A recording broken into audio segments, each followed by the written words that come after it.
Reverend Johnny Depp. Yeah. Hey, by the way, I'll just throw this in, too.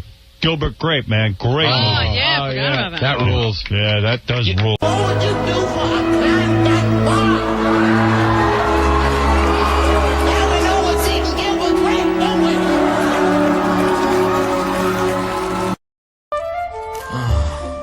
Arnie, stop chewing on the line. Hi! Hi, Gilbert! Gilbert, I told you, your brother can't keep biting through utility lines. He won't, Jerry. I promise. Arnie, stop playing with the curtain. Don't you yell at him, Gilbert! He's your brother! You have to take care of your brother! Yeah, Gilbert, you have to take care of your brother. This is where I live with my family. My dad built the house. It's my job to keep up the repairs. Doctors said we'd be lucky if Arnie lived to be 10. Well, 10 came and went. Now the doctors are saying, anytime now. Arnie could go at any time. Some days you want him to live. Some days you don't. What is it, buddy? Good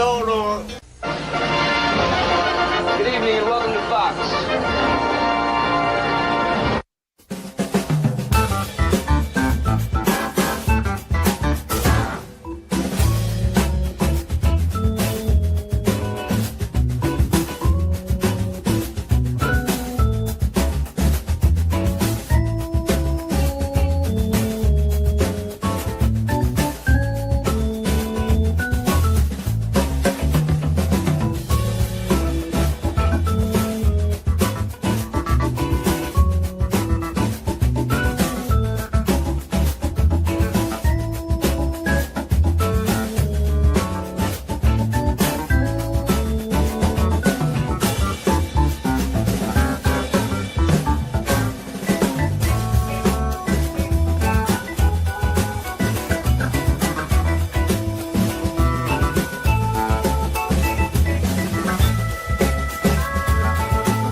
I know forever.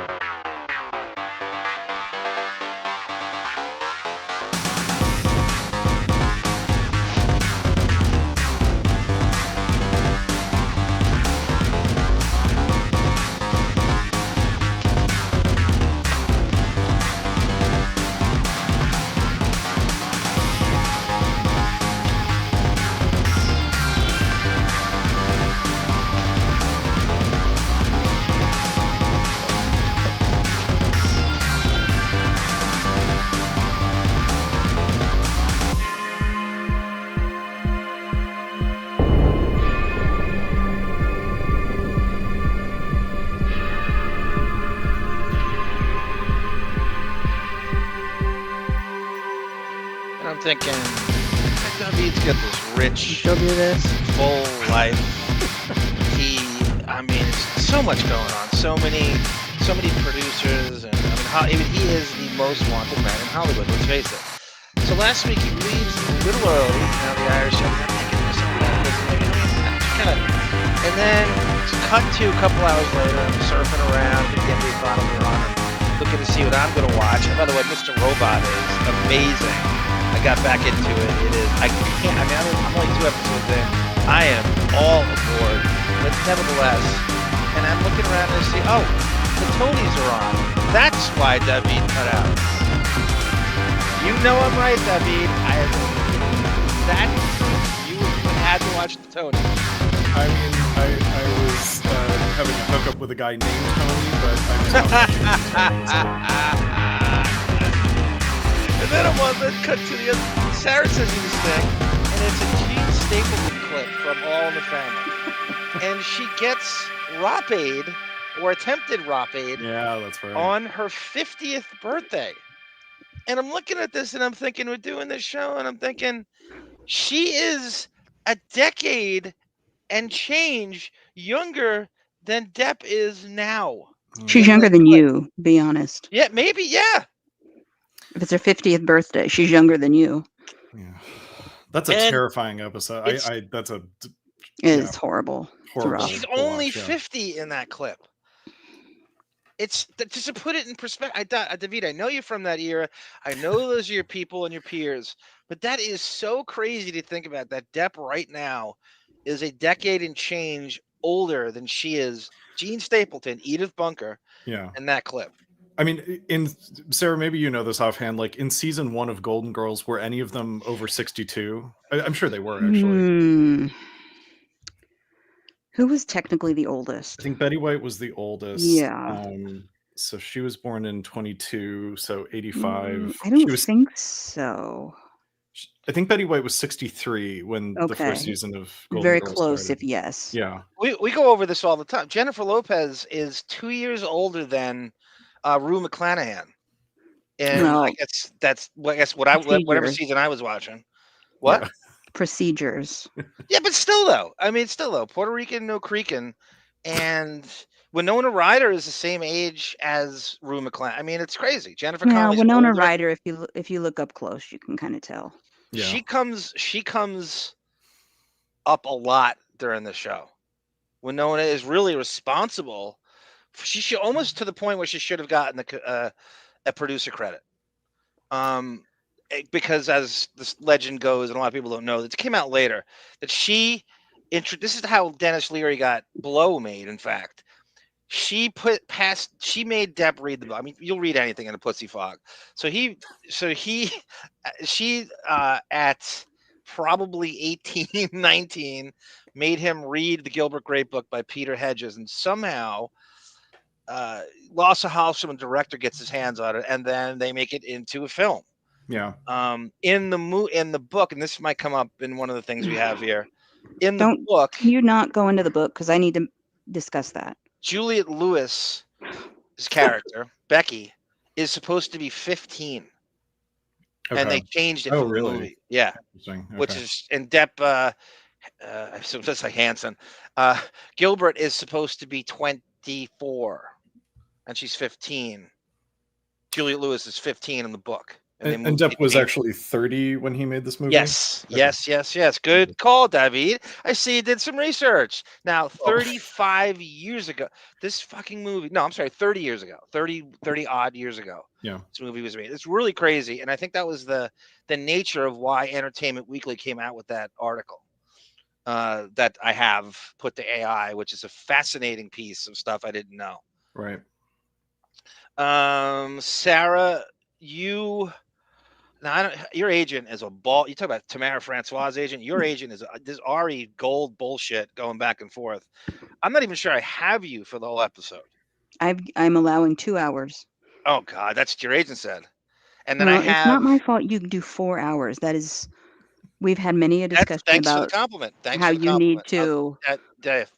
People need something to drive to. They don't have a 3-minute commute to work like you do. So I like to give them some meat on that bone. That's why speaking of meat on the bone, that's why the next T-shirt is going to be saying 4 hours minimum. You're very sarcastic.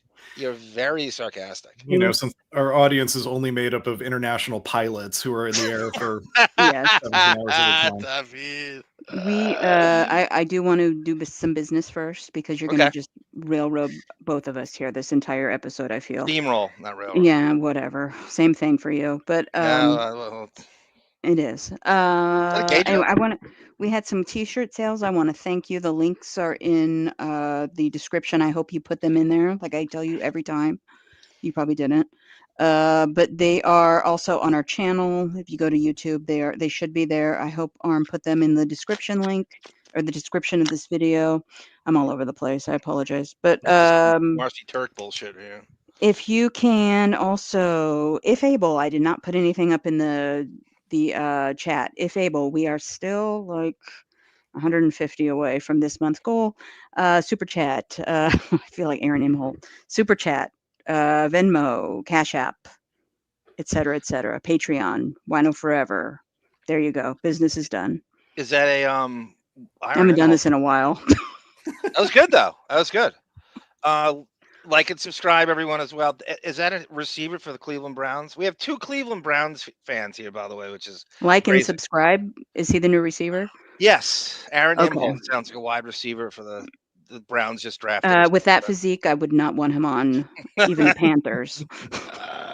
Welcome, Wiggerus. This is my email, Wiggerus. Yes, if you want to contact me for anything here, these two emails. Squabble Lane, one with 3 B's, one with 2 B's. And that's really just for space, for gigabyte space, so I can send downloaded stuff, hopefully legally, to everybody that wants it.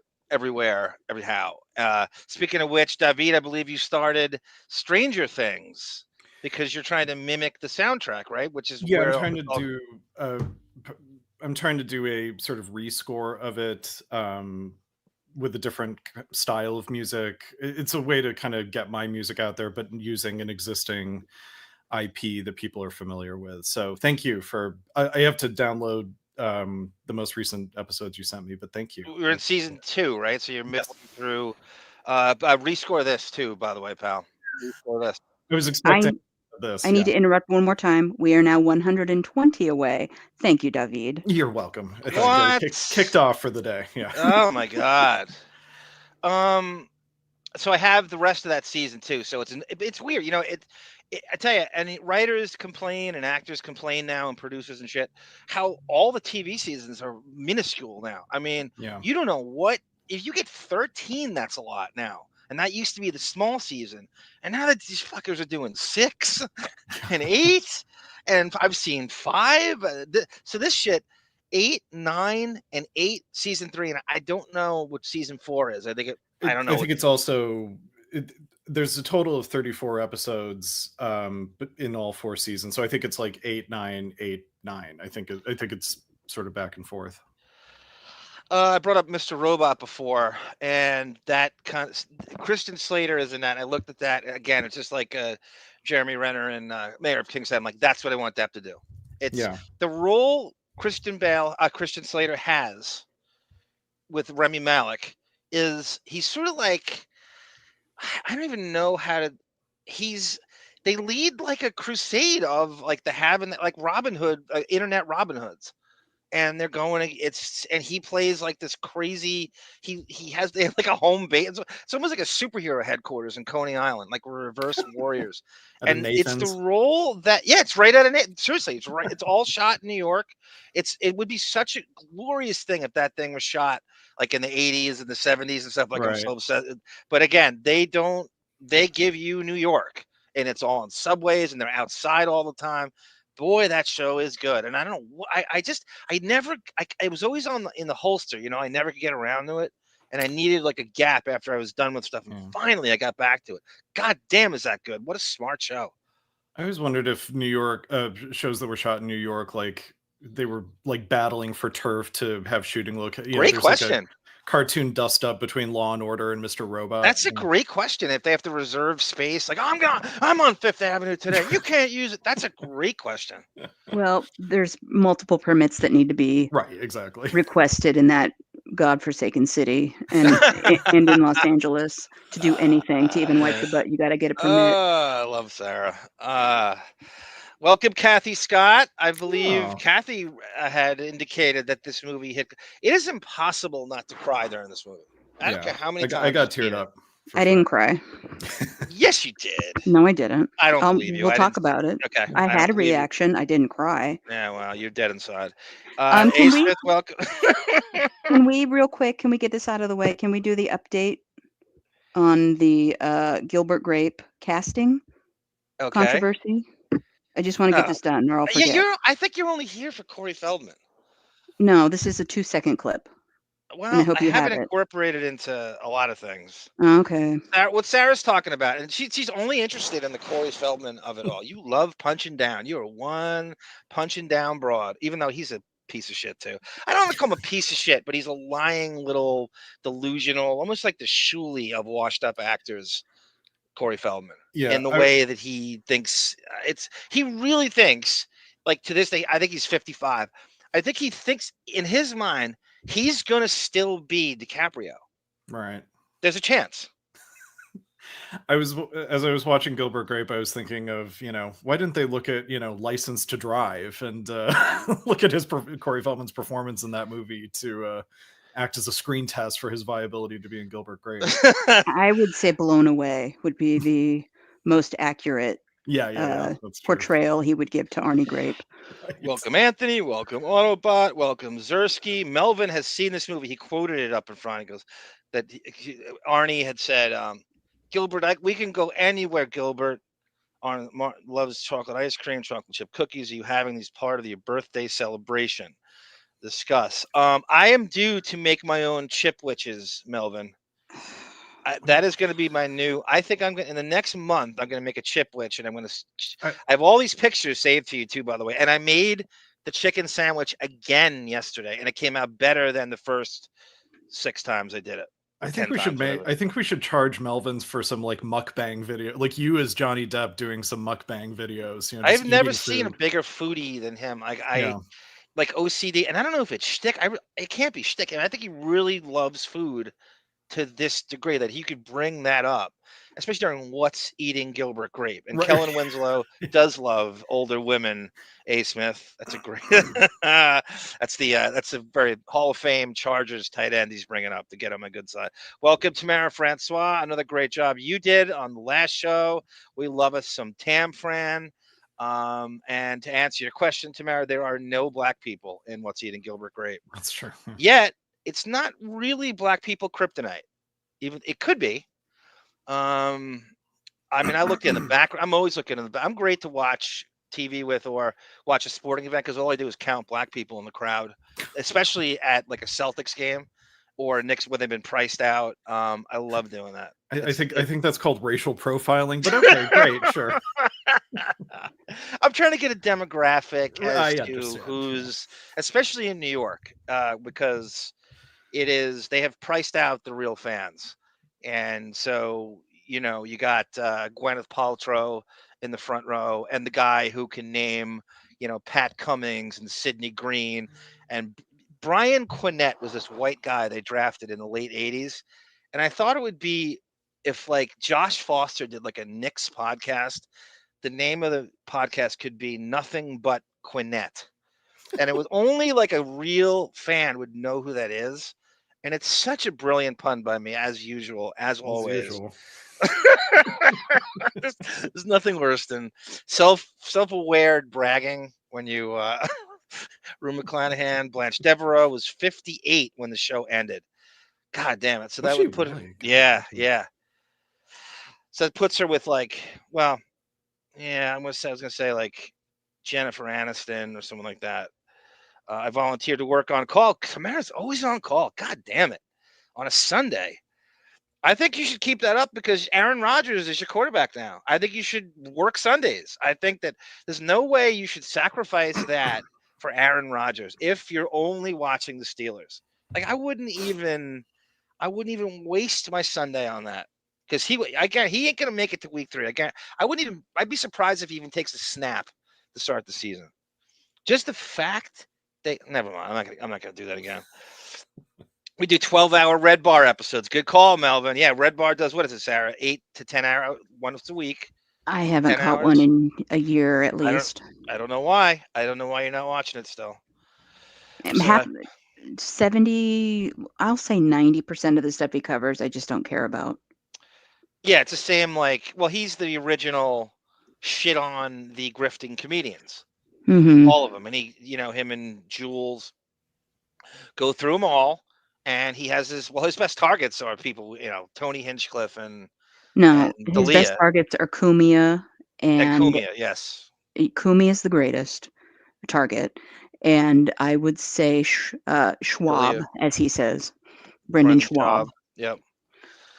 And Rogan. And anything in that. Yeah, I will watch all of that, but he's just like branched out so far. I can't. What's crazy about that guy? He's pissed people off so much, and he's underground, almost like Christian Slater in that pirate radio movie, Pump Up the Volume. And he pisses them off so much, and he's not even on YouTube, and they hunt him down. It's because it's so effective. He got under the. So people post clips of him, and it's enough to circulate. He allows them to post clips on YouTube. Even though his thing is subscription based out, literally a pirate ship. he pisses these guys off so much they try to hunt him down in real life. That's effective.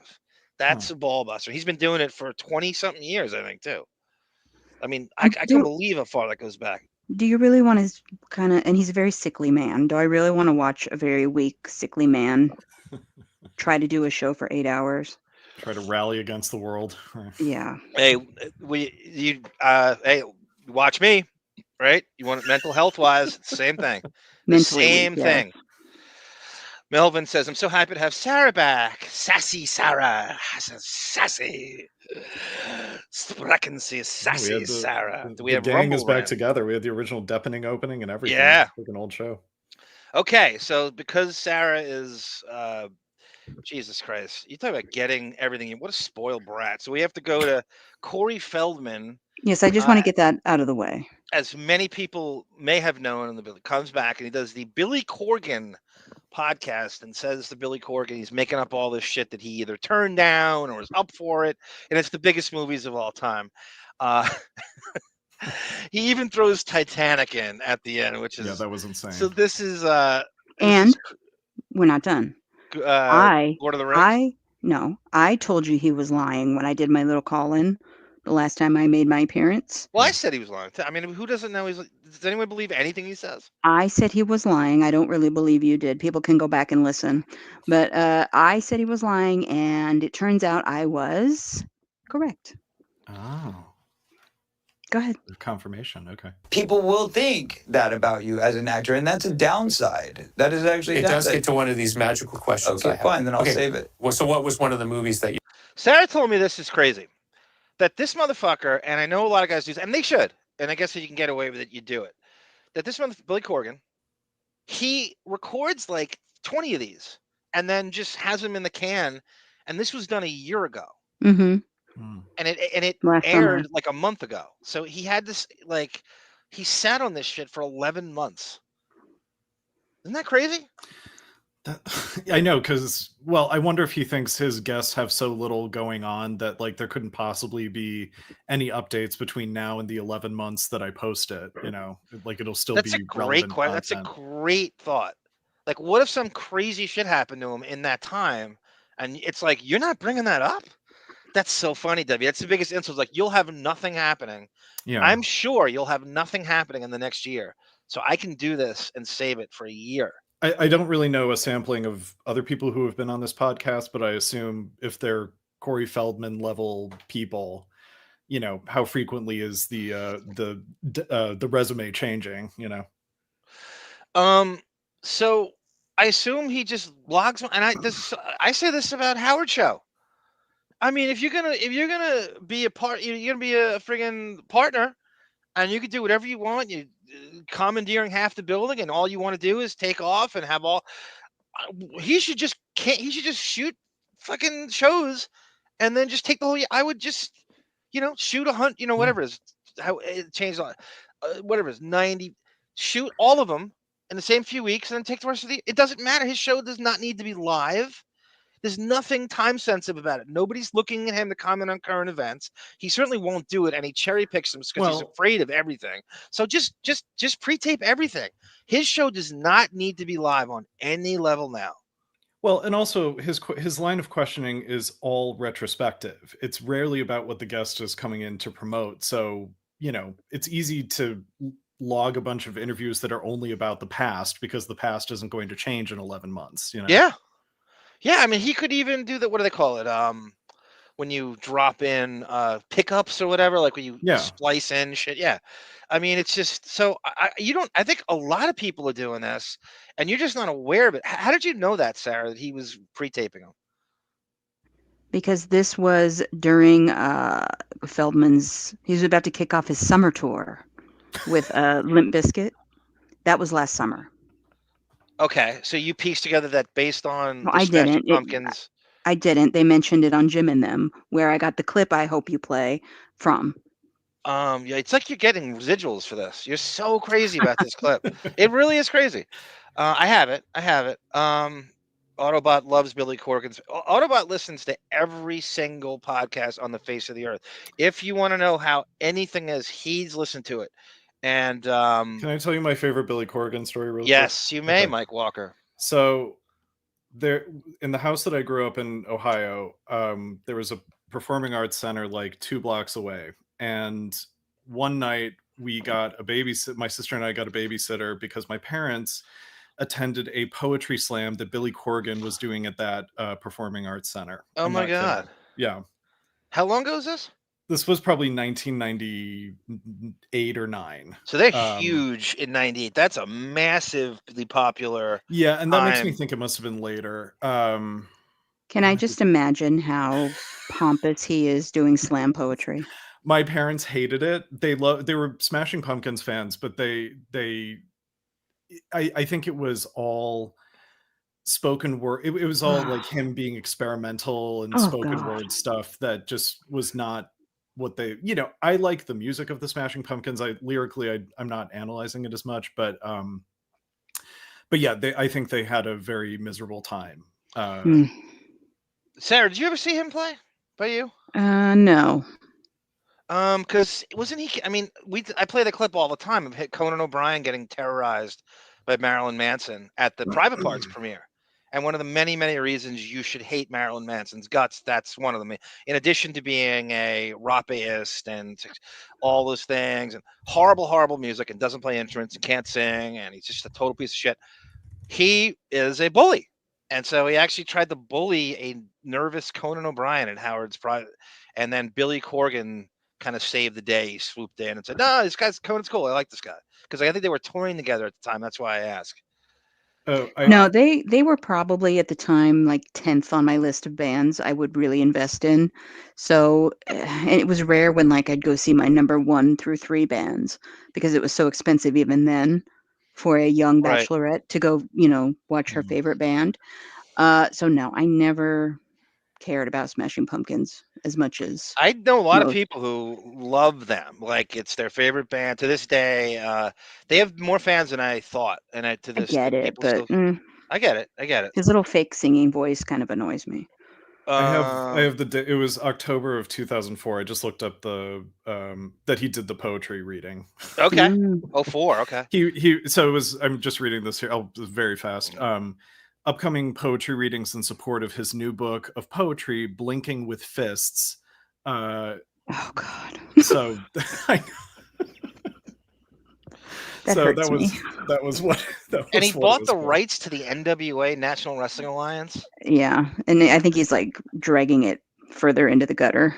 Oh my God! I mean, I thought that's kind of I love the NWA way more than I like the WWF towards the 90s. I mean, late 80s, early 90s, the WWF had turned into a, ridiculous shtick coma, and the NWA still had a perfect blend of wrestling and some of the ridiculous stuff wrestling does. It was perfect.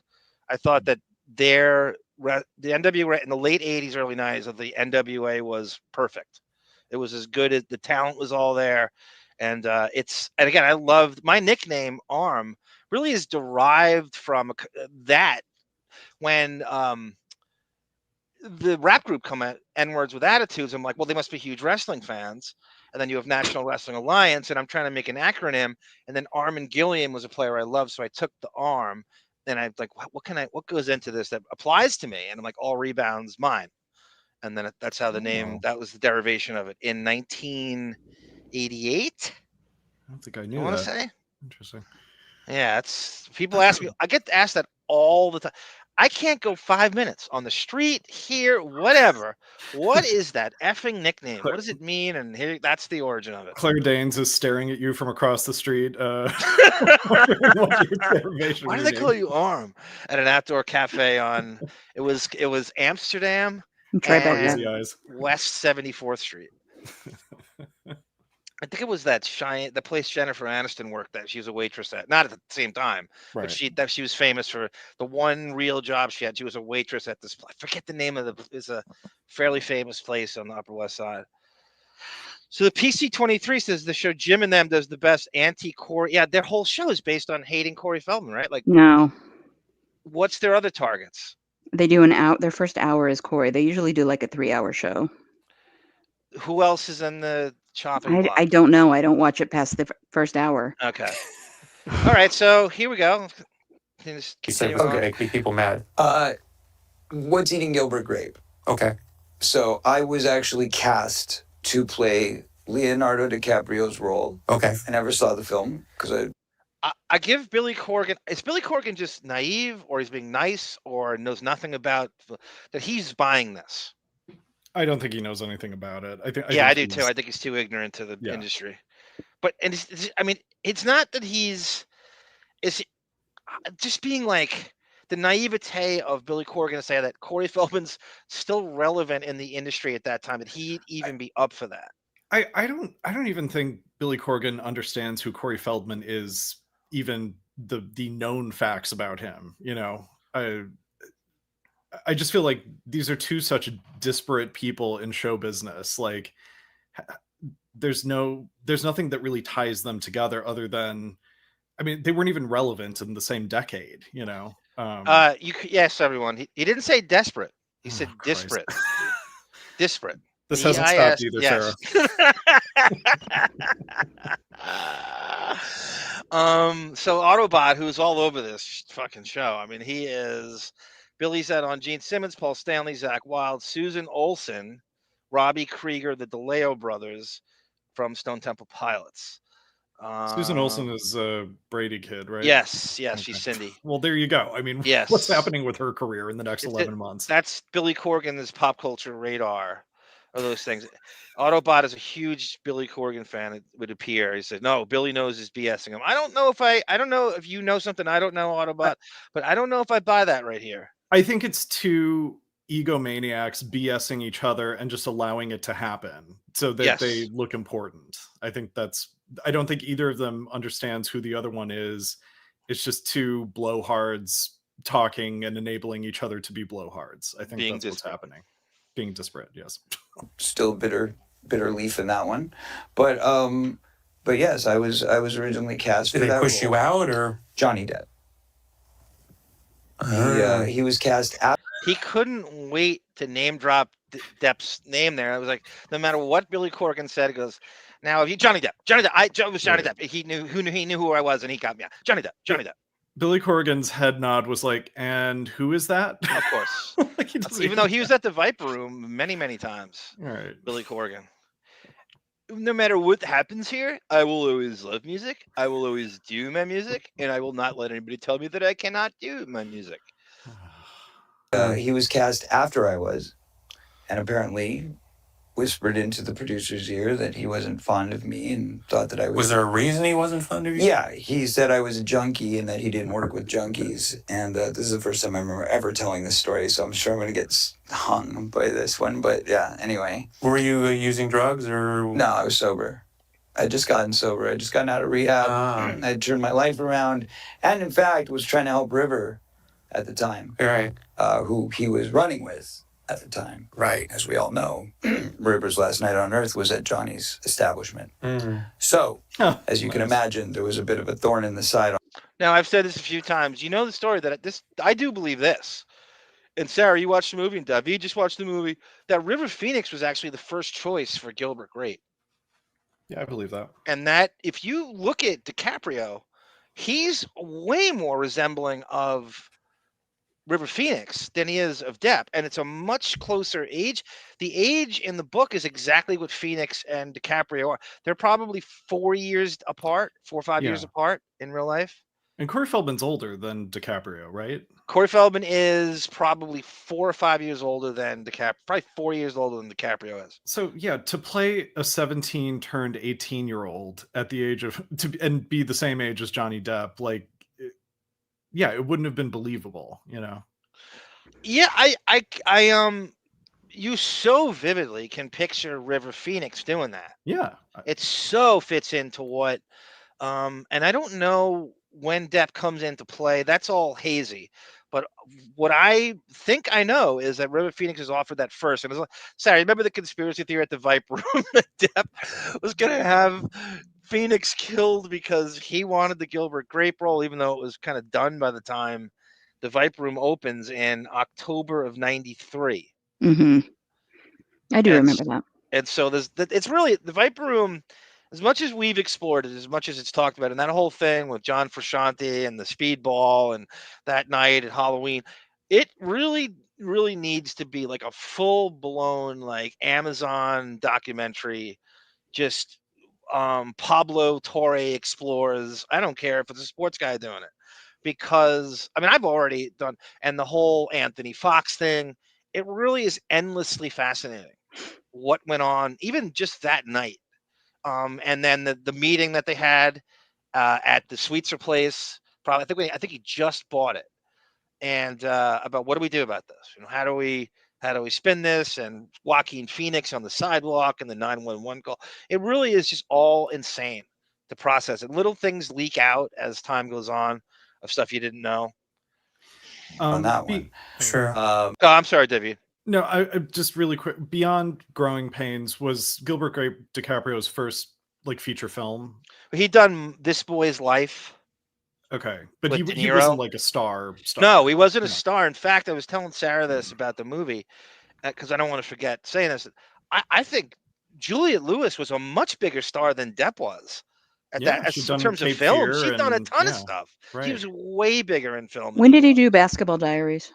After this. Okay. I want to say 95 with Wigger Marky Mark. Okay. And that was even, this is like, that's one of the movies where I go, he's so implausible as a he's supposed to be a New York City high school All-American. That is back then, it no longer exists, the creme de la creme of high school basketball. Like you had to be, it was the best players came out of New York. Not anymore, but then it did. And you just don't buy for a second. He would be cut from my middle school team. I mean, I could spot it in seconds. Yeah. He's just a mediocre. I mean, he's like a slightly above average Hollywood basketball player, if that. Well, the reason I ask is because sometimes the reason movies like Rain Man or I Am Sam are uncomfortable is because we have a whole body of work preceding those movies where the actor playing a mentally disabled person is not doing that. Right. And so that kind of distracts you and can maybe make you feel uncomfortable. The advantage of doing a character like that with an unknown is that you believe it more because you're not projecting their past work onto them as you're watching it. So it's less distracting. So the idea that Corey Feldman, having done Goonies and Lost Boys and this and that, you know, to then step into that role, I think would have been super distracting just because he's so known, totally. You know. So anyway, that was the only point. Not only that, but he was very much on the downside of, you know, there's your ups and downs on the way up, on the way down. He was on the downward spiral, to not bring Trent Reznor into this. He was, when you're talking 93, 94, Corey Feldman's name is already a joke by then. And that's not that long after he had done all those huge teen movies. Right. It's just a few years after that. It takes a millisecond in Hollywood for them to shit on you and forget about you and cast you aside. A millisecond. Just something happens where your name becomes a joke. And that was what, ironically, or not ironic, but fittingly, Quentin Tarantino, right around that time, comes out with Pulp Fiction, and his thing is, what is his thing? Resuscitating old stars that nobody cares about anymore. And Pulp Fiction was 94, so he just missed the window. No, but seriously, Corey Feldman is a guy that I could see Tarantino going, you know what? Let me turn him back into a movie star and do something with him. And it happened with Travolta, and he tried it with Pam Grier and Robert. You know, it's on and on and on. Travolta was done until Tarantino resuscitated his career. He was not going to work again.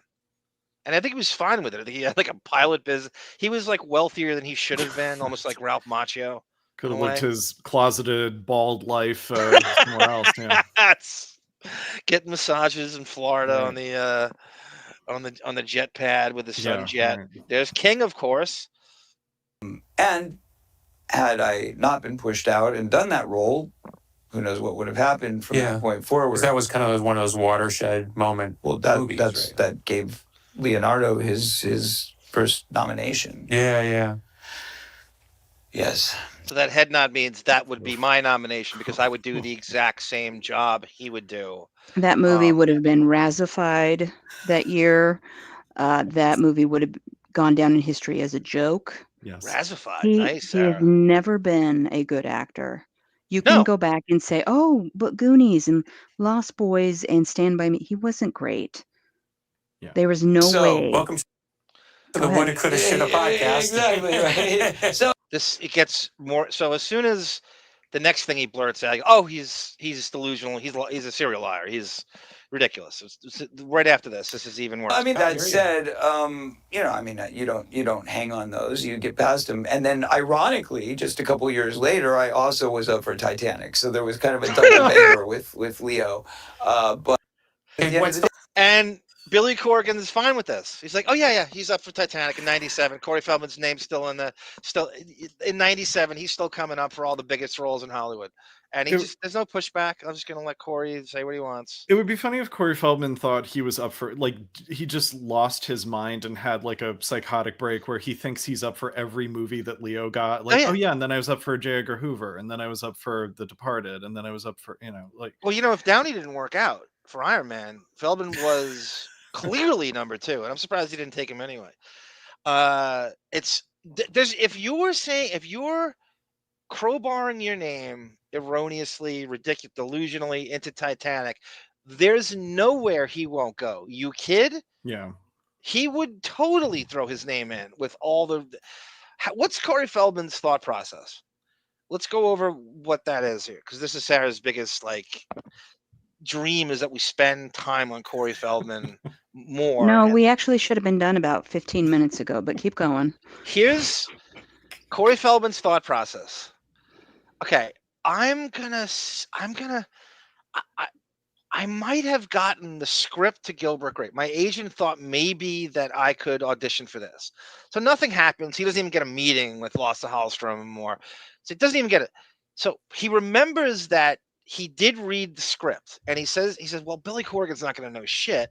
So I'll tell him that I got the role and I was bumped off because Johnny Depp hated me, and I'm friends with River Phoenix, and that's why. And it'll make me look like a victim because River Phoenix is dead, and there's no other reason that I should have been axed from that movie. And I'm going to blame Depp, and it's also going to make it look like Depp's threatened by me. So I'm going to sensate. This is how a fabulous works. Like, you could take this something that's 5% true and then turn it into that. Yeah. That's what I think his thought process. I think that's how a liar. That's kind of what Howard does every day, right, on his show with no new life experiences. Well, and I agree with what Sarah said last time, which is that he probably got, as Sarah said, a Temu version of the script, and like once Johnny Depp gets involved, then it becomes a more prestige movie. And so, of course, Corey Feldman's not right for a prestige movie, just with the, he's. Even if Goonies is a good movie in some people's eyes, Corey Feldman's not the lead of that movie. He's not the lead of Stand By Me. He's a peripheral character always, He's also we use the word fabulous too. And every time I hear this guy talk, I mean, we went over the fucking Dennis Miller thing with Bordello of Blood. Right. Corey is a professional victim. He is a fabulous in every situation, in every story. He is wronged. He is the victim. And he should have gotten that role. And if they listened to him, he would have been a bigger star. The movie would have been bigger. There's nothing he can't do to spin it that way. That's what he's trained his brain to do. And especially if he thinks he's talking to a rube like Billy Corgan in terms of the film industry, that he would just have no idea. He would have no pushback, nothing. I'm not going to challenge him on it. I'm not a film actor. I don't know. Maybe, what I mean? He knows that he could get away with lying to Billy Corgan in that way. Yeah, no, I mean, again, it's like, it's like I said about Steppin' Out magazine. It's the international waters of NDAs and sort of, you can say whatever you want because probably no one's listening, or it's just, it's somehow, this interview is somehow going to disintegrate in people's memories over the years. Yeah, Chauncey has some pretty, like that Rogan interview. There's tons of stuff in there, and no one thought to pick through it. Okay, so this is Corey Feldman, and I think both Sarah and I predicted in 5 seconds that he eventually was going to walk this back because he's either getting completely shit on the internet, just like any form of social media. Everyone's going, "You motherfucker, you didn't turn that down. You're full of shit. Fuck you. You're trying to," and then, the Deptfords go nuts on anything, and it doesn't make him look like the ultimate, he's right in every way. So here is Corey Feldman. TMZ gets a hold of him on an escalator, and he walks it back. Of course, this is like Great. I never said I was cast in it. That was nothing I said. What's Eating Gilbert Grape? Okay. So I was actually cast to play Leonardo DiCaprio. The emphasis on the word cast with the paw, just like he's now, really trying to make the point. You just take this, and those guys, Jim and what is it, Sarah? Jim and who? Jim and them. Okay, no, I don't know. I don't listen to fucking Jim and them. It's probably fine if for chorophiles, choreography. I don't care. I don't listen to it. I don't care about the subject matter. You're very angry though, but you don't care. And on our Bizarro podcast, the Feldmaning, we're not listening to that. So they juxtapose this, and all you got to do to just smear him for the rest of his career, he's a serial liar that you can't trust in the most innocuous of ways, and he will put himself into every situation to make himself look like Hollywood's still after him and he's the victim. And DiCaprio's role. I never said I was cast in it. I was actually Missing in Action thinks he's wearing dentures. There's something off about his speech cadence and teeth and everything. I never said I was cast in it. That was nothing. I agree. MIA, that did sound like it, right? Listen to this. Listen to that. Cast in it. That was nothing. Okay. Yeah. What's Eating Gilbert? It's like he has his veneers out. Right. Good catch, MIA. Look at it. A. Smith's like a super Sara fan. If there's I think he's your biggest fan, Sara. Gilbert Grape. More than Melvin. So I was actually maybe Melvin or Melvin or A. Smith. What's Eating Gilbert Grape? Okay. So I was actually cast to play Leonardo DiCaprio's role. I never said I was cast in it. I was actually cast to play Leonardo DiCaprio's role.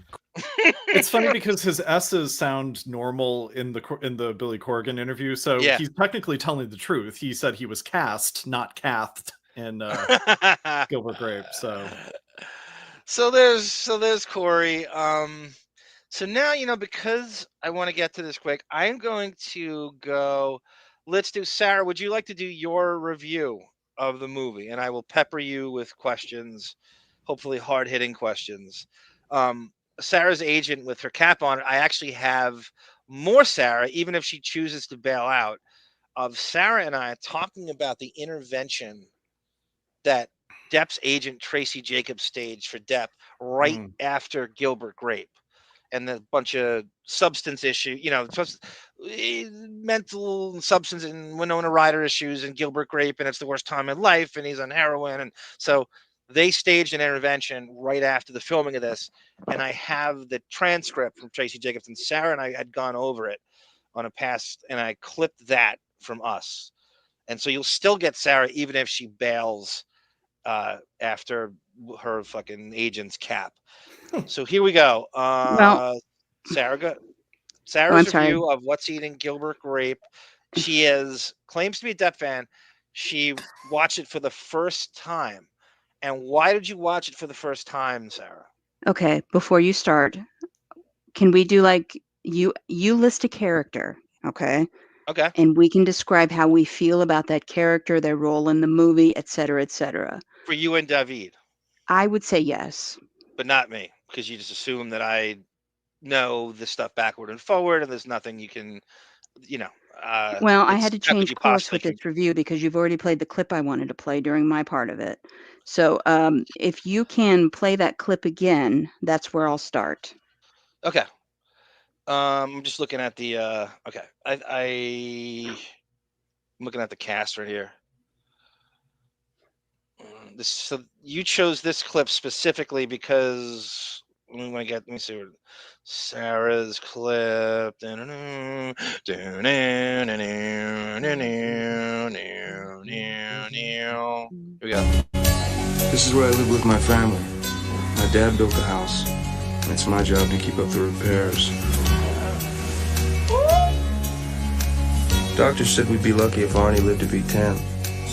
Well, 10 came and went. Now the doctors are saying, anytime now. Arnie could go at any time.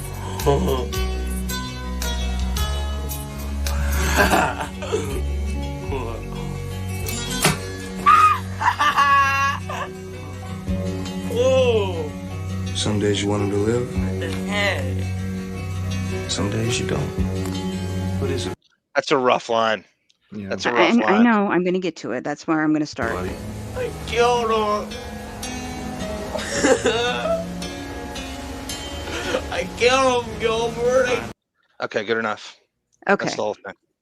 So, being as someone who has a family member that is very much like Arnie, okay, and witnessing, and very part-time witnessing, I'm not there 24/7, and I can't imagine having to do so. But having to witness part-time the caretaking of this family member and what the parent goes through, that may be the most honest line ever written in the history of movies about real life. Sometimes you want him to live, sometimes you don't. Yeah. That's rough, that's raw, that's brutal, and it's 100% the truth. Yeah. Now, Darlene Cates passed away, JMD, 8 years ago, March 26, 2017. And she died she made it to 70. Yeah, so she passed away. Actually, it says 69. We'll say 70, 69, 70. She passed away March 26th, 2017 in Forney, Texas. And the movie was shot in Austin. That I've avoided that movie for 32 years. More. After that line in the intro, I was in. I'm ready to watch this movie. Interesting. Now, the extreme fluctuations in, I want to say mood, I guess, where he's, adventurous, he's ready to, Arnie, I'm talking about, adventurous, he's running toward chaos, he's having fun, and then the minute something happens, he's devastated. Just like a complete 180 in personality. That's so brutally honest too. I've witnessed it. The portrayal throughout this entire movie is just, it may be the greatest I've ever seen in my life. The person you're talking about now, Arnie's retarded. Yes, that's not high functioning. Yes, that's correct. Yeah, that's pretty extreme. There's worse. You can be more retarded than Arnie is, but he's not functioning in any way, shape, or form. Yes, I'm gonna not try to say that. I know that's, some people will have a problem with that, so I'll try to be nice. But my question about his condition is he's not expected to live long. So I don't really, if you look it up, he's just classified as autistic. And I don't know I don't know what the condition is. So I have questions about that. Yes. I know this is fiction, but that's my only question. But this movie was, and I've got my issues with it, I'll get into, was an amazing movie. Yeah, I agree. So we're talking about Arnie, right? So Davyd, I'm talking about Arnie. Okay. Yeah. You want to see David's thoughts on Arnie now? Did they detail in the book what his condition is exactly, or what his diagnosis is? I don't remember. That's a great question. I couldn't find anything. Okay. I didn't read the book, but I couldn't find anything. On severe autism. Well, okay, but not really. Yeah, right. There's some physical ramifications with it too, or something. Yeah. The backstory is Peter Hedges is from Des Moines, Iowa. Mm-hmm. This movie is set in a fictitious town called Endora, Iowa. So he's trying not to piss anyone off. He's changed names. I have a bunch of interviews in my folder here so he altered things he knew when he wrote his book. So I don't know exactly what Arnie's based on. I read the book when it came out before the movie, right as soon as the movie came out. You know how when a movie comes out, they release the book that it's based on. Like Yeah, Donnie right. Brasco did this.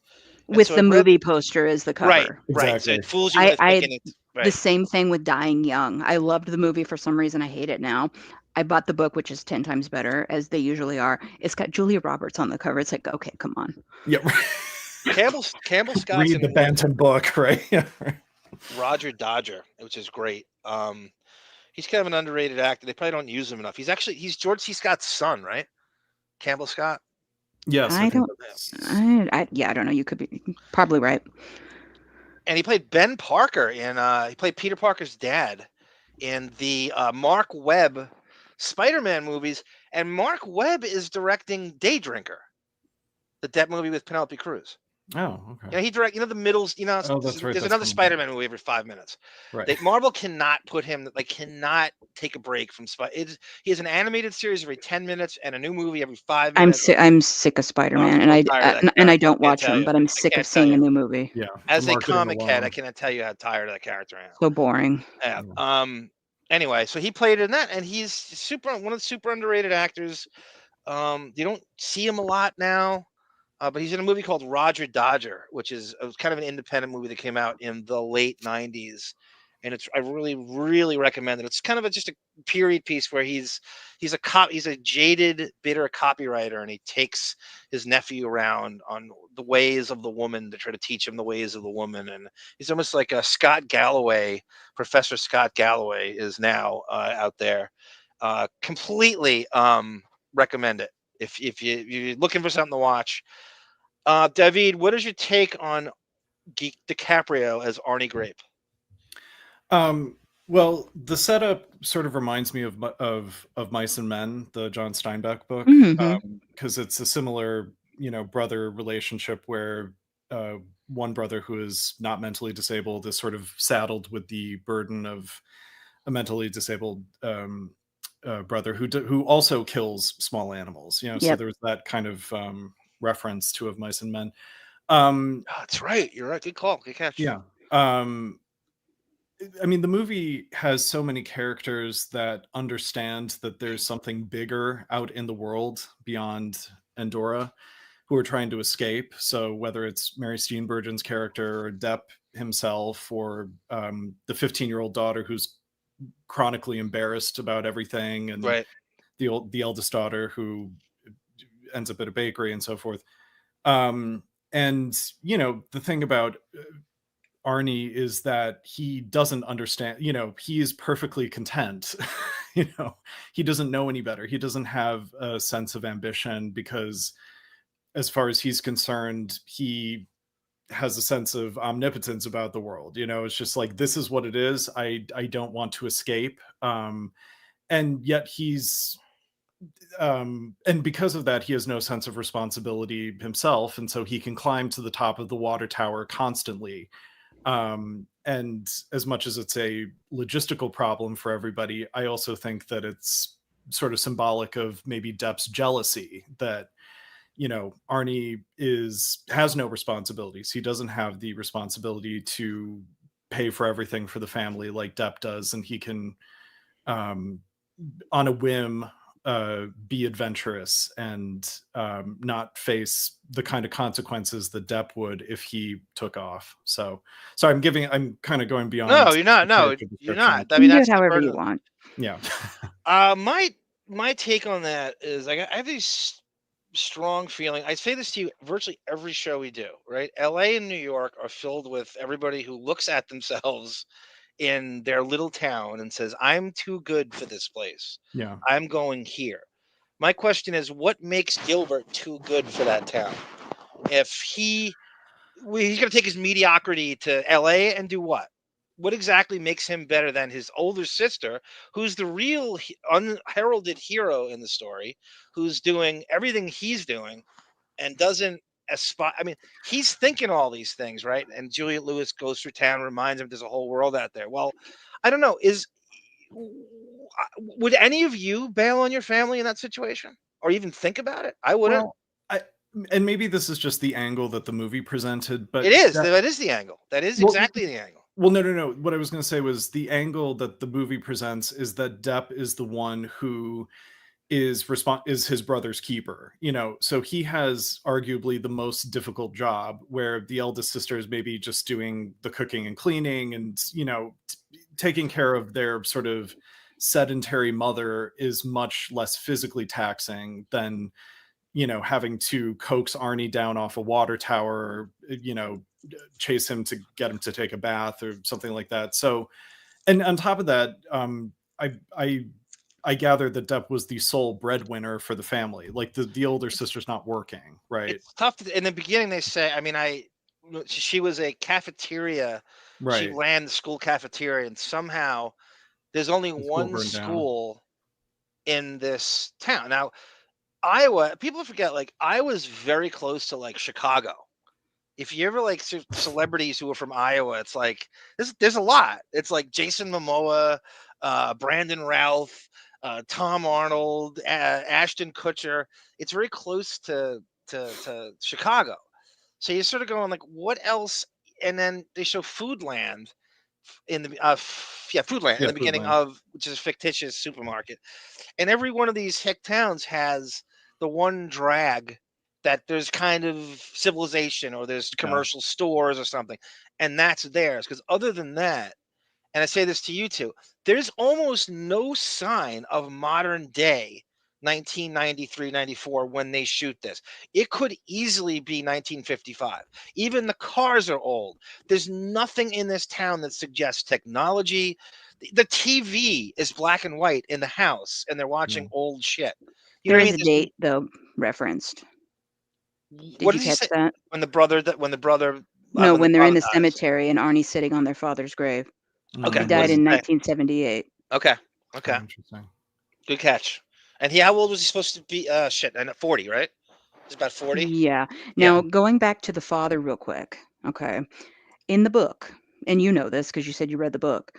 I don't remember anymore. It's a long time ago. Okay. In the book, the older brother finds the father in the basement, and that's why he leaves.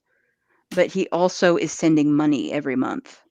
Yeah. From wherever he is. And that's how they're able to maintain what they have. You think in those days, like, the house was paid for, or, Tucker's helping them with, all the little repairs, and we'll get to, maybe we'll go to that thing. How about, what's your take? I thought John C. Reilly, who's a great actor, and he's in so many things. Yeah. You know him from, what a filmography he has at this point. That was really the first time I'd ever known who he was. And he plays Gilbert's best friend, Tucker. Yeah. What was your take on John C. Reilly as Tucker in this? It's fine. To me, it seemed like he just wanted to hang out, and I don't even know that he really fixed anything. And I also think he's just a kind of literary device character where he's going to go work at the burger barn. Like, he's moving on. He's got ambition, as small it is as it is. It's sort of like him and Crispin Glover. That was Crispin Glover, right? As the mortician. Oh yeah. Yep. Okay. Just the one big, the foreshadowing character. Right. You got to remember too, we talk about the word ambition, and in Johnny Depp's world, that's a dirty word. He hates the word ambition. In order to quote unquote better yourself or move on to something in a more glamorous way, you have to have nepotism or cronyism or connections or some kind. Who do these people know? They're stuck for a reason. How could you? What a risk that is, right? Who are they latching onto in Hollywood or New York? What happens if that whole family picks up and leaves? It's a huge risk. You know what I mean? Like, they don't know anybody. I also think that Johnny Depp probably just has the ambition to not be burdened. Some people, it's not that they want fame and fortune. They just want to be able to tread water. That can be an ambition for them. I didn't get the sense that he has shallow things that he thinks he could be doing with his time if he wasn't taking care of his family. I just think that it's exhausting, and people become unhappy reasonably enough when they're burdened with these responsibilities that they didn't sign up for. Yeah, I mean, he's pulled in all sorts of directions, and he doesn't have his older brother, which people should know. Like Sarah's in the book, he's sending them money, so that's not even said. That's a very big deal. That is a big deal because it makes Depp more sympathetic even in a slight way, to not have the idea that Depp is the sole breadwinner, and he's putting in the man hours of physically, corralling Arnie. That definitely makes his notion that he wants to see what else is out there much more reasonable. It makes him more likable. What was your take on John C. Reilly? Well, so I was just saying, like, I think his only purpose is to illustrate that Depp's friends are able to move on to bigger and better things while Depp is still saddled with his responsibilities at home, I think, and I guess what I was asking is, and I guess we all, even if you're in like a more updated suburbia neighborhood, everybody has, and especially in the Midwest, especially in the quote unquote flyover streets, everybody has that friend like Tucker who, can we call him a shirt off your back kind of guy that would help you fix your car or fix at a drop of a dime, pick you up. I think he's a very pure, character. Yeah, definitely. And you'd also get the impression that he's this sort of local handyman. Like he's just sort of, call him if you need him, give him $50, he'll fix this. And he's not particularly gainfully employed, but he'll do anything if you pay him to do it. But also he's excited, he has passion, the scene where they're at the diner and he's like, he looks, They invented the salad bar. There's two kinds of lettuce. And he's great in the movie. He's really good. Yeah. So, but he, even if it's small potatoes to us, he has passion. Like, again, he has some get up and go where he believes in something, the way I'm earnest about ice, he is earnest about salad bars. About two kinds of lettuce at a salad bar. Kinds of lettuce. That's really big in that town, right? So there's no fast food place in the entire town somehow, even though we're to believe this is modern day, and there's no burger. He says McDonald's, but we don't see that. I mean, it might be by where Foodland is or anything like that, but a fast food place coming in on a truck, just airdrop down, is a really big deal somehow in this town, and I am to believe that probably did happen. Yeah, Peter Hedges in it's probably a town that is 25 miles from like a major interstate where there's like every fast food restaurant has like a sign on a 200-foot pole that attracts drivers, as they're on their cross-country road trip. So I'm sure they're aware of it. I'm sure they've been to a McDonald's. I mean, Ohio, right? I mean, of course, Florida North. Every friggin' major area has the one drag, and I'm sure, Sarah, you probably have that in Oregon where you are. I grew up, the first third of my life was in a town similar. A Figaro popped up. I was going to ask you Street, that, actually, and it was an event. Yeah. You're both from two states that are not dissimilar in the sense that you have a rural part of Ohio. Yeah, which is not Cleveland, which is not Cincinnati, and then you have the city or the more suburban or the more urban part. Metropolitan. Oregon's probably the same thing, Sarah. You probably have this Portland and there's Salem, and there's probably Eugene. A part that's really, really rural. We have the hellholes of Portland and Eugene, and a slightly less hellhole of Salem in the middle, and I was out toward the east of that. So it's very, in the cornfields, literally. That's where I lived. So, population 1,000 maybe when I lived there. Okay, so how similar is your town, your childhood town, to Endora, Iowa in the film? Well, compared to the film, my town was a metropolis of 1,000 people. Yeah. But we literally had a main street. We had a tornado that wiped out Main Street one year. And you get a restaurant or a pizza place. Oh my God. Talk of the town. Yeah. Yeah. That, and the local Thriftway, which was, an IGA, little shopping center with the old time shopping carts they still use, I think. Oh my gosh. That was the big place. That's great. Yeah. what is it called? Is it International Grocery Associate IGA? I don't even know. I'm a poor person. I don't know. It's the weirdest entity, that IGA. It's like whenever they set up shop in these places that have no supermarket, and then somehow have license to charge 5 times what the items are you're normally used to. I don't know absolutely. what is And IGA. And the gas stations. Yes. This tells you how old I am, though. In the little town gas stations were more expensive. I remember when it was 25 cents when I was growing up. Wow. I'm so old. Davyd, did you have any experience with the rural part of Ohio?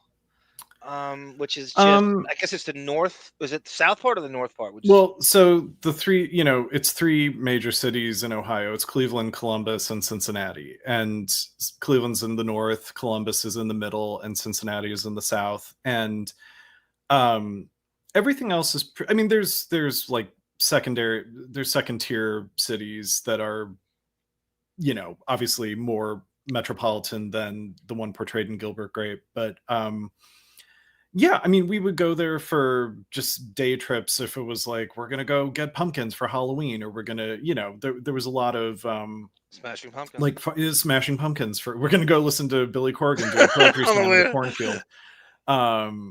So yeah, I have a little bit of experience, but not one where I lived there, or that, I lived in the suburbs at the sort of feet of Cleveland itself, so it was a very different type of thing. JMB's Leo should reprise his role in Arnie 2. You could do a sequel to that. What happened? We can get towards the end and we'll get into that. I don't want to give anything away, but you kind of could do a sequel. What happens to them? It's not ridiculous. There's a lot of Depp movies you could do that. Missing an act. Arnie Goes to Space. I bet what's in Gilbert Grape? The action figures, right? With rocket launchers and jetpacks and stuff. Right. Matches. Right. Matches. The water tower would be like, $55. Build a mama too. You could. Jesus. Speaking of. Yeah. Mama. Yes. You want to do Darlene Cates next, or Crispin Glover? Okay, Crispin Glover. All right. Okay. Well, we're on the Friends. So Crispin Glover is he owns the cemetery, or the he's the coroner. He's a coroner, funeral home. He drives around. And I in a hearse, think he enjoys being a coroner more than it's legally allowed. Again, passion, right? Like ridiculous. Sure.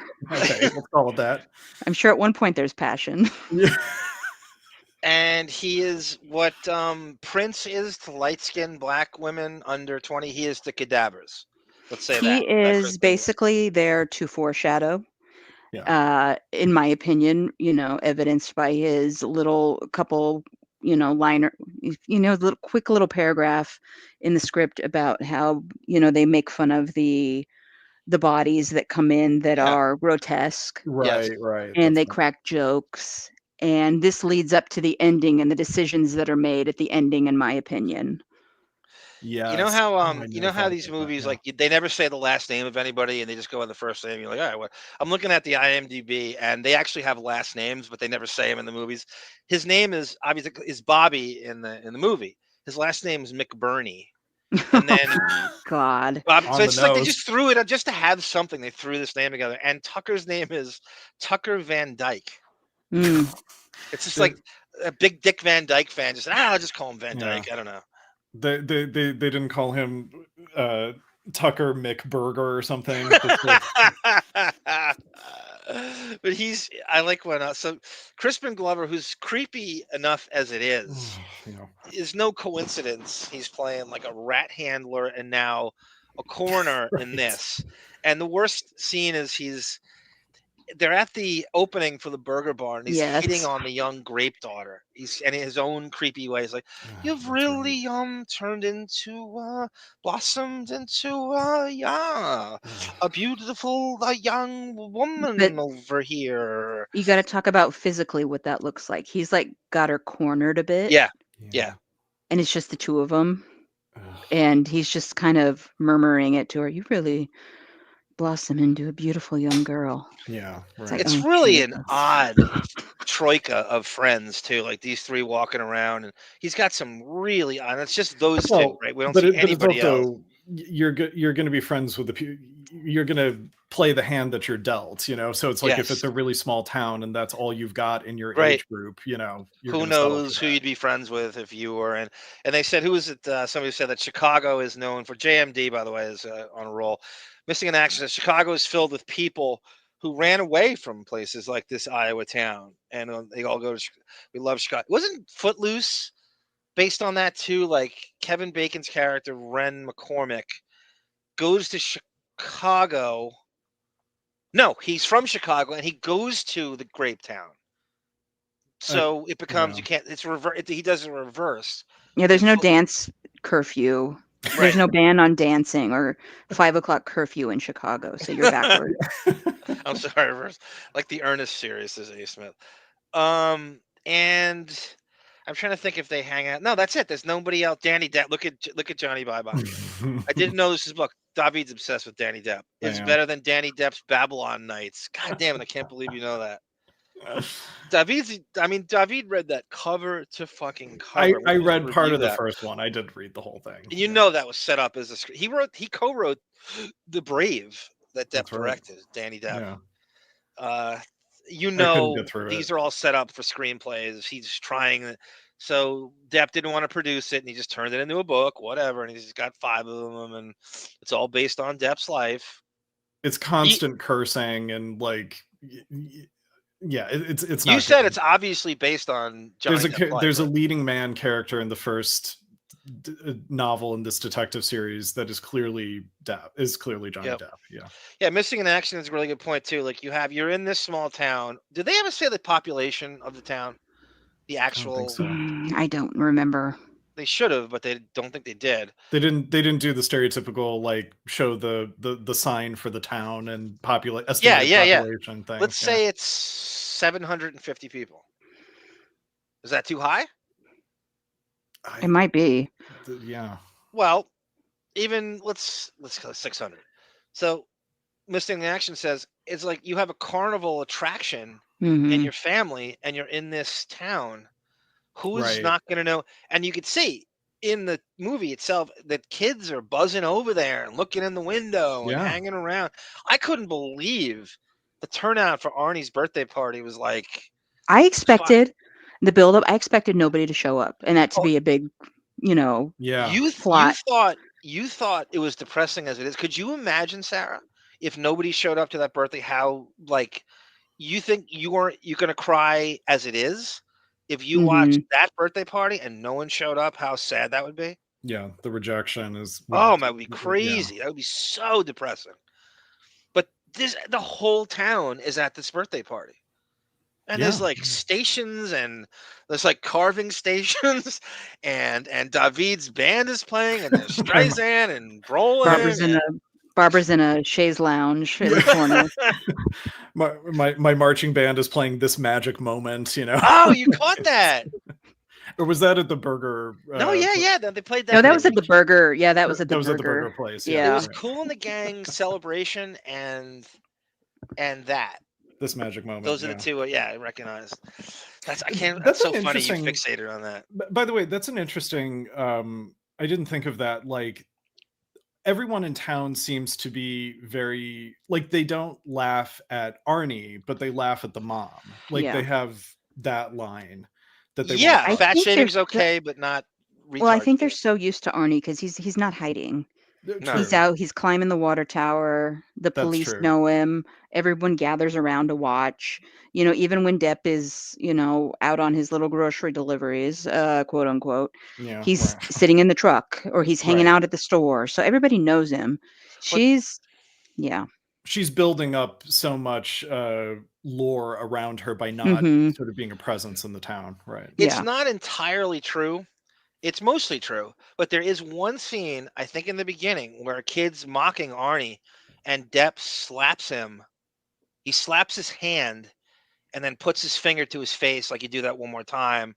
I think the kid was 13 or something. Oh yeah. I remember. It's really quick. It does. They should do more of that. You're right, but that's one time, and it's supposed to show. Okay, he will. If somebody says anything cross to Arnie, he's going to come at him. But even at the birthday party, like he's Arnie's playing with kids who are clearly 7 years younger than him, but they're on his level, and they are they just see him as an equal.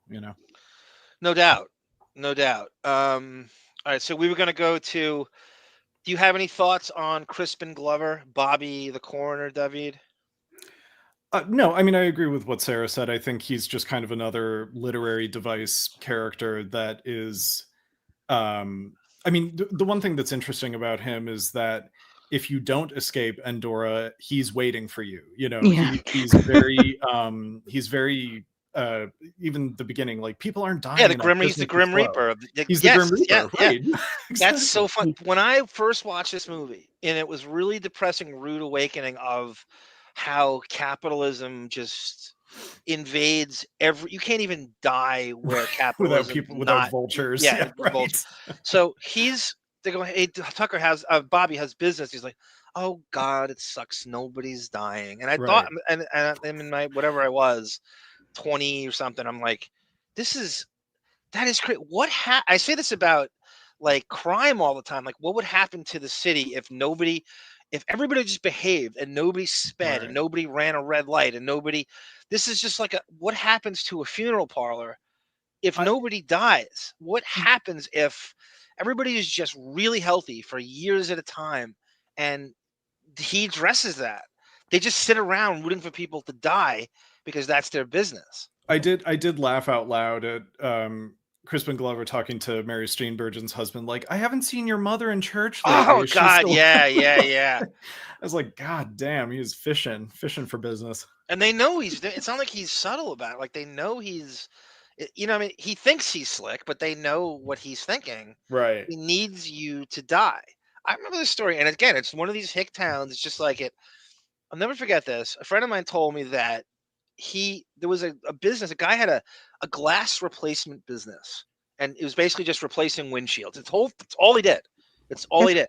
Yeah, that's weird. And well, there's a lot of those now. Well, I'll tell you what, that's weird you say that. My grandfather, after he retired, he did that, and he even had business cards made up in like a 1950s illustration, and I kick myself every day for not saving one. But anyway, go ahead. Well, why would you, like, you going into that, like, what prompts you to go into that? Is it a family, like, anytime you get like have you ever met a funeral parlor, anybody in the funeral business, that it's not nepotism, that they're not inheriting that from their father or something? It's always passed down, and they just sort of, no pun intended, jump in the grave and keep the thing. So just like this, you said, why would you open a glass replacement business? Like, what if? So as it turns out, that is exactly what happened. There was this huge drought where nobody's windshield was cracked.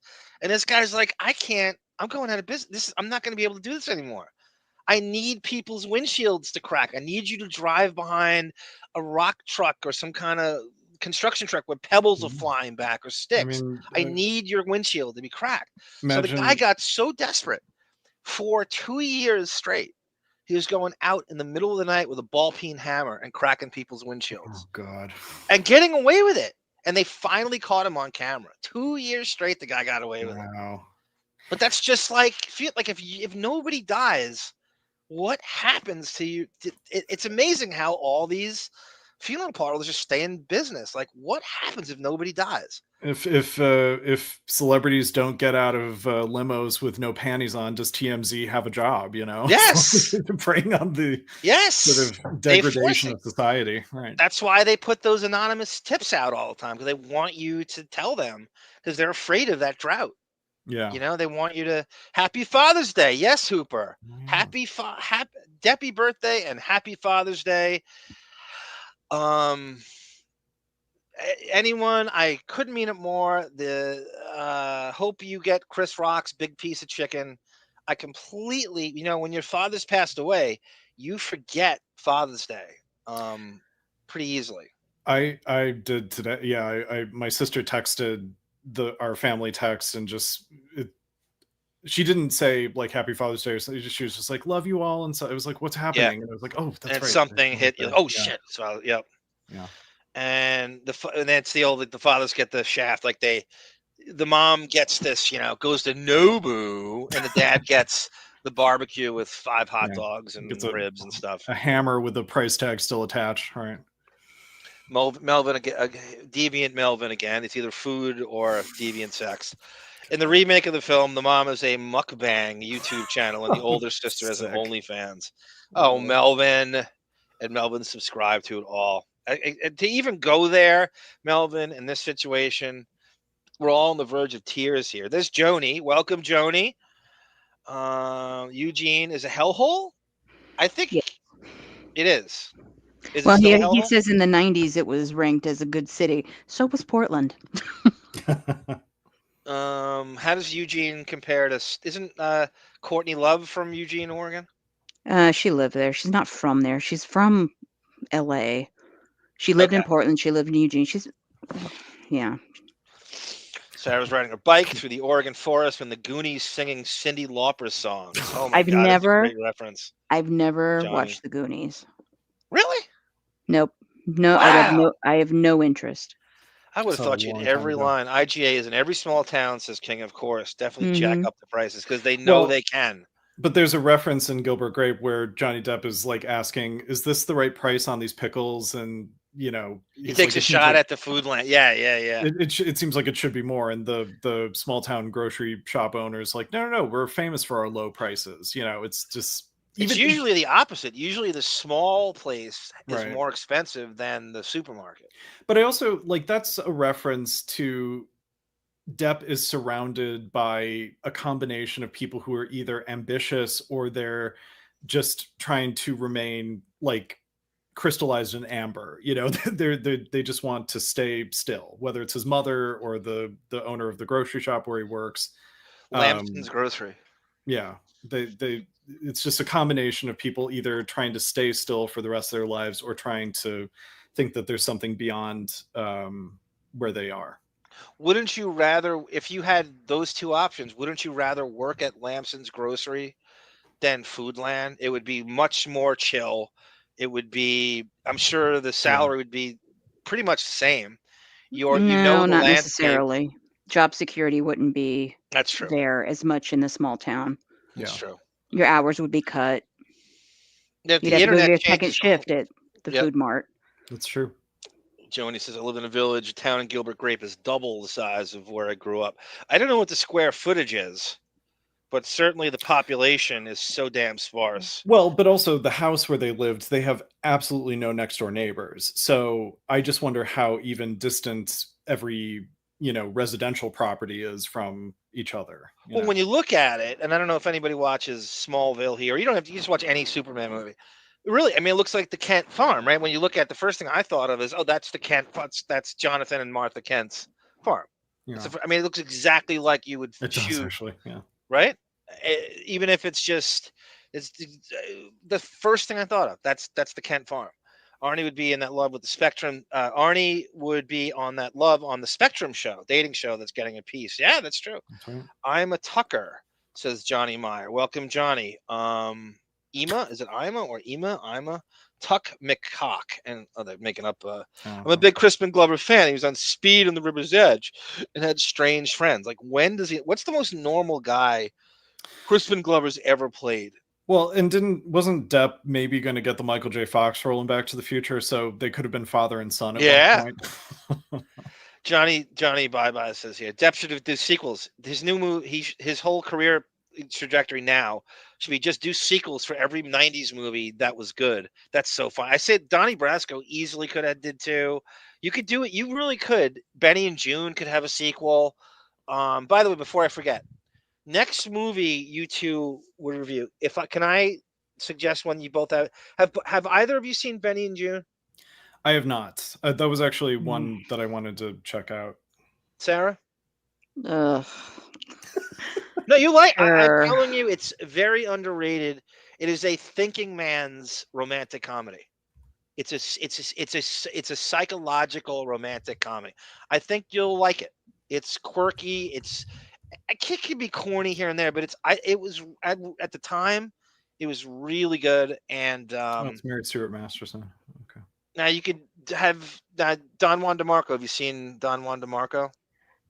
I have not. I have not either. Okay, so you can do that. I You know can enough choose- about it though to know kind of what to expect. Because Marlon Brando's in that, and Davyd's favorite Faye Dunaway, I would think Davyd would be all over that. Because I mean, Mommy I had Dearest. Yeah, right. I want to do Mommy Dearest on Patreon. That would be. Oh, we should. Yeah, that would be fun for the Patreon. But yeah, I mean, Benny and June, I definitely, because I wonder what Mary Stuart Masterson has to say, you know, working with Depp as opposed to like Christian Slater and Bed of Roses, you know, like working with wow, that's Bed of Untamed Heart. Roses. Yeah, Untamed Heart. That's with Marissa Tomei and yeah, Depp was up for that. By the way, he's supposed to play the Christian Slater role, and he Oh my! bailed I saw that in the theater. Oh my god! Yeah, what that's a Depp what a turned down. dumb movie, Untamed even at the Heart. time. And it's By really the way, stupid. we need to thank Philly for really coming through on the Venmo. Philly 29, the Mensch is Mensch. thank you. And one of the biggest What's Eating Gilbert Grape fans I know. It easily could have been shot in Philadelphia. Thank you, Philly 29. I think Instagram killed the paparazzi, says Johnny by the TMZs. That's true. That's true. Anybody could be paparazzi now, right? You could be your own. I'd like to see someone do that. Like I know a lot of people are doing this in the media, in the political media now. Like I'm gonna be my own thing. I'm not answering to MSNBC. I'm gonna be my own media person. I'm not answering to CNN. The footage you showed of like Depp and Sean Penn getting out of cabs at that Patti Smith thing, that was like an amateur, right? That wasn't TMZ or anything. That was probably an amateur, yeah. Yeah. So you could be. There's a guy on Instagram. What is his name again? Oh God, he's the guy I told you when you were with your mom that all he does, not all he does, but it's such a when he's at a loss.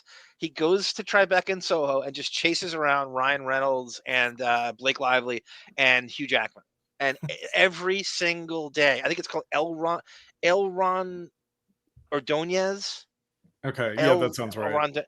And he's on Instagram. And so those guys, and then Bradley Cooper is always walking down in Tribeca past. Oh God, it's at the same spot every day. So this guy has Bradley Cooper's entire routine down, and he gets him at the same spot every day. And those are massive stars. I mean, those are 4 A-list stars every day.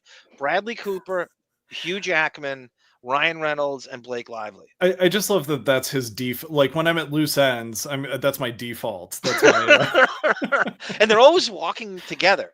So it's like we did Deadpool and Wolverine, and we're gonna walk together. And Hugh Jackman seems like a really nice guy. I mean, I have never heard a bad word about that guy. And every time they engage him, he talks to them, and he's never a dick. Even though Logan himself, James Howlett, Wolverine, would be a huge dick to the paparazzi.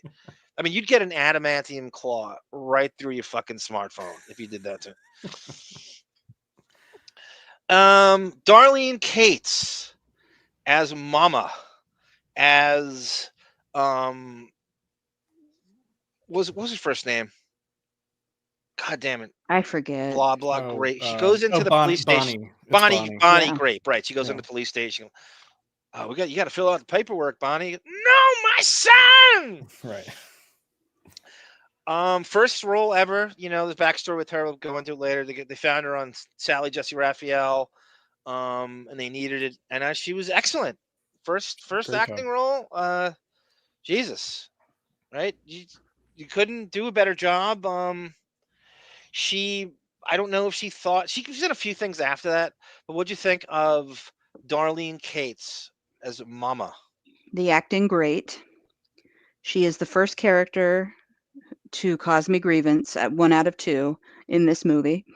And I understand depression, not to that extent. I understand what that can do to the brain. I don't understand sitting in the middle of a situation, literally, where you are watching your children suffer and continuing to make that worse by choice. Right. Yes, that is insensitive. I don't give her the credit a lot of people that I've read do by going to the police station to get her son. I do. I mean, if you want to nitpick things, you have a vast amount of property. You can, oh God, how do I even say this? Someone in the throes One of day, clinical depression is not thinking on those terms. Okay. But you understand what it's doing to your children because it's blatant. Yeah. Like you see what it's doing to your daughters, especially both of your daughters, in particular your youngest daughter, right, who is still too young to be able to see the light at the end of the tunnel.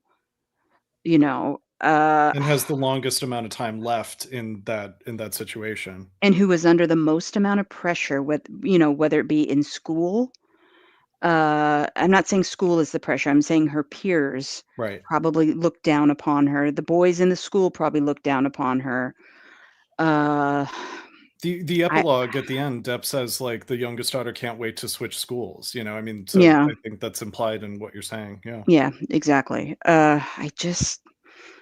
This character angers me, and I just, good for her at the end. She redeemed herself a little bit. Yeah. She made it up the stairs. That's about where I end it with her. Yeah. You got to realize too. I mean, this is God bless something like Medicaid, where I say this, and I had this epiphany just watching some of it a few weeks ago. Gilbert is prime, and I might have written it this way. He would be prime in therapy. He would be the perfect candidate for Medicaid therapy, where he would have to pour out his family problems to a therapist or psychologist. And that would be a pretty good way to do this. And the mom also too. So where are the resources for them in terms of Mrs.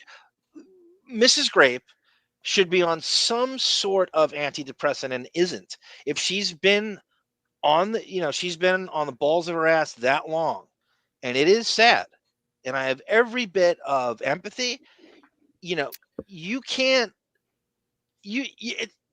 When someone who doesn't suffer from clinical, you cannot say to someone, "Oh, just pull your bootstraps up, get it together." That's not how it works. I'm not saying that. What I'm saying is, do you not recognize what you're doing at all? She does. For years. She absolutely has a self-awareness. She certainly for years. Does. Yep. The last 15 minutes of the movie, sure, she sees, what the problem is. She's so wounded that she cannot, she's just become the crutch on her kid.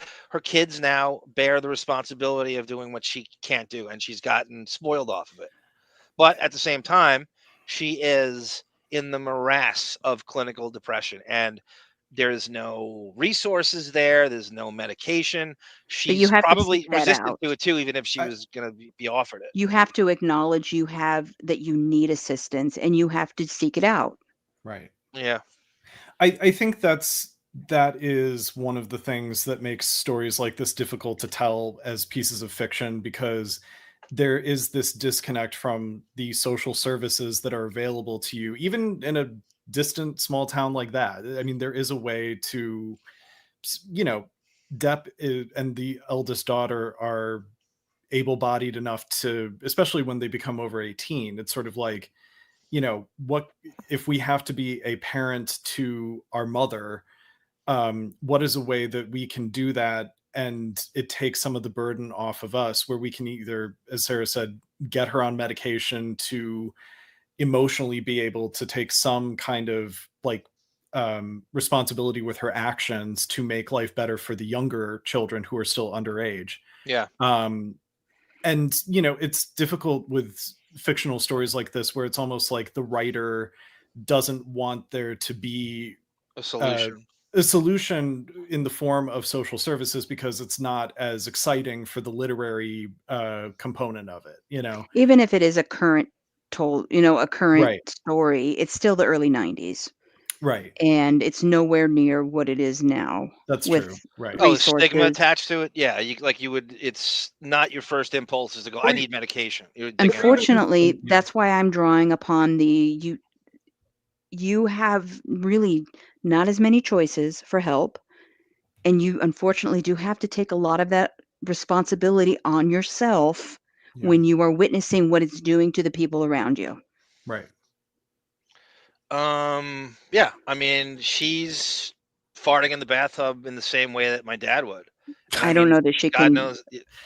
You know, another thing, if you think about it, how is she bathing? Those girls are having to bathe her. Oh yeah, that's not gone into at all. They don't. There's nothing. Well, that's what that's what I was saying earlier, is that the majority of the perspective of this movie is how is Johnny Depp burdened, and not so much the other children. The girls, 10 times. The girls have no escape. Right. Because when they go to school, they hear about it. When they go to the store, they hear, whispers about your mother.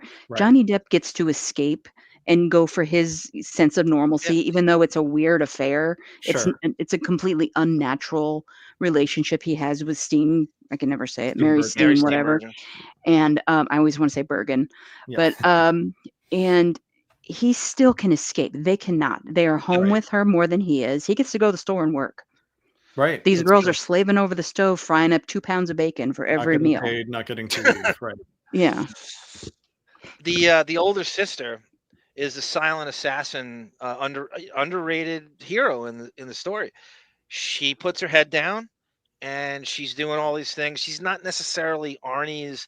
I don't know if Arnie responds to her. I can't see her shirking the responsibility of taking care. I don't see. She looks like someone who do whatever it takes to help the family, and I don't see her.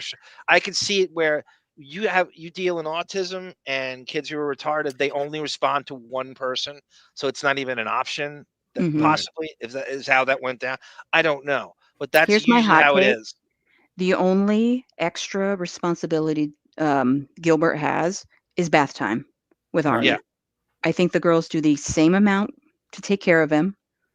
They're cooking meals. They watch him as much as the brother does. Yeah. They can probably bathe him, but Gilbert's there, he can bathe them. Right. Do you think we should have seen scenes of the bathing? The younger sister? No, Ellen, played by Mary Kate Shellhart. Do you think we should have seen scenes of Ellen in school of some kind? Yeah, maybe. Maybe it was cut. I don't know. But there's teased in school. There are physical details that I think are brilliant, that are unspoken. Like there's my two examples. Arnie's fingernails are constantly dirty. Yep. Yeah. And then with the younger sister, the makeup is slightly over the top because she doesn't have that female parental figure, that proper female parental figure to teach her how to do it. Yeah. Right. That's so good. Yeah. How great is Kathy Scott? She spelled Benny and June wrong in the same one. I'm just kidding. I would have spelled it that way. I know. Nobody knows. I know. It reads the same. Who cares? I know. Yeah. The example I think of with the older sister, where you can tell that she is like utterly devoted to the family and not her own ego, is that Arnie runs into her and destroys the cake that she made. And the reason she's crying is because it's like, we have to have a cake. Like, she's not upset she probably is upset about the work she put in, but ultimately it's crazy it's work. sort of like, we can't have Arnie's 18th birthday ruined by not having a cake, So, I think that's just, as Sarah said, they're sort of, there probably is this kind of arrested development thing with the girls in terms of like, they can't escape either their responsibilities or the physical place where they are by having a job or by having a boyfriend outside of what they do for their mother and for their brother. So there is this kind of like, this is all I know. This is all I am. Yeah. I think the older sisters, if she has a hidden aspiration, is to be that super baker that makes the crazy cakes, basically like her future would be Foodland, where she's working the bakery and making the crazy cakes right on request in the back with the frosting. What do they call it? The shooter with the frosting. The pastry bags. Yeah, right. The shooter. Like culinary. The cake gun. Yeah. The cake gun. Mom is a top. Johnny Bob says the top 10 obese movie characters. I can't even think of another one off the top of my head. Well, we have one with Nutty Professor. I have a clip, which is crazy you say that. In 50 years, Ozempic, right? That would be great. Put the mom on. Yeah, but there's side effects now coming out about that. Hopefully there is. I'm getting So sick of hearing about it. it was meant for people with diabetics, severe diabetics, and now all these people are taking it. Speaking of Eddie Murphy, speaking of Darlene Cates, this is a clip from The Nutty Professor with a before he was famous Dave Chappelle. Oh.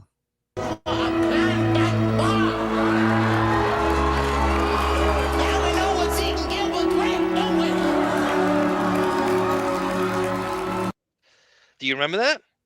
I do, yeah. Dave Chappelle's kind of playing like a crowd work, heckling comedian. And before he's famous, and I remember watching, like, oh my God, a Gilbert Grape reference. It's crazy. You're not even paying Eddie attention to what's really happening there. I'm like, Eddie Murphy watches Gilbert Grape. That's crazy. You're very shallow. It like 10 times. Eddie Murphy is great in that. He is phenomenal in that.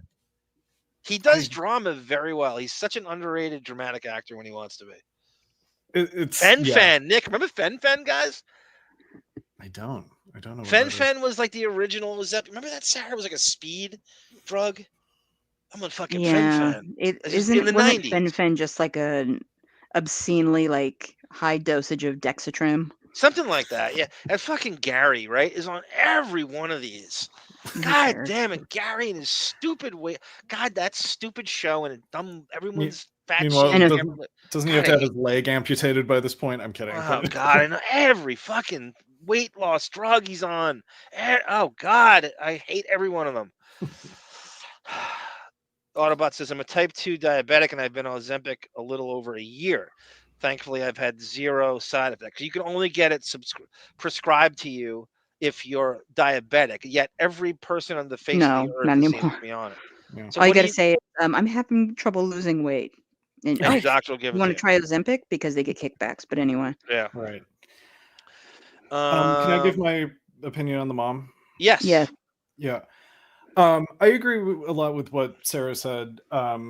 Just in terms of the mom isn't really there isn't really a character arc to the mother beyond her getting the wherewithal to rally herself to go get Arnie out of jail. And even then, I sort of read that as selfish reasons, where it's like, she doesn't want any of her children to abandon her. She has a fear of Gilbert getting his emancipation to go wherever he wants. Losing another son.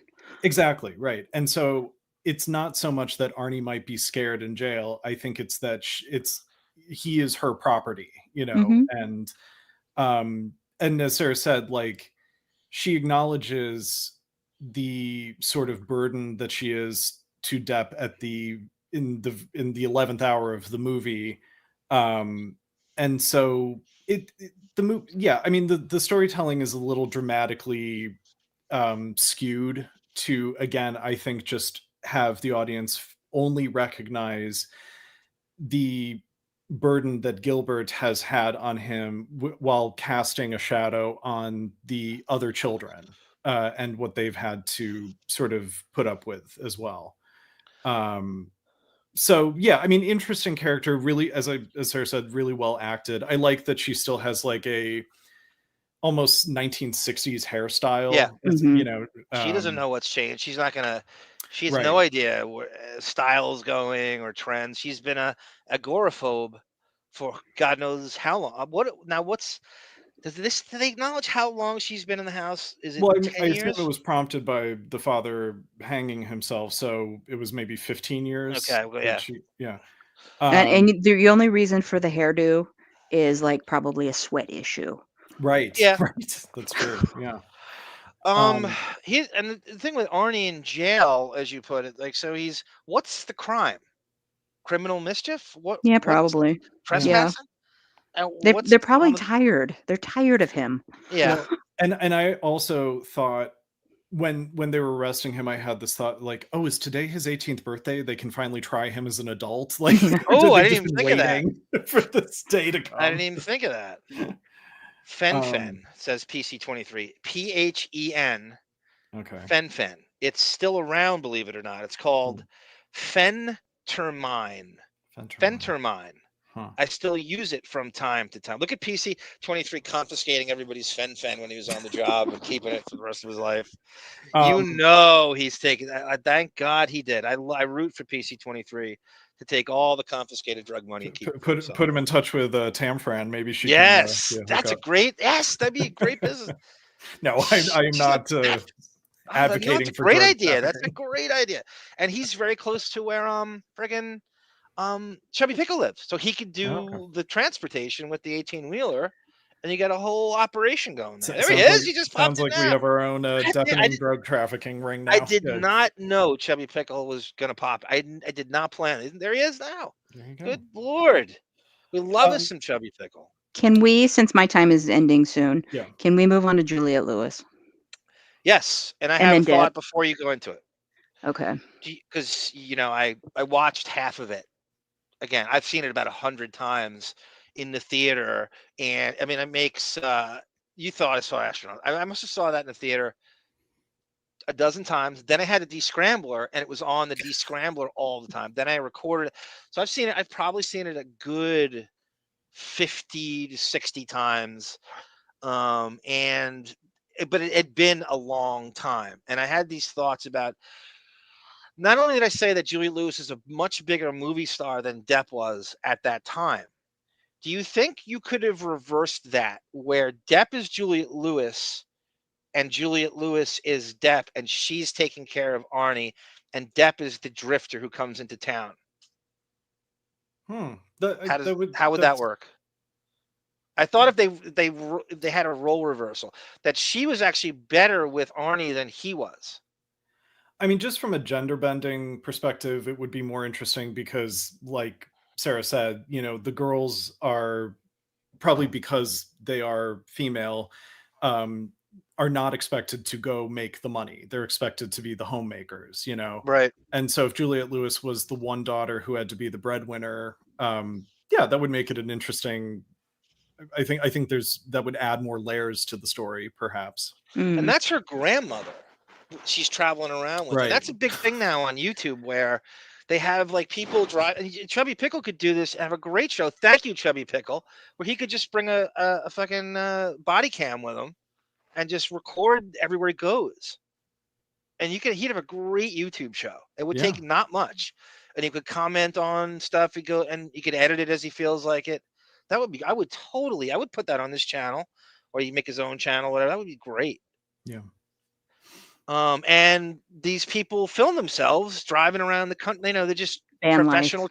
They get like an Airstream and just travel the country. But that is very much a thing. This convoy of people who travel around in vans or RVs, and they have these spots. And you could see at one point in the van in Juliette Lewis's RV with her grandmother. I don't know what happened. Did they ever say what happened to her mom? Because it's her grandma. Yeah, it's quick, but it's nothing memorable. They divorced, to me. and she was kind of staying with both of them at different times. And the grandma stepped up, and she just got along. It happens a lot.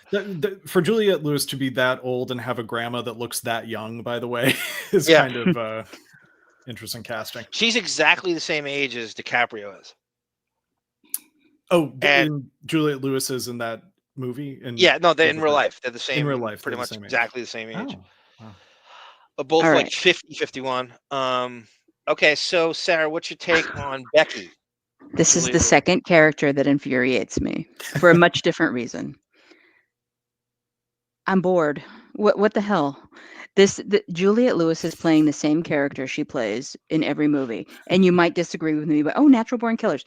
She's just playing a psychotic version of Becky. Right. It's the same. She's playing like an ethereal, earthy kind of hippie chick. I understand that. The idea of this character is necessary. She's required in this movie. He needs a sense of normalcy. The casting is putrid. Yeah. If he needs normalcy, which is what we're led to, believe in this movie, cast somebody a little more standard. Yeah. Like an actress. We have a theory that who we think it was supposed to be. And who is that, Sarah? Winona Ryder. But I'm still a little. They broke I'm up on right I'm before not the into movie that. got made. I'm not into saying that. she's perfect casting, but I guarantee you she was the first in line for that, and they broke up. He dumped her. What the theory has it, by the way, that he caught her cheating with Dave Pirner from Soul Asylum, and Depp dumped Winona Ryder because of that. Maybe. I don't know. That's the rumor I've been kind of going with now, because nobody could, they will not say why. There's oh god, I had so much going on and I was too young, and they make all these nebulous excuses, but what really happened, I think, was that would definitely get Depp to fucking pull the trigger on a breakup, and then sent him into a fucking heroin spiral.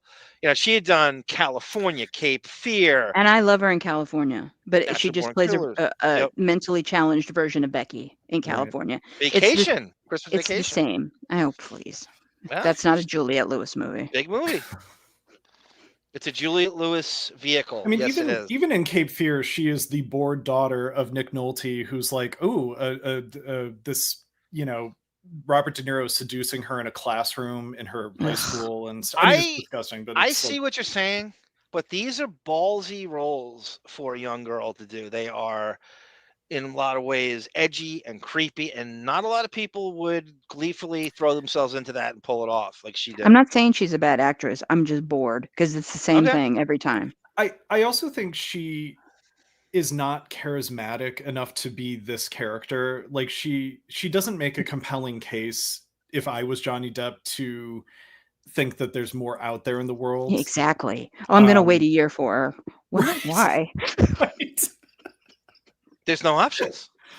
There's absolutely no options in this town. There's Head to St. nobody Louis there. with Mary. Head to St. Louis. Chicago is closer to Chicago, I think. Well, and what's interesting about Mary Steenburgen's character is that, you know, Artie walks to St. Louis. That's right. What's interesting about Mary Steenburgen's character is that once her husband dies, it's almost like she wakes up from like she wakes up in a cult, where it's like, what am I doing with Depp? Like I should be like, Depp is just this stand-in for her trying to escape her marriage, and now she's able to do it physically, so she doesn't even need Depp anymore. You know, he's an F buddy. A booty call. I mean, it's a classic fucking booty call, and it's done. They have a perfect system with the grocery delivery and stuff, and he kind of knows what's going on, but he's not sure. In lieu of like physically escaping the town, he's sort of a mental or physical escape. You know, it's not the right thing for her to be doing. And once the decks are cleared of her husband, there's not even any sort of grappling with it scene. She is like out of nowhere. She's like, we are going to St. Louis. I'm taking my boys. Boys, get whatever candy you want at the general store. And like, still in her funeral veil. Right. Yes. And she gets accused immediately, and everybody in town is accusing her of killing her own husband. Exactly. Right? Because and now, while she had every opportunity to do so, all she had to do was hold him under the water. Yeah. I do not believe she killed him. I think he just fell over. Because he was freaking out at the kids, like when he got home, and there's kind of a death of a salesman thing going on with him, right? Yeah. At the same time, he could easily be like Jack Lemmon and Glengarry Glen Ross or something like that. He's just he's trying to be the perfect, you know, father and you know, insurance salesman. Great, just like Crispin Glover. How many people are you going to sell insurance to in that town? When does it tap out? Well, and you find out that's why he's running out. You find out that's why he's fixated on Gilbert. It's not because he probably knows they're, you know, secretly they're doing it, but he just wants, you know, another client. Yeah, exactly. And you would like it's business is so bad that you're rapidly pursuing Gilbert Grape all the time, and that's all you got. Yeah. And also, if that's an interesting thought, like if he does know that like Gilbert is like having an affair with his wife, it's sort of like, hey, you know, I'll let you have my wife, but could you do me a solid and buy some goddamn insurance? That was an actual conversation they would have, like in a different script. I mean, because his vocal intonation was like so leading, as if he knows what's going on. So let's have this unspoken thing. I'll look the other way on my wife if you can get a policy. You know, it's like I'm not following Ted Danson. You could do that. All right. And Sara loves it because he was in Roadhouse. Kevin Thigh, I think it's Kevin Thigh. Of course. Yeah, that's what you like. Johnny Meyer says Juliette Lewis is a safe distance from Daniel Day-Lewis. Classic Johnny Meyer. Johnny, but the LA protest, David. Yeah. Johnny put that on his fucking IMDb. He got protester number 10. 55,000 6 degrees of separation stories out of it. Yeah. There's nobody you can bring up. I'm waiting for the Juliette Lewis story to come soon. Yeah. You know he's got something with her. Thanks again, Chubby Pickle. It's already in the chat. What's already in the chat? The Juliette Lewis story. Oh, we had, okay, of course. Thank God, right on cue. Then we got to move to Depp. Okay. Gilbert, Gottfried, Gilbert Arenas, Gilbert Gerard. What do we think of Depp as Gilbert? Now, I've heard, again, this has come up, and I've said this on this show 100 times. For those in the know, for those in Depp's inner circle in real life, they swear, they claim that this character is as close to the real Johnny Depp as it gets out of anybody he's ever played in the history of his he has done 100 movies. I will say this is a very natural performance. Yeah. But the context, he's got a heroin problem in real life. And he's trying to get him, they're trying to get him into what's the intervention? That's coming. Yeah, that's coming. We got that covered here.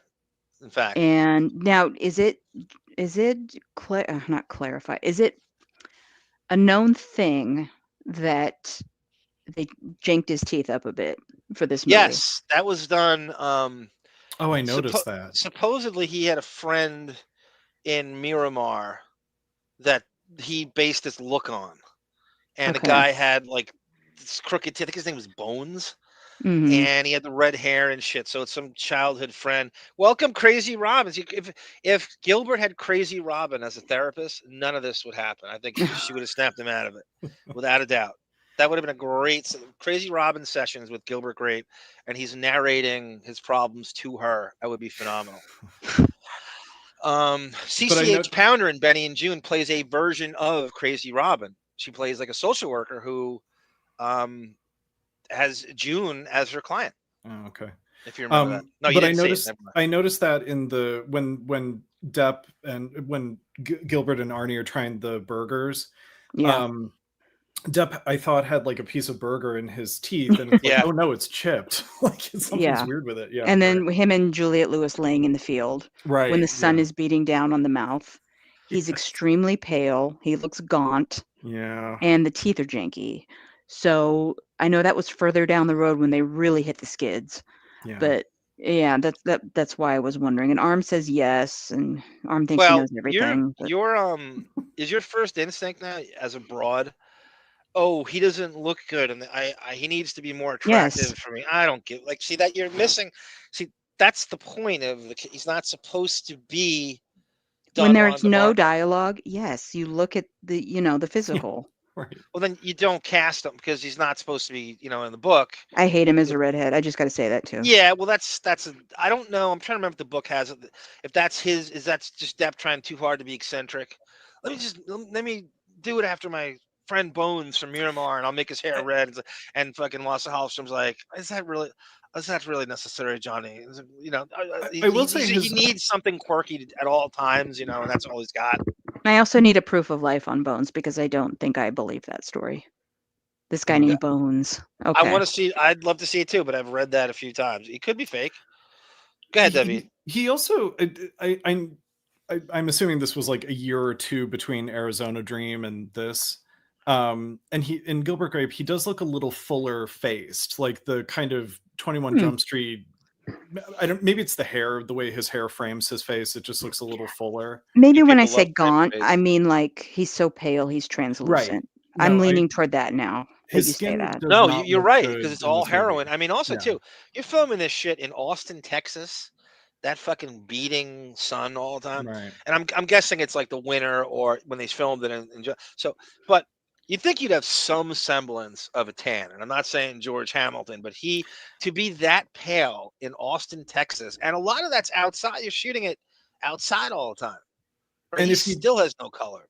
And if he does have, there are scenes where his face just looks kind of blistered. Like I just see the sort of, I don't know. He looks red in certain scenes. It's not tan. It's like he looks.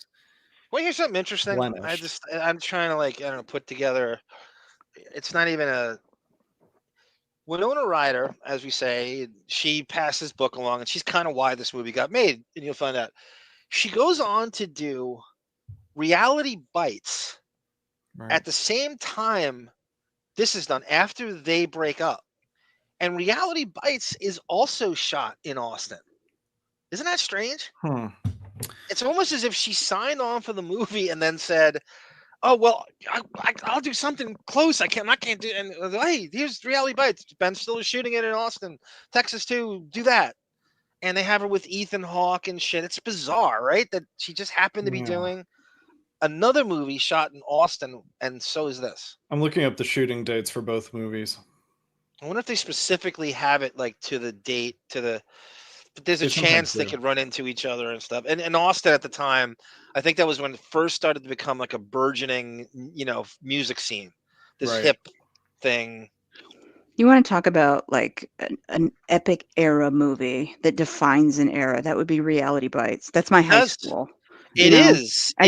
I go back to the mindset and the same feelings I had in those years in high school. That resonated with a lot of people.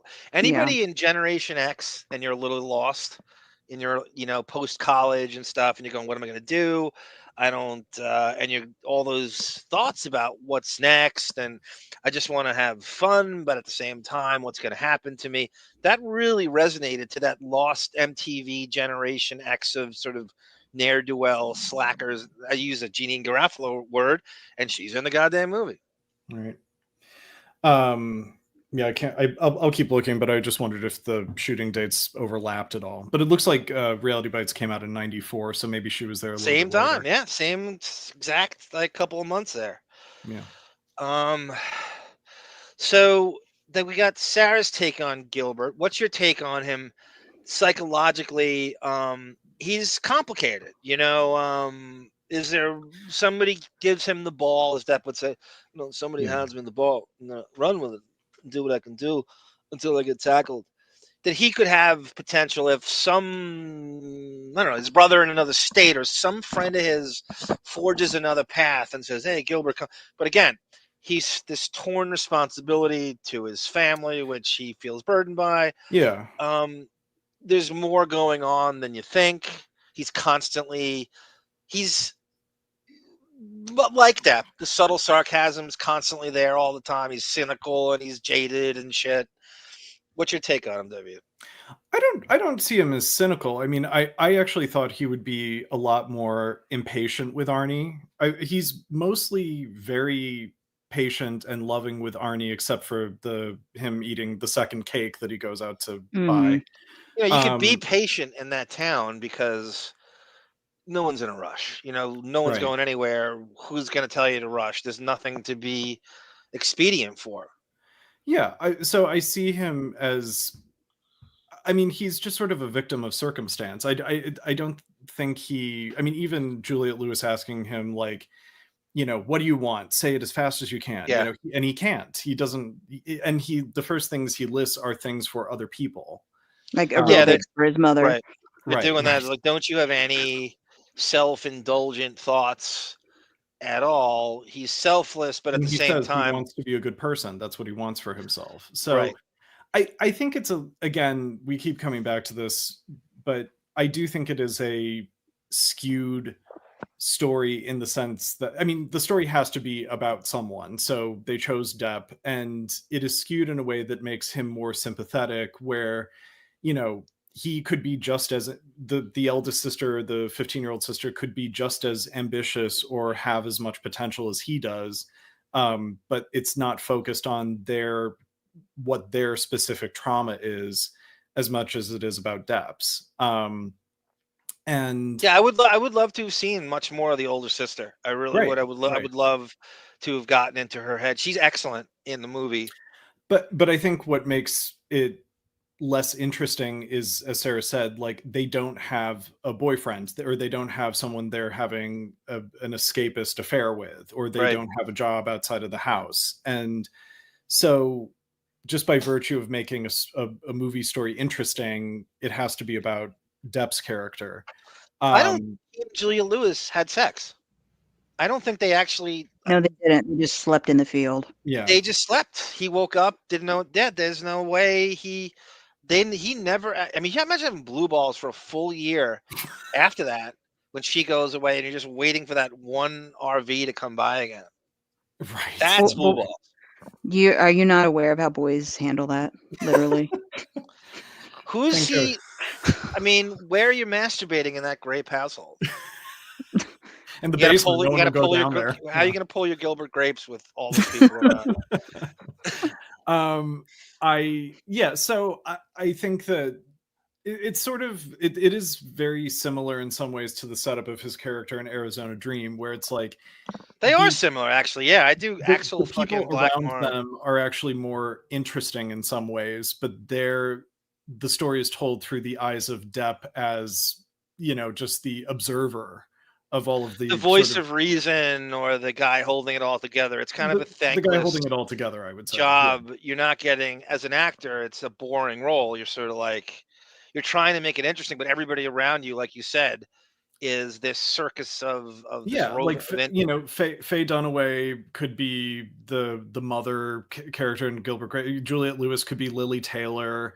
You know, there's a lot of like parallels in terms of, and it looks like the town where they are in Arizona. You don't know what time of the century it's set in. Yep. It could be 1948 for all we know, both movies. And both movies have a theme of like staying put, you know, or thinking that there's something more outside of the sort of haunted house that they live in, you know. So I didn't dwell on that at the time, but that is a fantastic comparison to Arizona Dream, which most people, I mean, I can't believe out of all the movies he has you haven't seen, that's the one you pinpointed first to go see.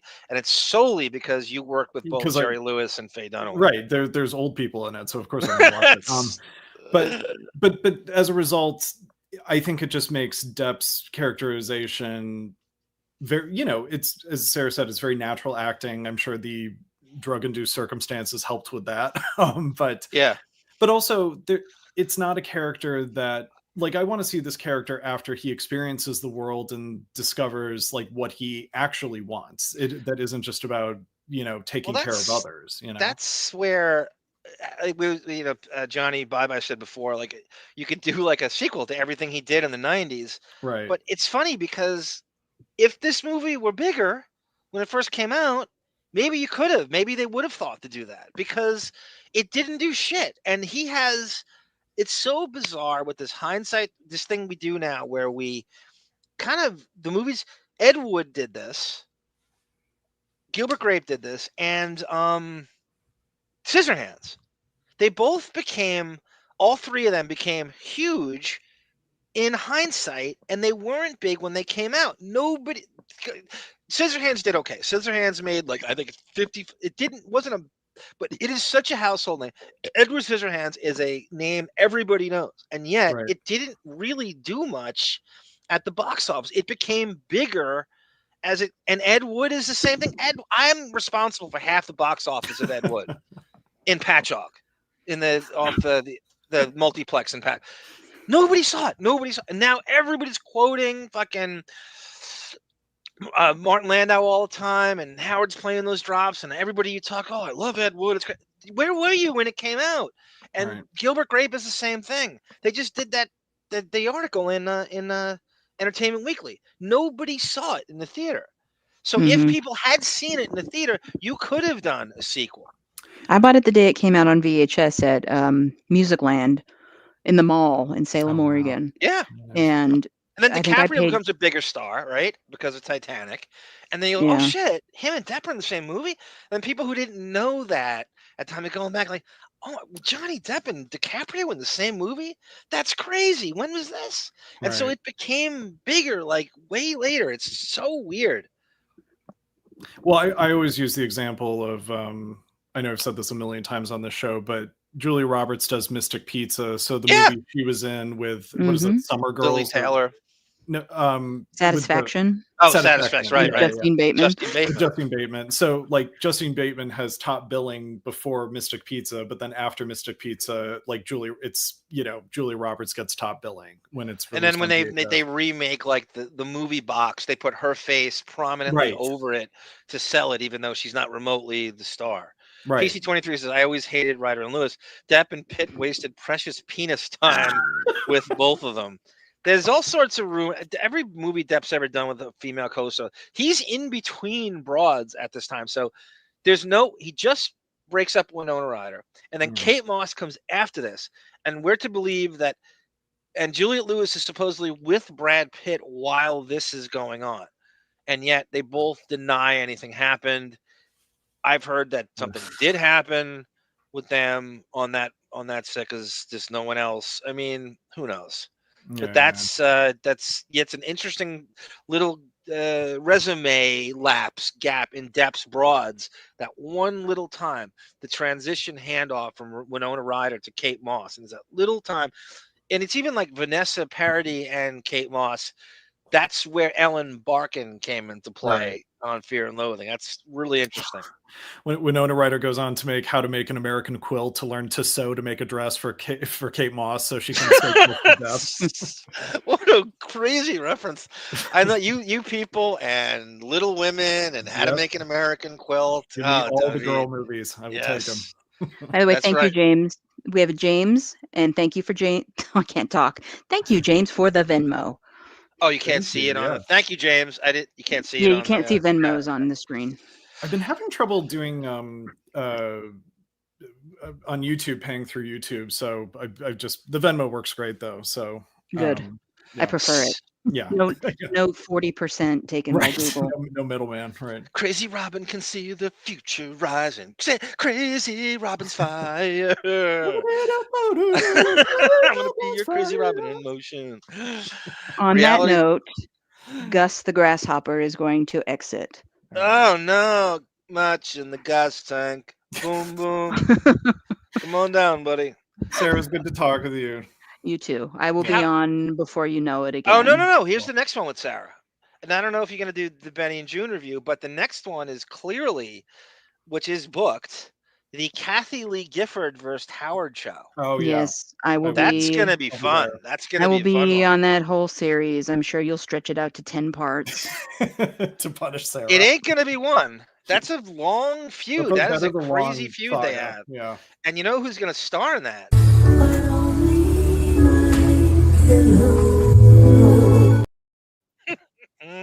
That cat. She was such a big hit. I love that cat. That was a fun cam. Yeah. Such a cat, Sarah. You love when the owner, Davyd, takes credit for their pet's genetics as if they had something to do with it. Dog I birthed her. You have something to do with the genetics of the cat. You've good taste in the genetics of animals. All right, Sarah. Okay. That was a very fast. You were on for 2 hours and yes. I felt every second of it. Oh God. You and your B. Arthur bullshit. Get out of here. Bye. Bye. All right, Davyd. With that, can I say a couple more things about the movie overall? Okay. We're not done talking about it. So. Oh, okay. I'm sorry. I thought you were moving on to something else. We're not done because I have all sorts of stuff related to the movie now after this. And go ahead. Okay. Because what I'm going to show you from Entertainment Weekly is crazy inside baseball shit from it. Okay. Yeah. There's just two more kind of like artsy things that I noticed about the movie that I don't know if they're intentional, but I just wanted to mention them.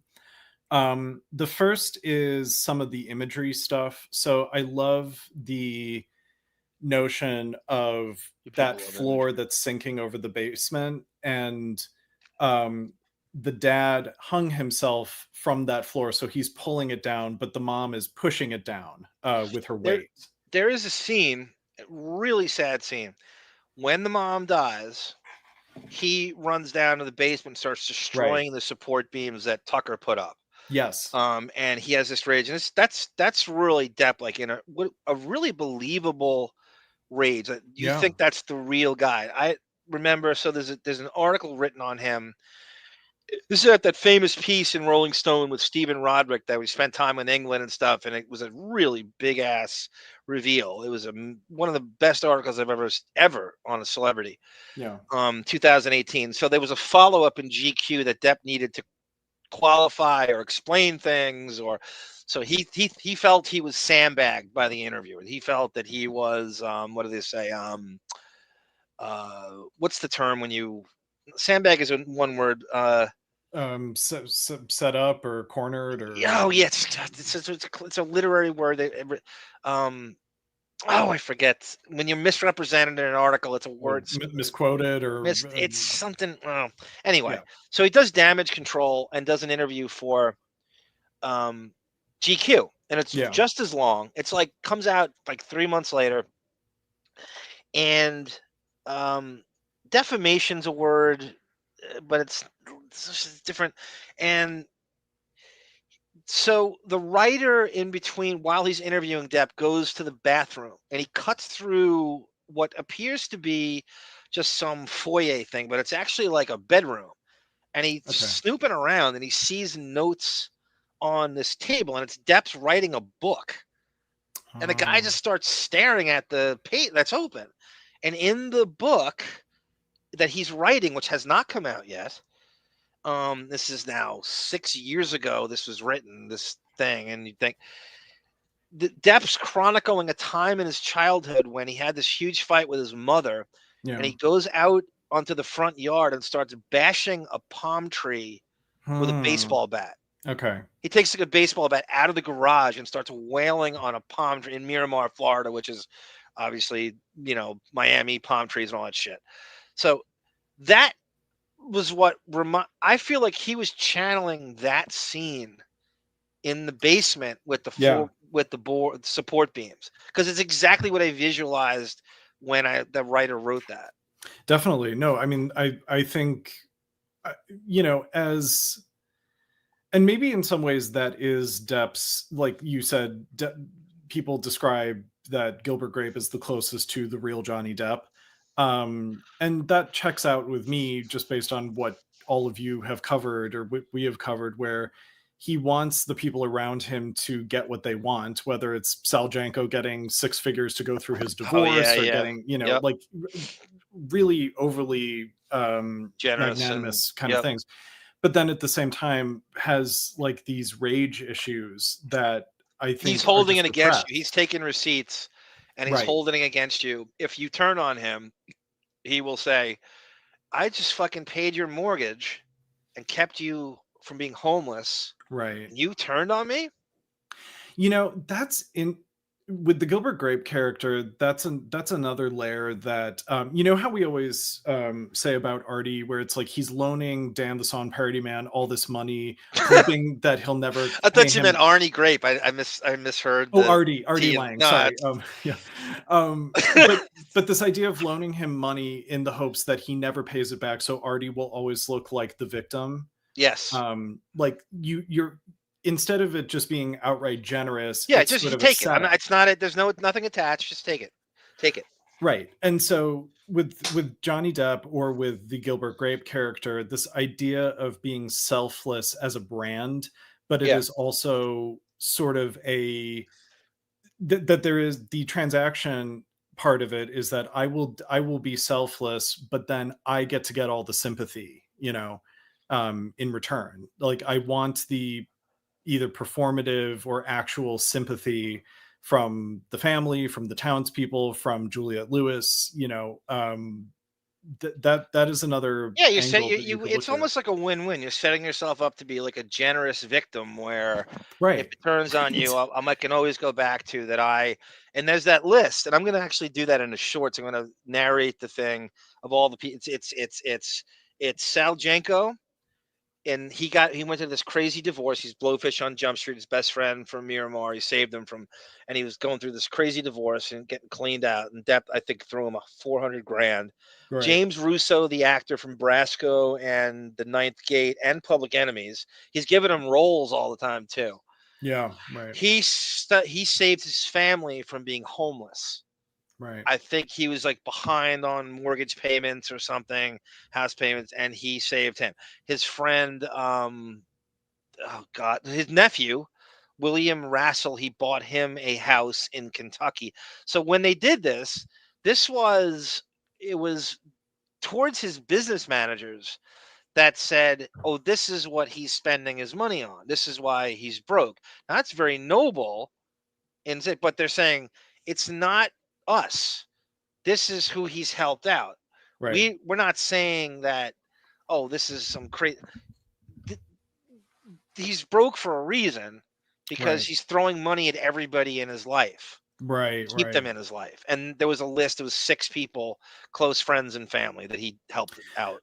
And I would be interested to read the book Gilbert Grape just to see like if the author elaborates on what is Gilbert's motivation beyond just that's what I know. Now I want to read the do. book now too. I know. I want to go back and read the book because now, I do when Depp says as Gilbert, like, I just want to be a good person, it's very like aw shucks of him, but at the same time I could read into it as being a good person is the only way that I get attention, you know? Yeah. And it's the only way that I can call in I'm calling in my chip to get attention from you on the spot. Like I want it now, you know? Yes. It's not even just the general aura of having attention and love come your way for being such a good person. It's that, listen, I have my receipts and I'm calling in my bar tab of like, you need to come adore me. You need to come adore me right now. Yeah. We all have that person, the silent assassin. I mean, his sister's like that in the movie. True. And that just does all these random acts of kindness and it seeks no attention whatsoever. Right. And doesn't want it even out there. You know, you hear about sometimes like rich guys donating money and I donate the stuff and I don't want the attention for it and stuff. And I think that again, like the sister, the sister I think is actually purely just is selfless. I do think there could be an element to Gilbert or the real Johnny Depp that is, I'm going to get everyone in my life on the biggest bar tab of random acts of kindness that I can so that I can call it in one generous, the big shot at the bar that wants credit for buying everybody rounds all the time. Yeah. In one bombastic, calling in my bar tabs moment, I'm going to get the most, it's this,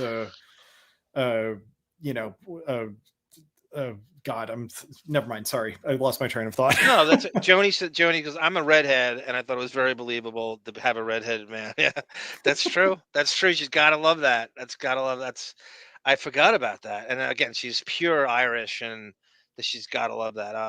Let's just go through this from in the shower. 2% of the world's population is redheaded. I didn't know that. 2%. Wow. In some countries, they kill redheaded babies. God. Unless you're hot, Joni, then it doesn't matter, right? It's really more of like, unless you're Julianne Moore, cheekbone level, right, or Christina Hendricks, who I think is not even. I don't know if the carpet matches the blinds. I don't think they do. But the first movie I saw with Dee was Gilbert Grape. The last sort of imagery thing I wanted to talk about in the movie was the sort of the elements of air, fire, and water. So there's all the constant, like the insurance salesman drowns, Arnie almost drowns, or he thinks he's going to drown. The notion of fire, the elementary school catching on fire that's referenced at the beginning, and then them actually setting fire to the You think that's deliberate, or is it just a coincidence that these things? I think it's a literary connection. Yeah, I think it's a very writer thing to, again, just all the foreshadowing in the movie. What time of year is it supposed to be? Because who's jumping in a fucking lake or pond in like November in Iowa? I mean, it's not. You're not going to just casually, even Juliette Lewis is batshit crazy as she probably is. And she's supposed to be just like, I don't judge, I'm pure as driven snow. I don't judge anybody. That's the core of her character. She's just not judgmental at all. Yeah. No matter what. You couldn't find a better person to roll in the town with that circus that she's ironically visiting. But again, it's very impossible almost they're all wearing heavy clothes. It seems like it's, I want to say October or. It feels, I mean, it feels very sort of that kind of gray transition from summer to fall. Yeah, to me. maybe like September, like mid-September. Like after Labor Day sometime. So it's still maybe viable that there's some hot days to be able to jump in the pond. The younger sister's playing with the band at the opening for Burger Barn. Right. So she's in school, but again, I would love to have seen her in some school setting and her getting teased. That has to be part of her life. I mean, I'm so worried about image.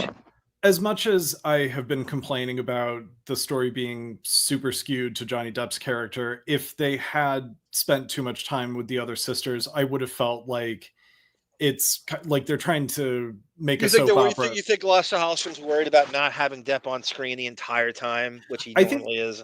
That could be part of it, but I think it's also like, you know, a movie that starts 1,000 soap opera fires and like can't put them all out. Like I've got drama with, if I show a scene with the youngest daughter in school, then I got to wrap that up somehow. If I show a scene with the eldest daughter having some sort of outside interest and some sort of social drama problem, I got to wrap that up. So it's not necessarily a story as much as it's just the day-to-day. It's a series of slices of life with one family, and I can see how that's less compelling as a movie. Maybe as a TV show, more interesting. Yeah, I was thinking that too. That could be like, it's so true. That's very true. Like it feels more like it should be and could be. Like, what budget are we dealing with there? Couldn't that easily be like a Little House on the Prairie kind of thing, like TV show? Yes, it easily could. If that were today, you would probably do a Netflix or an Amazon series where that would be like a 6-episode kind of deal. Yeah, I mean, in a movie, you have to be willing to kind of kill your babies, where it's sort of like you got to pick a point of view and kind of go with it, you know. Yep, I got to cut this. I see so many deleted scenes that I just go, how on earth did you cut that? Right. How on earth did you cut that? And what would have been the big deal if you left it in? Sometimes it's like 30 seconds. You're like, is that really you need to cut that? Why? Why? Yeah. So the movie's an hour and 41 minutes as opposed to an hour and 39 minutes. Is that really worth cutting? What does that do? One of my favorite movies, it's a weird movie, is The War of the Roses with Michael Douglas and Kathleen Turner. And Danny DeVito's in it and he directed it, but the deleted scenes from that movie I absolutely love. And Danny DeVito, on the DVD, he gave an introduction where it's like, a good comedy should only be 90 minutes. You know, it's that whole math thing of like, I hate that. This overanalyzing that. It's so stupid. So, and the scenes are really funny and on par with what's in the movie, but I wish they were in the movie, actually. Like, I actually think it would make it a better movie. It would feel sort of fuller. And sometimes you're just going, oh, I wanted that backstory. I wanted to know. Yes. Now I know why. Why that I needed that exposition. Why did you cut that? Some of that's so true, because some of the scenes in War of the Roses that they cut are sort of like, oh, that's what they're referring to in that one moment that they just never cut to it. And you ever hear the director try to explain it in the old, remember the Blu-rays and the DVDs commentary, and it doesn't make any sense to you. Just going, oh, we just felt it was going to be sympathetic, and they're always whispering and mumbling. We just felt that the character of Gilbert was going to be, if we showed that, it would take the attention away from you. Like, fuck you! It's some money thing. It's so, the overanalyzation of it makes even less sense before. You're more confused now than when you. I can sit through an hour and 50 comedy versus an hour 30 comedy. I can do that, Mr. DeVito. You know, isn't Artie Lang the king of makes it to the original cut and so apparently there's a scene in Jerry Maguire that he was supposed to be in that they cut. Okay. I guess. And he's always saying, oh, I filmed this, and you can't really prove it. Like, you know, it's not even in the credits. Go, oh, I was on Jerry Maguire and Travolta came over to me and I was playing catch with Jet. And then he goes, you do not look at Jet. You do not do anything with Jet Travolta, because the Scientology thing. Right. Yeah. Jesus. Misappropriate. Oh yeah, Johnny, I'm blanking on the word I'm looking for. ambush. I know what you're saying. Like sandbag. the writer rewrote what Yes. Depp was trying to say, basically. Yeah. There's a literary term for it. I'm just fucking blanking on it. It's Yeah. eating me alive. This little Depp head. Hey, Arm. No need to believe me, but I messaged Johnny on his only Instagram. He replied back. Well, the one, his certified, verified Instagram, apparently he doesn't use it. His assistants do. If that's the one, unless you have some private one that you would think, and Josh Richmond's probably the best way to. But it goes directly to Rochelle Hathaway's phone. I am on her Instagram like more than any. It's probably as much as even yours. Yeah, I haven't been posting in a minute. But yeah. Oh, by the way, I have an offer for you. It'd be my pleasure to do.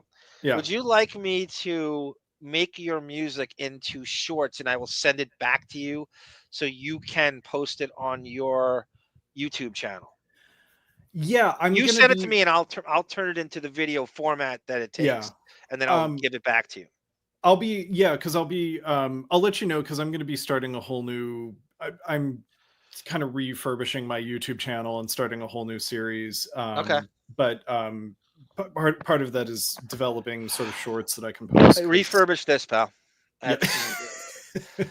After we still talk, but I'm not going to say anyone. No, that little Depp head. We want more. I want every bit. I want the screenshots. I want to see it. I want to see it. What are they? What's the internet? What's the thing the kids are saying? Pics or it didn't happen. Or yeah, right. We need to see it. You know, I deserved if that's true. And you're a Canadian broad who doesn't lie. I want to see it. You know, I deserve to see it. That is bullshit. You just listen to the first 2 hours of the show, and you know I deserve to see every bit of it. Cindy Packard, welcome. He called this hit piece. Thank you, Cindy. There we go. That's the fucking phrase. Thank you, Cindy. Everything is a hit piece. Yeah. Right. Every time. Dan Schneider, right? The whole. Right. Oh, it's a hit piece. It's a hit piece. It's not a fluff piece. A hit piece. It's a hit piece. Yeah. Thank you, Cindy. Ruthless People is great. Gina Deuters. Yes, that's right, Joni. Gina and Stephen. By the way, I'm going to talk shit about Stephen Deuters right now. So he, as I found out through some transcript, maybe a couple of them, you know, he has the job that I should have. Right. So he's picking these fucking these boring ass, forgettable, fucking mind-numbingly tedious British period pieces that Depp seems to be doing. And where do you think it comes from? A fucking Brit picking them. Right? Only he could have a taste in that. And we need to push him out. You just do the boring shit. I picked the scripts, Deuters. I picked the scripts. You are doing the worst. You couldn't have butchered that. And you are responsible for Mordecai, Jean Dubarry, all that horse shit. You are fired. Fired. That's my job. That is my job. You've butchered it. You are to blame for these shitty roll one after the next. I want that. I would have turned it all around. He's to blame for the last decade if Depp is too lazy to read his own scripts. I'm looking at the Instagram of Stephen Deuter's the Into Film that Johnny Depp founded, I guess. And the tagline says the movies they make, European sensibility combined with American accessibility. Oh my god! So bullshit. You looked at thank God. I always get somebody made a comment about me that I get like. I'm locked in battle, and I get too happy when you actually know how you're looking something up, which I easily could do myself, and I forget that I'm allowed to look something up while I do this. Yeah. So, are you aware of this production company, Into Film, with the 2 is the number 2? Yeah. So his description is exactly what I abhor and detest in Depp's filmography right now. Like all that period piece British shit has got to go. It's all boring. It's all, I don't learn anything. I don't relate to it. I don't want to know. Enough. All that shit I'm eradicating it. Every bit of that. And his description of himself is exactly what I had no idea he wrote that. Read it again. It says, European sensibility combined with American accessibility. Yeah, that's it. Then bingo.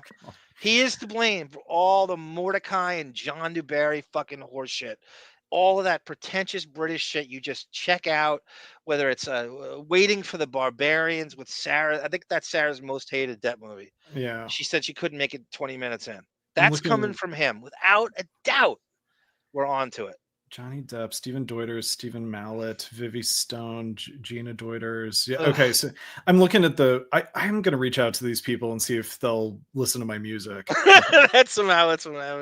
Well, if there's one good to come from it, maybe you can get in their head and have an ear of. Well, also these period pieces are like super easy to score. You know. It doesn't require like big mammoth, Star Wars music. So. Joni's 18th century week. No, you should not have an 18th century week. Maybe have an 18th century afternoon at most. I don't know. God damn it. It is my least favorite genre at him. It is boy, you talk about jump the shark. Holy shit. I don't even know what people get out of these. You don't learn anything. You can't relate to anything. You're not really learning. You're not teaching anything. You're not learning. You can't distill anything. You can't, you know what I mean? What are you getting out of this? Yeah, I think with a period piece, like it still has to be motivated by character. So like the movie Amadeus is a period piece, but it's about one composer being jealous of the talents of like a really immature, bumbling younger composer who just happens to be this like idiot savant. So there's a modern sort of relationship dynamic that we can relate to, and the historical stuff is just surrounding it. But with a lot of period pieces, they make it about let's follow how the concept of the history leads these characters, and we don't put any sort of relatable human characteristics into them, and that's not interesting. It isn't, and you're checked out, and it's incessantly boring. And I blame also Prince MBS, Saudi Prince MBS, the murderer of who is that production company that he has in that film business they're trying to bring in, and they let him do whatever he wants. Right. He throws money at anything he wants. That's how Jean Dubarry got made. And initially people were just like, wait a minute, what is this canceled stuff? What? Warner Brothers and Disney? Then how are you doing this? And then later on it comes out, Saudi murderer Prince MBS is paying for all this shit. And then I pieced together. I was the first one to say this still to this day. That's how you leave your Fairfax trial to get a private jet where you just told everybody you're broke to go to play with Jeff Beck for nothing. What's funny about it is Johnny Depp, I think, has probably met his match in terms of he can't bankroll MBS, like he did with Sal Janko. Yes. And so it's like he got to listen to him. Yep. Well, and now it's like MBS is going to call in a favor from you. It's the tables will turn, and you'll have to finance the death of a child or something. So I brought up, that's well said. I brought up here it is, Entertainment Weekly, What's Eating Gilbert Grape article just came out like in the last year. They decided to do a 30th anniversary kind of thing. And it's this long, inside baseball about the movie. Before I do that, because these things are shorter, here's some interviews about the movie. Here's director Lasse Hallstrom. See what he looks like. He's Swedish, of course. It's Lasse. Yes. Hallstrom. Right. I see. My Swedish That was good. That was good. Okay, hold it. You kind of wonder these interviews they do. Like, this isn't online. There's no online at the time. So they're doing these little, sometimes European. How many tickets does this interview sell? Like, you kind of, you're doing these press junkets, right? And like, what is it? What becomes of all of it? Like, what are you really moving box office wise by doing this interview? Well, by the way, this woman, Bobbie Wygant, who I guess has passed away, but I'd never heard of her. She's a Dallas, Texas-based woman who just interviewed everybody. If you go to the YouTube page that's attributed to her, like Byron Allen, you're going, well, how do you get these guys? How she interviewed everybody? Like she interviewed like Sean Young before Blade Runner, Yeah. And also, it's like she got these people as they were promoting the biggest movies, How do you have access to these people? Like when nobody, I mean, they won't do like, Charlie Rose and she's a charming grandma from Texas who just like everybody had to sit down with Bobbie, I guess. Well, I wonder if because Gilbert Grape was shot in Austin, if she was, I don't know, some local access.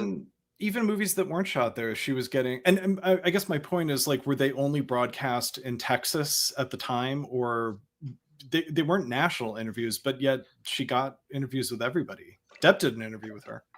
I know, I have that too. And this is all River part Phoenix. of the chunk. And River Phoenix. Thanks for doing that. You're welcome. We're rolling, Bob. All right. You think, is it in or out? What do you think? What looks the best? Like that? Or like that? Yeah, like okay. that. Yeah. Okay, good. Okay. Thank you. Well, now that your collar is fixed and my mic cable is fixed, maybe we can do this interview. Lasse Hallstrom, it's very nice to be sitting here in New York talking with you about your movie. Oh, she flew. Okay. Which you made in Texas. I looked at the film, and knowing, of course, that you are a Swedish filmmaker, I felt that there was a European, even Swedish influence to the. Isn't it so bizarre that they would tap European directors and filmmakers for these slice of life American movies? Just going, there's a zillion directors that want a shot, and it goes to this guy. He did Chocolat too, by the way, which Depp is in, and it's completely nice range too, from Gilbert Grape to Rue, the river rat drifter. Depp in Chocolat looks the most like his Fairfax trial look with the ponytail and shit. Right. That's exactly how he looks in Chocolat. Yeah, I always felt that, and maybe this is just because of my generation, but I love Jason Reitman's movies about the Midwest, whether it's Juno or Young Adult. And you're kind of going, what does fucking Ivan Reitman's son know about the Midwest? Yeah, and maybe it's a sort of, I describe Jason Reitman's style as pompous, quirky. Yes. And there's definitely that in his movies, but I also think it's a less bleak. It kind of gets the humor of the Midwest in a way that I think is underrepresented in a movie like Gilbert Grape. But you get the bleakness when you get a Swedish director coming from the tundra. I just wonder how that all goes down, that he gets the gig and why and who he goes against, and it's amazing. Because a lot of directors are like salesmen and hucksters. They can sell themselves at all costs. And sometimes I see the interviews with guys that are directors, and I go, how does this motherfucker run a movie? How does he's such a mumbling bore. How does he direct people? Because he's not even, I can't understand him in this interview. How does this guy, you have to like run the set. You have to like be this almost like a huge, like a basketball or football coach. And I just can't see that guy stepping up. And the cinematography in Gilbert Grape is sort of, I mean, not the camera work is sort of like basic, it's not, he's not doing these impressive Spielberg, dolly shots or, sort of,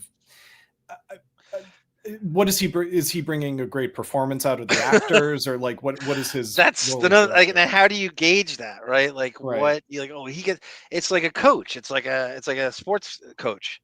Like you're getting the most out of your players in the way that a director would his actors, like different techniques they do. Look at Joni. You said the river dance on the keyboard. She's going crazy.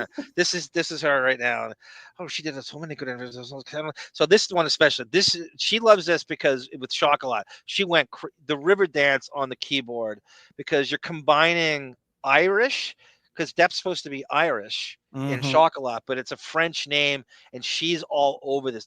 She could not be more. She's like, oh, Rue is French for the red original hairs, the color, and the red hairs of the red. Look at her. She you know how she must have palpitated when she could write that. Look at that.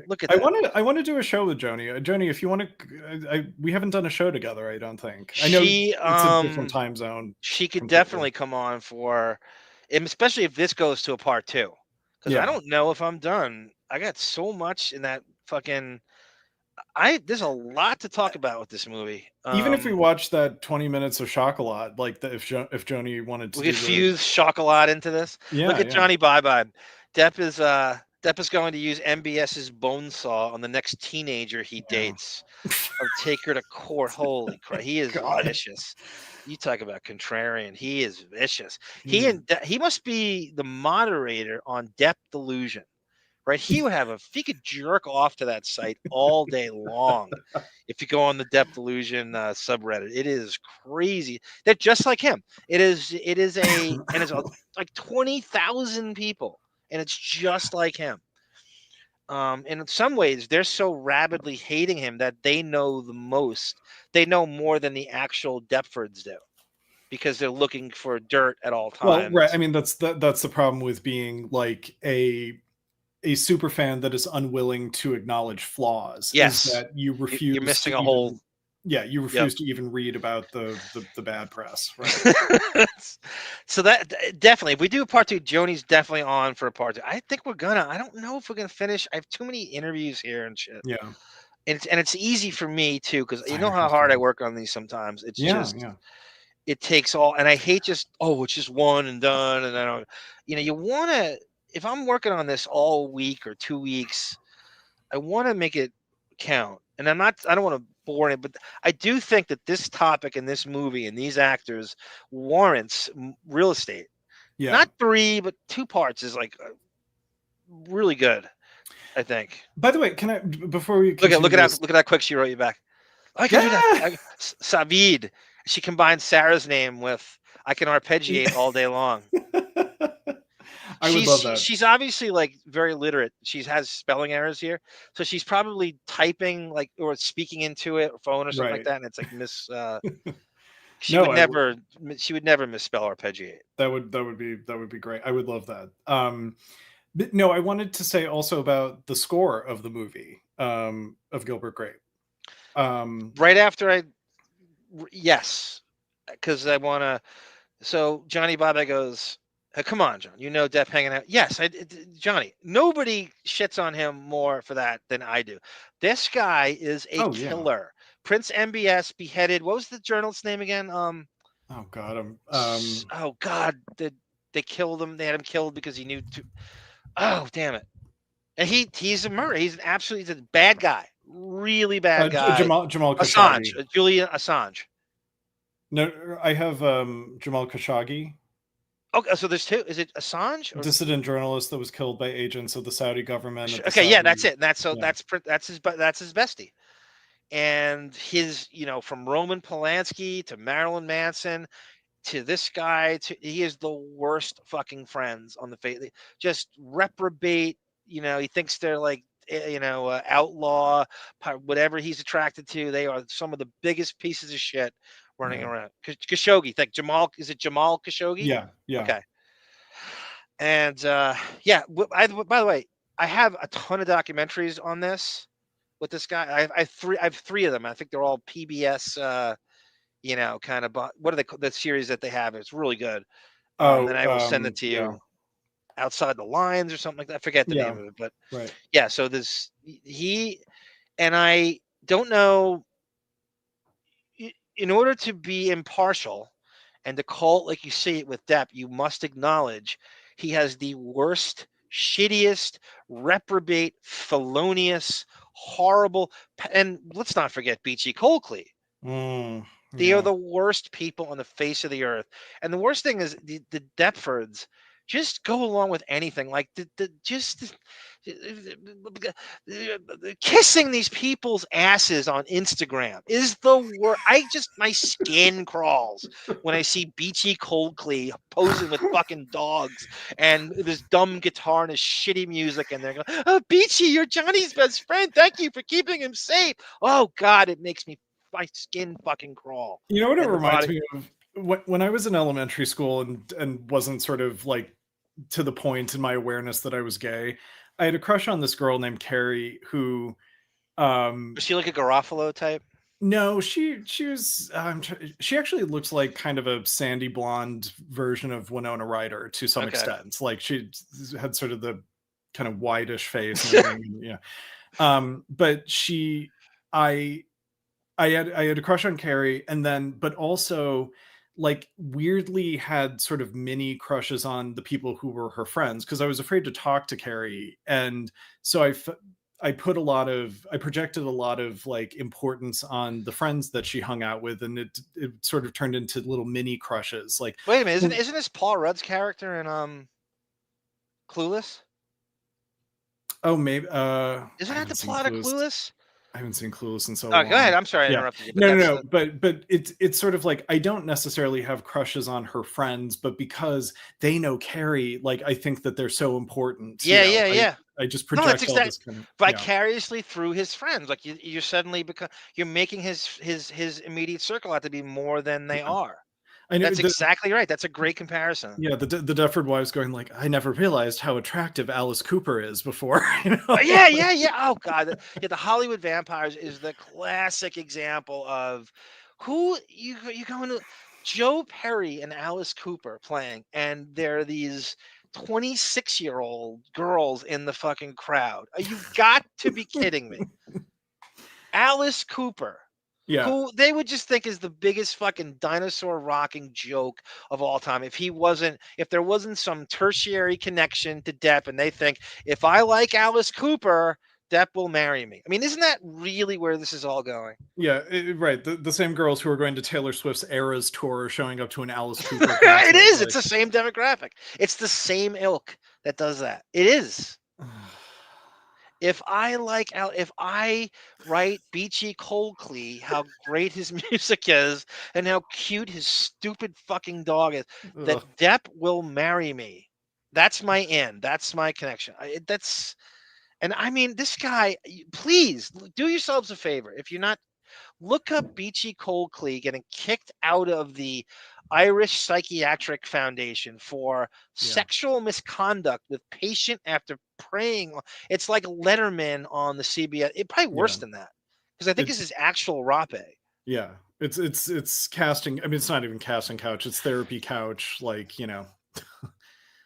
Joni, you're in. It's gonna be a weekend. You are in. I walked right into Johnny Bye-Bye's trap to go into all that. Yeah. I walked right into his fucking trap. I always do. In the movie Girl Interrupted, Angelina Jolie pronounces the word therapist as therapist. Does she really? That's what Beachy Coldclee embodies, it sounds like. Girl Interrupted comes up as like Winona Ryder is like, because of my relationship with that, she dated Christian Slater. Right. And he has a domestic abuse thing.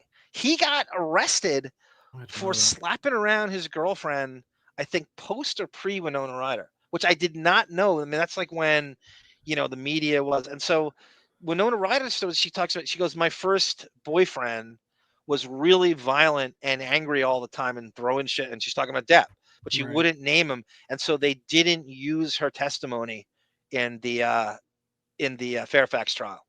Right. Oh, interesting. But Amber Heard wanted to use it. And so she took herself out completely. Did they meet on Heathers? Winona and Christian Slater? Okay. Yes. Got it. And they dated briefly, and it went nowhere. And that's just before Depp swooped in when she was 17. Right.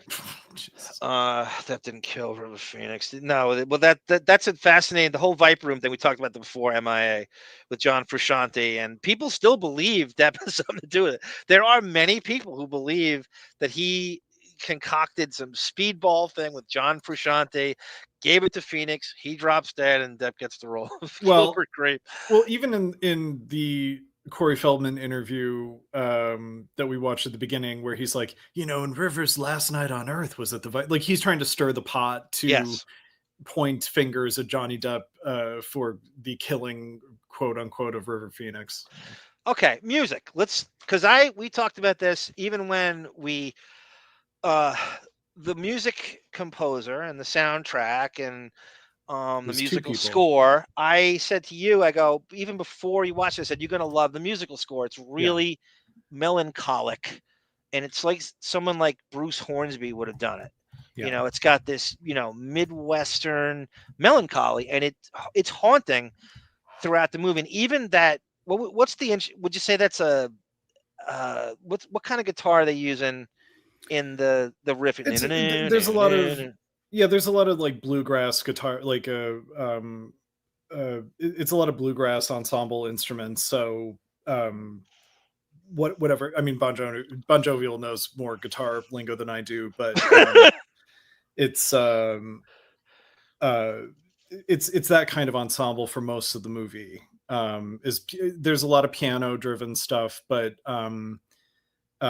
it's a lot of sort of bluegrass ensemble stuff too. And it's done in a way where you're kind of you're sort of or kind of melancholy and depressed the entire time. And I don't know if that's deliberately to keep you in that mood, because immediately as soon as you hear that, and again, I'm going to play this for you. In the 94 Oscars, Depp comes out and he introduces Neil Young. Okay. He agrees to do this, probably because it was Neil Young, but it was also to promote the movie. And look at what they played. Nobody knows this in 94 because like nobody saw the movie but me. And it comes out and he walks out to Whoopi Goldberg. It's really kind of sad because Whitney Houston is in this shot and she's dead. Yeah. And she died in what, 2009? It's been that long. Yeah, God, is it that long? I feel like it was because Michael Jackson died that year, I think, and I feel like she was a little bit later. I could be wrong about that. I for some reason in my head, I remember she died in 2012. Okay. Yeah. 2012. Okay, I thought it was February a little 11th. earlier. Close enough. Whatever. And she's in this shot, and she's oh, come on, I'm just looking for the Oscars. I thought I put it in the right folder. Here it is. Here is Depp, first time he's ever appeared on the Oscars, introducing Neil Young. But listen to the jingle that plays as he walks out. But we're experiencing technical difficulties. I'd like to take this moment to point out some of my friends who are with us tonight. Steven Spielberg and Richard Dreyfuss, and there's Miss Houston. Hey, girl. You know, we don't have a statue for you here tonight. But you know what? Whitney looks really good here. She does. It's so sad. Who's that next to her? Carole King? No, who's the... I don't know. I will always love you. You know? She's actually excellent in Girl Interrupted. She plays the nurse. Yeah, she's great in the movie. She really is good in that, and she's the perfect fucking nurse and a psychiatrist. There's that scene in the trailer scene all the time is the one that goes, Angelina Jolie says to her, he goes, "One more step and I'll jam this into my aorta." And she goes, "Yeah, Onija, your aorta is in your chest." Good to know, right? Good to know, right? The woman sitting next to Whitney Houston, was that Brenda Fricker from Angels in the Outfield? I don't know. That's as good as guess as I'm gonna have. Okay. Maybe not. Now you see why they only let me sing with nuns. It's just my forte. Now, the only man who truly knows what's eating Gilbert Grape is the man who played him. He is also the man who knew what was tearing up Edward Scissorhands. Here he is, Mr. Johnny Depp.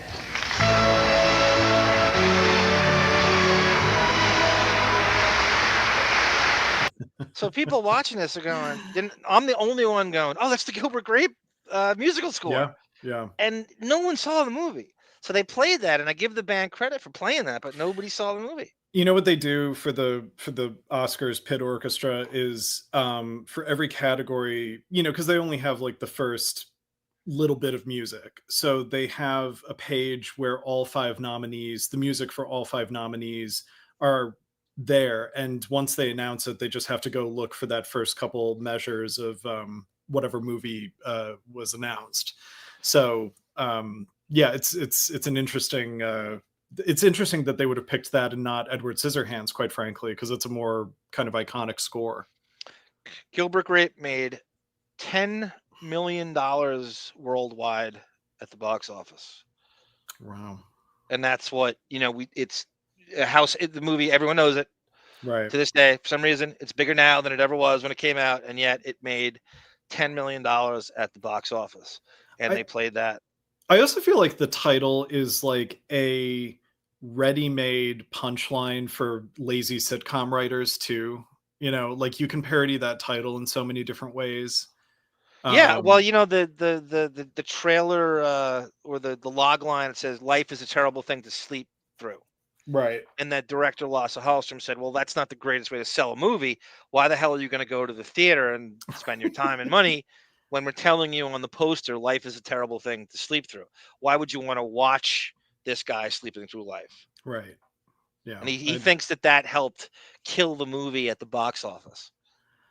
Yeah, and you know, no movie, especially like a movie with Hollywood actors, comes out of a vacuum, you know, and I'm just trying to think like what successful excuse me, what successful movie is Gilbert Grape trying to be like, you know? Yeah, you're always emulating something in front of you that this is blah blah blah meets blah blah blah. So it's both, you know, this is Nick of Time meets Black Mass. I mean, I don't even, it looks like, so Lasse Hallstrom did the movie Once Around with Richard Dreyfuss. Yep. And Cider House Rules. Right. So This Boy's Life. I think there was sort of a wave of indie filmmaker, like, you know, there was some sort of eyes on the indie filmmaker stuff in the early 90s too. So maybe he's sort of riding that was a huge time for it. Right. So this is all he does in this. And he had an anxiety attack. Missing in Action says it was supposedly bad coke. This is River Phoenix at the Viper Room. To bring him down, he gave him Valium, which is lethal when it's mixed with liquor. Oh, wow. Or whatever a speedball is, right? What's supposedly heroin mixed with coke. Is that what it is? And that's what's going around at the Viper Room. And that's the rumor that's been going on. Speedball. Yeah. Trent Reznor is 95. Whoopi is the worst. What happened? Trent Reznor is so 95. Whoopi is throwing the camera 12 times a day on The View right now. we gonna get out of this. Where's Houston? You gonna come back with us? We gonna come back right now. And it goes. 1990s basic cable really tried hard to get everyone in this country to watch the Sister Act movies. Yes, they did, Johnny. Yeah. This is Johnny's American Indian phase. It is, you know. It's interesting to watch him. That's Don Juan DeMarco, by the way.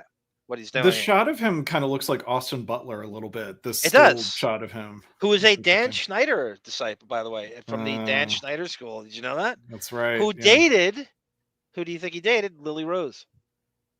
Oh, I forgot about that. Yeah, that's right. I remember you saying that. That Elvis thing. She's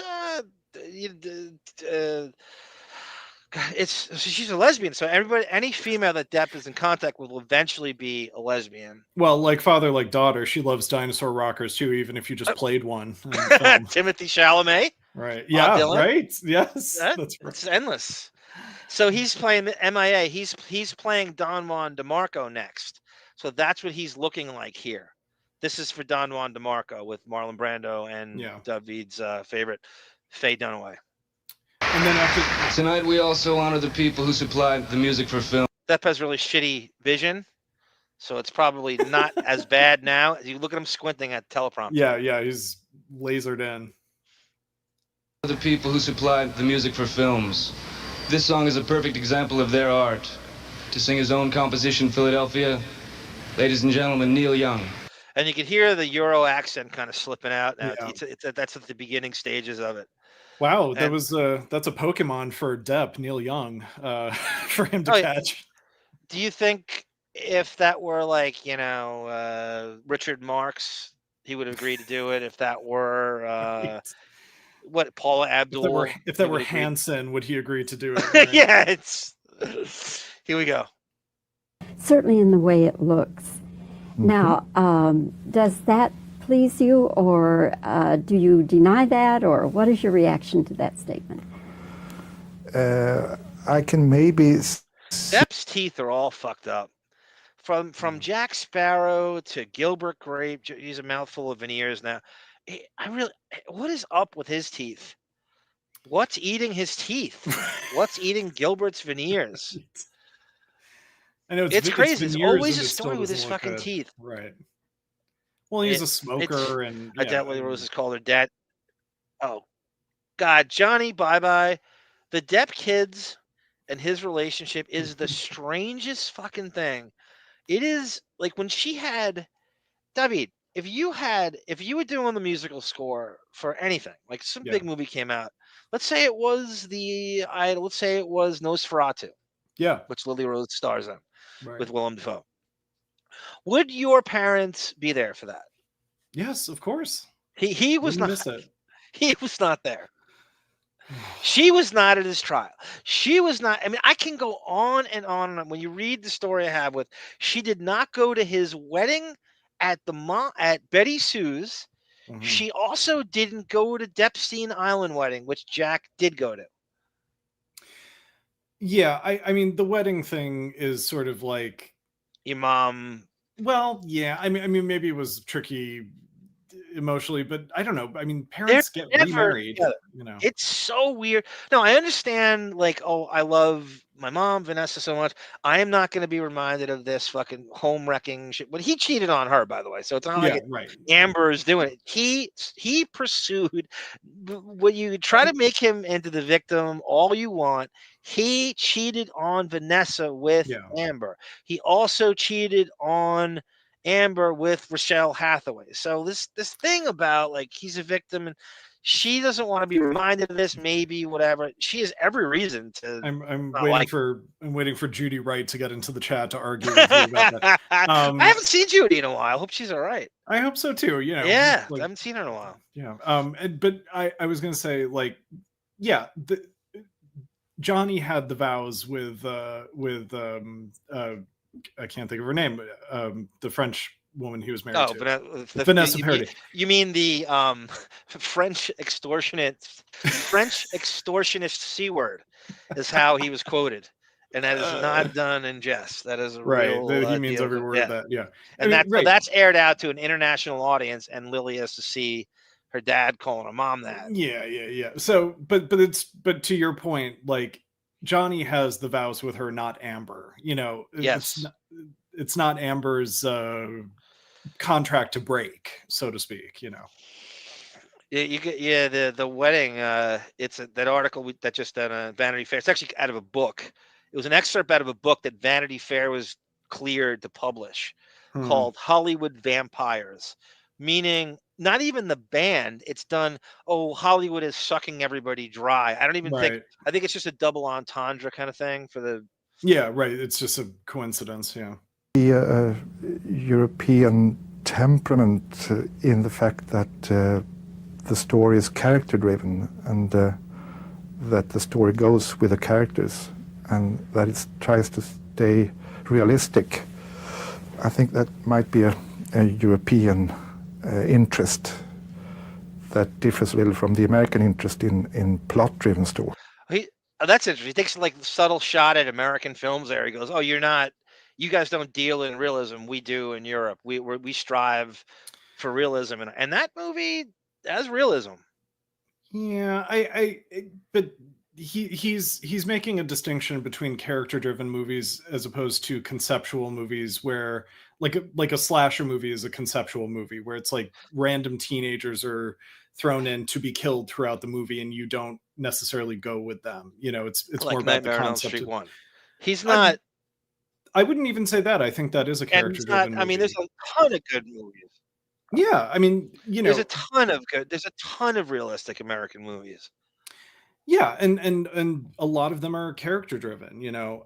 I think there was also a trend in the early 90s of like Hollywood. There was a lot of media sort of making fun of the Hollywood thing of like a movie has to be this meets this, or we see the same movie every year, or you know, whether it's like Robert Altman's The Player is a movie that makes fun of Hollywood in that way, or Speed the Plow is a David Mamet play that makes fun of Hollywood in that way. Yet you're in Hollywood, right? And you're part of the problem. yet you want to satire, you want to parody it and stuff. You want to satirize how sort of repetitious or predictable the slate of Hollywood-made movies is going to be, and yet you're part of it. You know, Yeah. I mean, What's Eating Gilbert Grape is produced by Paramount Pictures. You know, it's like yeah, you're not working outside the system. This isn't right.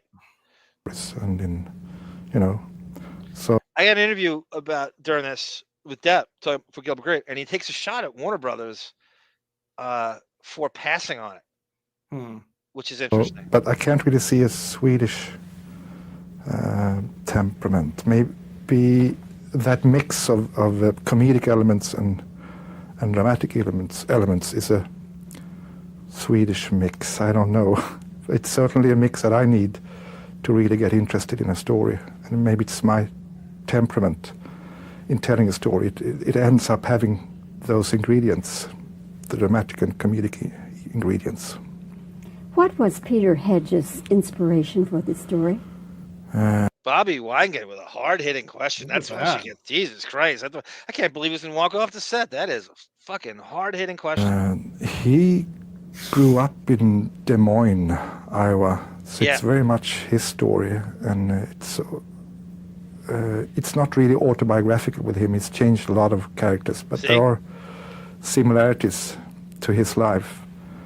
But the depiction of Andorra in the movie is very much experience his small town life and his observations growing up in a small town. What happens? You know, we talked about this before, and it's like if everybody had the same attitude towards, oh, I'm too good for this town, I'm going, and the entire Midwest is wiped out of everybody, and everybody just goes to New York and LA. Not even they don't even go to Chicago. It's always New York and LA. And it's just like, what if everybody looked at themselves like that? You'd have no population at all in the Midwest. That you just, this hick town, I am too good for this place. I'm going here. Yeah, I mean, I think that, I mean, you still have that here with people that come to LA or New York, and their ambition to be a star fucker, to just be famous or whatever it is, they finally kind of have a like come to Jesus moment where it's like, oh, that's not what life is all about. I actually hate it here. It's so cutthroat and competitive and shallow that I'm going to take that. I didn't know how good I had it. Right. Yes. Yeah.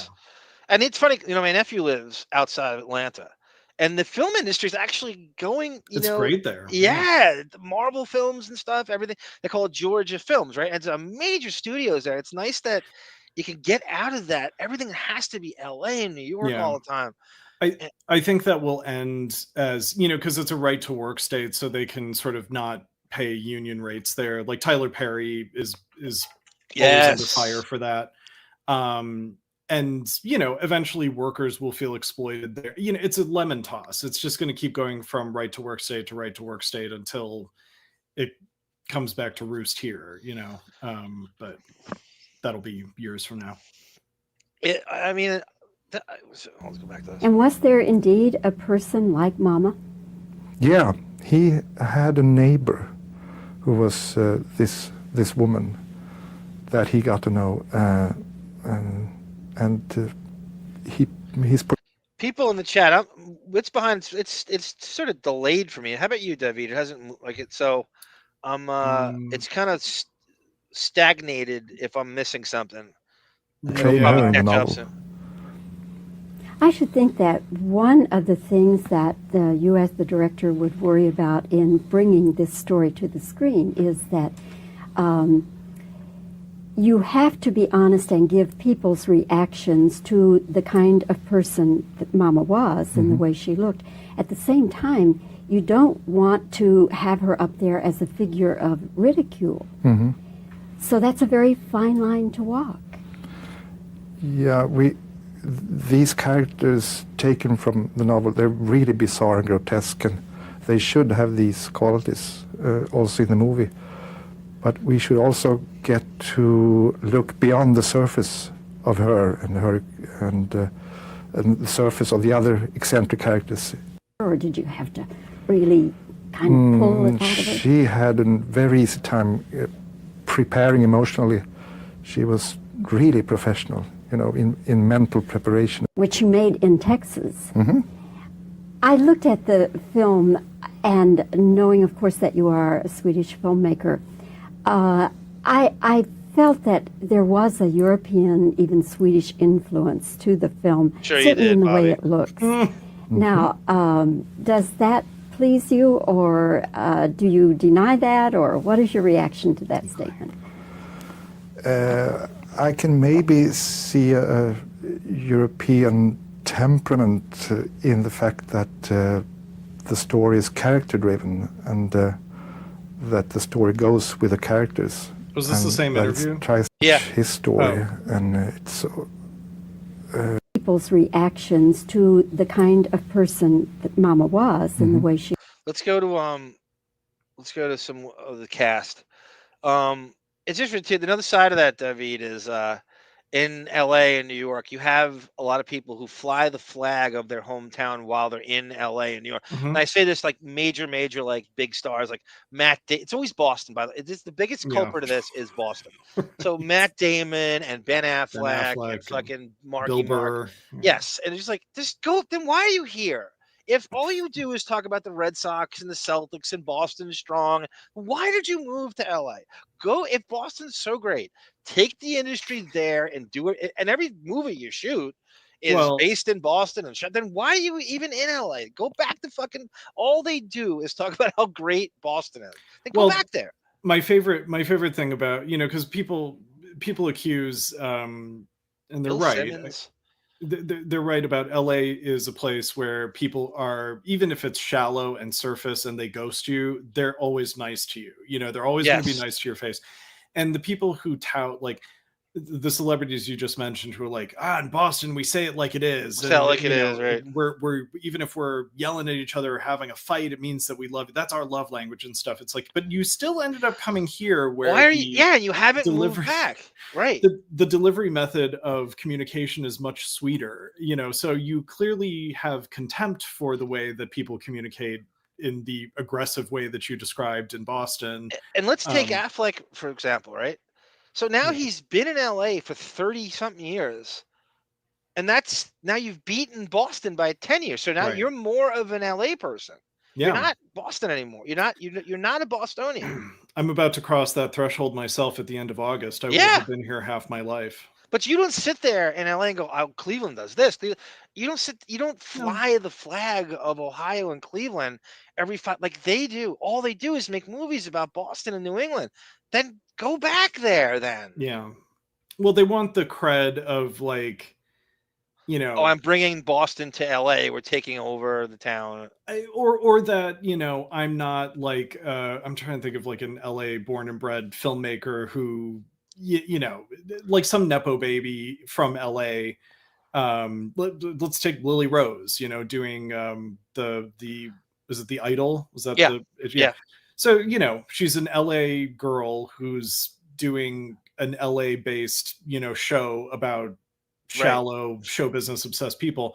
And Ben Affleck And Ben Affleck probably thinks like, well, no, that's not real people. Like I'm gonna, Boston. Yeah, we need slice of life, like how I'm a real person, but I still like the pampering that comes with living in LA from an emotional point of view, so. And then at the same time, you haven't been there in 30 odd years. You don't even know what life's like there anymore to even write about it. That's not happy. What you knew in the 80s doesn't exist anymore. And I think the internet and social media has been and will continue to homogenize American culture, where it's, you have your local culture still to some extent, but I think the access to the world that social media has provided everybody does come with some level of homogenization. Nice use of homogenize, by the way, and not in a milk kind of way, in a non-dairy way. Using homogenize is always great. I was talking about this, my nephew in this generation. You brought up the internet. Have you noticed now? You know what's this should do a documentary on what happened to the Long Island, New York accent, because as time's gone on, I noticed this. My nephew's generation and younger, none of them have a Long Island accent anymore or New York accent. Right. They've completely eradicated it as the kids go on, because like you said, you're exposed to playing Xbox and PlayStation with headsets or the internet and stuff. And so your influences on your own speech cadence and accent are not your Long Island, New York friends. And everybody has the same, Yeah. Everybody sounds like Mike Ganji. Yeah, right. There's a Mike Ganji reference. Thank you. Everyone sounds like Grillo, right? Everyone sounds like Grillo and Ganji. Yeah. Or Stuttering John. I sometimes wonder if the eradication of an accent is, as you have pointed out, like I come from Cleveland, that is kind of like a I don't know what accents. to make of that. Right. What is it? I mean, I have a slight Midwestern like nasal short A sound when I pronounce certain words, but beyond that, I sound like a lot of people here in California, in Los Angeles. Yep. But I think sometimes the eradication of an accent is a rebellion against family. And so, it's like part of your teenage rebellion, where it's like you don't want to sound like your grandma if you're from Long Island, or if you're, my grandmother had one of my grandmothers had kind of a stronger Midwestern Sarah Palin-ish accent, Okay. And she's from Alaska. Right. And so it's a similar. Why does Alaska have the same accent as Buffalo? I think it's somehow got into the water supply in Canada and just sort of traveled up. Seriously, north. Right? That northern, that's so right. Buffalo and fucking Alaska have the same accent. Yeah. And it's not that different from, say, Minnesota. How different is Buffalo from Minnesota? Yeah. I mean, I think you get different flavors of that stereotypical, like, oh, Max, I bought a down comforter with a damask slips. I just used my real name. But yeah, that's a lot of that accent along the Yukon Trail or something, Autobot has it too, like Washington State, like what? No accent. Like does Oregon have an accent? The Pacific Northwest, like what? Doesn't seem to be much happening there accent. I think that's kind of devoid of accent too. Yeah, I think that's true. I wouldn't categorize Sara as having an accent. No, right? You couldn't go, oh, she's from Oregon. How? There's no way you would say that. That it doesn't. And again, I think she probably trained herself. She speaks like that sort of Natalie Maines, Liz Cheney, perfect dictionary. You just can't tell. Liz Cheney's from Wyoming too. Oh no, is she from? No, I think she's originally from Indiana and then moved to Wyoming because her dad. I'm trying to remember how that goes with her. She was, like yeah. Here is. She was born in Wisconsin. Okay, that's what okay, Wisconsin. Gilbert. So this is Depp in a strange, and this is during the filming of it. He's in costume, he's in character, and this is a very dark interview, even visually. And he's talking about the filming of the movie and stuff. Pretty strange, yeah. It's kind of a very strange family.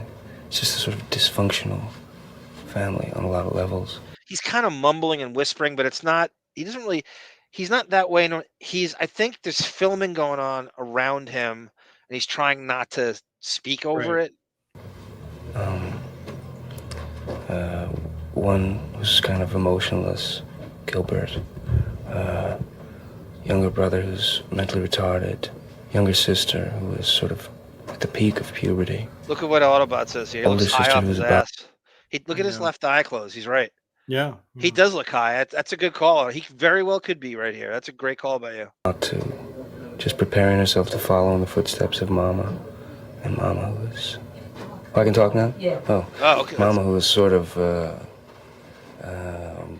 unable to... she's not in a good position to get around. Can you pause it? So it's interesting what he said there. He said that his older sister, Amy, is prepared to follow in the footsteps of the mom, as if this is her. Laura Harrington's the actress's name, does a great job in the movie. She does, yeah. I mean, I imagine before the dad unalived himself, maybe Bonnie was just set to be like the perfect wife and mother, and cooking the meals and the pressure of that couple, maybe she put so much pressure on herself being sort of like the prettiest girl in town, prom queen, beautiful, and then now she's going to be the perfect wife and mother. Yeah. And there's a lot of pressure associated with that. And so when her husband unalives himself, it's sort of like, God, I did everything for you, and that still wasn't enough, and you have to go and kill yourself. Like, and so she just, drops out and just becomes an agoraphobe, The Laura Harrington, the actress, she's actually 5 years older than Depp is in real life. She's born in 58. Her career is interesting. Let's start from she does a couple of TV. Let's go to Gilbert Grape. In 94, she does Gilbert. It's actually listed. It's like late 93 into 94 is when it came out. Yeah. So then she does Dead Air, The Devil's Advocate with Keanu Reeves and Al Pacino. Paulie, that parrot movie, I think. The parrot movie, yeah. Providence, the television show, but one episode. And then something called Written for Walken. She has a, get this, 24-year movie gap between Providence and Written for Walken. So essentially, she hasn't worked since 1999. Jesus. That's crazy. Is there any bio info about what happened to her, kind of thing? Yeah. I can look it up too. Not seeing anything yet. It's sort of not.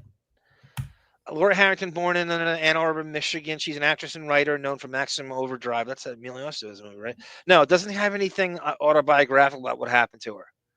But she hasn't. Basically, let's cut that short movie out. She basically hasn't worked since 1999. It's always interesting. Jump Street has a lot of those people where they just never did another thing. Right. And all left behind by a father who committed suicide.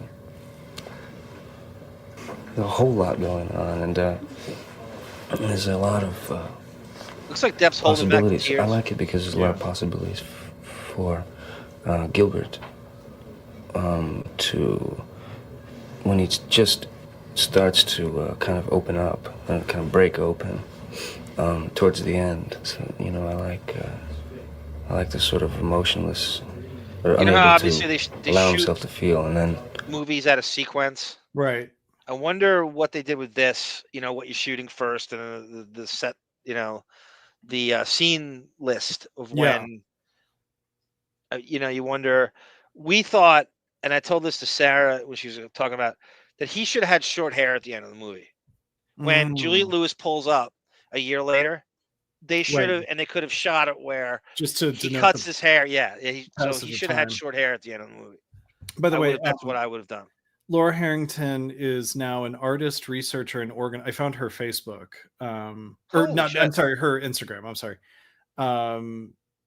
So yeah, it looks like she's doing just kind of visual art stuff and maybe some activism stuff. What's her status? She's sort of, she's a researcher.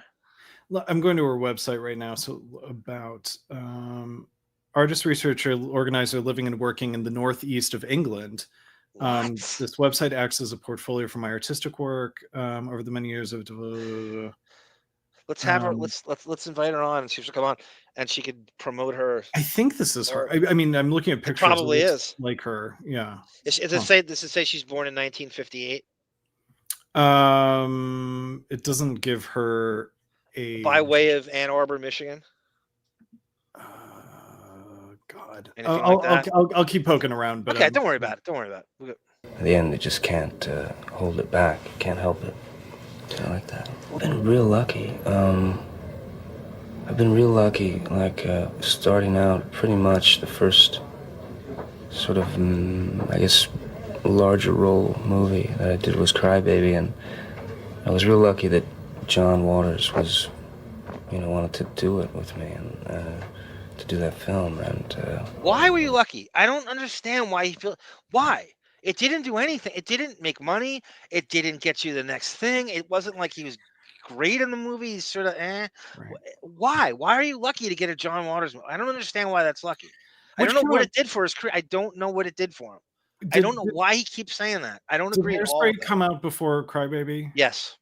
Okay, so I wonder if he thought that was like I mean, Hairspray was, I think, the next genre that's going to explode into. And you could make an argument that there's a sort of shared aesthetic between Tim Burton and Oh John God, Waters. you Tim Burton me with that. Yeah, right. So maybe he thinks that's the new wave, is just this sort of like overly stylized, almost campy aesthetic of Tim Burton and John Waters that he got in at the ground floor of it, and that's why he thinks he's lucky to have been a Crybaby. It made $2 million less than Gilbert Grape did. Oh, so it's not like it's even. Yeah, Joni. He like ate up all the budget on his salary. Tracy Jacobs got him 7 figures on that, but so what? I mean, we just assume. I'm not worried about the money he makes. I mean, he made more on Scissorhands, but again, what is? I don't know anybody who cast him later on because of Crybaby. You think Tim Burton said, "I love Crybaby"? I'm casting. No. Yeah, I there are people who are like Fred Armisen did that stand-up for drummers, where I don't know if you ever saw that, but no, I didn't. I know what it is. I don't. So I like Fred Armisen. I do too, and he had a whole like kind of reflective, non-funny spiel at the end about how John Waters was his hero, and he wrote John Waters' letter. And it never really occurred to me how many sort of John Waters. Oh, it's a total fucking cult of He has these crazy cult fan base that worship everything he does. I get it, but I don't relate to it. It's not nearly as funny as Crybaby specifically. Right. It's not nearly as funny as they think it is or make it out to be. It's not. Right. Yeah, or it's just it's people who sort of like they like the shock value of something like John Waters movies, and I'm even talking like the ones with Divine, that not Serial Mom, or like or Hairspray. There's something about, there's a class of people that the shock value alone of some of the things that he does makes it good or makes me feel something, and I just have never related to that. No, I don't either. I think he gets a weird lionization about everything he does in that way, and they're almost making up compliments that don't exist or excuses for what. I mean, I don't get it. I know what he's going for. It's just not hitting my funny bone. Joni goes, he was not but Joni, he's supposed to be. Look at how he's dressed, like Elvis and shit. People aren't, the general public's not looking at that going, he's absolutely supposed to be a hunk in that. It's a tongue-in-cheek hunk because he's parodying Elvis. It's supposed to be like it's supposed to be satire parodying the old Elvis movies. Where I would argue Gilbert Grape is less of a hunk role. Oh, way less. Crybaby. Yeah, but you're not. When they had him, their key demographic when Crybaby came out is 21 Jump Street fans. Right. Make no mistake about it.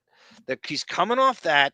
They cast him because of it. Brad Pitt was the second choice. So don't tell me that's not a fucking hunk movie. Right. That's the second choice.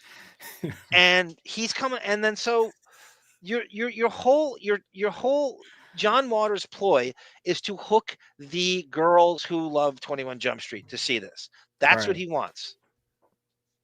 Yeah, that would be funny if it was a non-hunk role. Like it was either Johnny Depp or Gene Hackman for the role of Crybaby. It was Brad Pitt. That was the second choice. Right. Was Brad Pitt was not famous. It's interesting too because Patrick Hasburg, the co-creator of 21 Jump Street, had just cast Brad Pitt in a Fox show about guys who drift after college. They like 4 separate guys go their separate ways.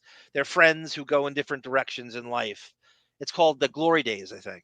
Mm-hmm. And that's because fucking Brad Pitt is one of the leads in that. And it's 1990. Right. Did we watch that on the Brad Pitt Jump Street? We watched a little bit, like a trailer for it, but I have the entire. It's only like 8 episodes. I think it's a total of 8 episodes or something. That's not it, maybe 10. And I have them all. Somebody in Europe. So a huge Brad Pitt fan in Europe. It aired somewhere in Europe, and they recorded it. Interesting. Oh, they're rolling. And then from there, Scissorhands, which is, I've been real lucky in the sense that I've read things and not liked them so much, and then read something and fallen in love with it, and then been lucky enough to work with those directors who I liked very much. I mean, I've worked with all these guys who are like... He doesn't do another John Waters movie again. John Waters is in an episode of 21 Jump Street in season 4. So he has enough clout on that show to crowbar John Waters into this. Right. It's the episode where it's such a weird... They follow, by the way, a guy who became a great director, in fact. He's acting in the movie, and he goes to spring break. And Penhall and Hansen follow him. He's in a cult. He's in like a fucking Scientology kind of cult, and they follow him to... It's such a convoluted plot. And John Waters is the bus driver or the cult leader in this episode. It's not a big... And he's in it for like 10 minutes. That's interesting. Yeah, I do not get... I don't dislike John Waters, but I don't understand the... Again, I think it is just there's a class of people that they really have an emotional attachment to camp. Yes. And, you know, campy sort of media. And I guess I do in another way, but just not when something's trying to be intentionally campy, I sort of get a little turned off by it, I think is what it is. No, but he tries, it's almost forced shock too. So you kind of, you're expecting it, you know, it's coming. So you're not shocked. You can't be shocked if you know it's coming all the time. Yeah. Like if I know that Pink Flamingos has Divine eating dog shit off the sidewalk, I'm not going to be shocked by it. Because... And I'm not laughing at that. When you're trying too hard to gross me out, I'm not going to laugh at it. I would make the same thing. I would say the same thing about There's Something About Mary. It's like there's nothing funny about Cameron Diaz having semen in her hair. It's like, okay, that's a funny notion, but to drag it out the way that movie did, not in the movie, but just in the culture. Let me tie this in, Davyd. Yeah. So the guy I'm talking about, Sean Levy, is the actor in this episode. He's the lead guy. He's the guy they follow. He directs Stranger Things. Oh, it all comes full circle. It's crazy. Oh, look at us. Deadpool and Wolverine, which is a massive, massive hit. Yeah. Unbreakable Kimmy Schmidt, Night at the Museum.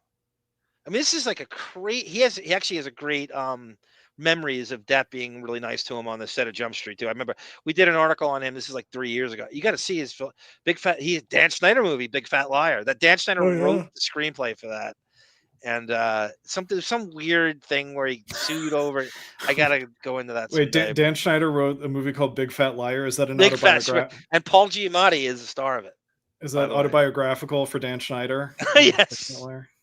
That's what my cousin said. My cousin said that he's writing about him. So he thinks it's him. Yeah. He's completely, it's totally fucking like self-aggrandizing himself, self-aggrandizing himself.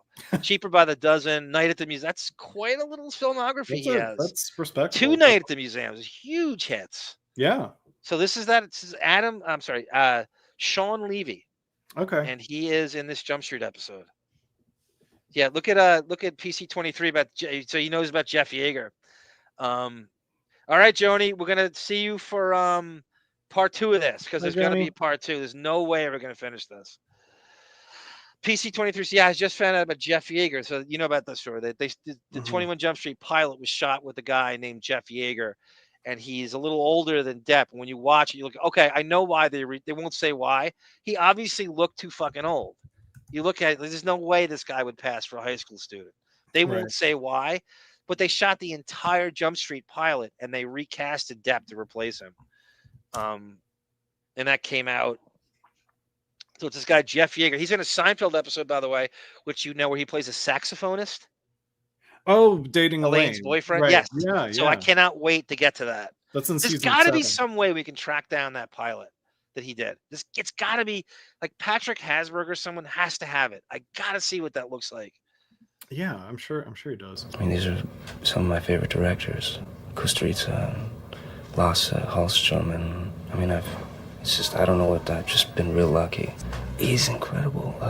It's strange because he's a real extreme, person. He's like two people, but it's real extremes. One side is very gentle and sweet. I love Depp analyzing his directors all the time when he gets on. He's doing like a profile of how do I figure this guy out. I mean, Depp can get away with anything with these guys. He has nothing to worry about at all. He doesn't have to Psych 101 them to get his way, but he No. chooses to anyway. But he is. There's a great story in the Entertainment Weekly article about Depp throwing a phone at him, which is another Depp shit fit. He has. He's got so many of these. But you can see the other side. I mean, the other side is always kind of hovering. There's a real darkness to him. There's a real. I would hate to make him really angry because it would just be disastrous. You know, one of those guys who's just so nice, but if you hit the wrong button or turn the wrong key, it's just like you. Chaos and just murder. You know him when you see him, right? That's talking about himself. I mean, to go from, especially as the character of Gilbert Grape, like, I'm going to take care of my family, but if I get to knock out the support beams in my basement, I'm going to do it. I took this movie because I got to destroy support beams. That's the reason why I took it. I was going to turn it down until I found it. Right. Oh, he gets to destroy the support beams in the basement. I'm on. Oh, I get to unmask my repression. Good. I'll take it. He's got the, like I said, he has these extremes, and he has a great sense of the truth, and he has a great process of finding these moments, these kind of small things, and taking them and making them into something. A lot of this has been really difficult thing to adapt. The book has so much in it, and to adapt that into a screenplay, into in the confines of a movie, is really difficult. But I think the way he is, his ideas are great, and he just has this magical ability to find these moments. He also has he's an amazing bullshit meter. You can't lie to him. Can't lie to him. He'll That's what I say about act. black women, Crazy Robin. That's Davyd, Crazy Robin. Yeah.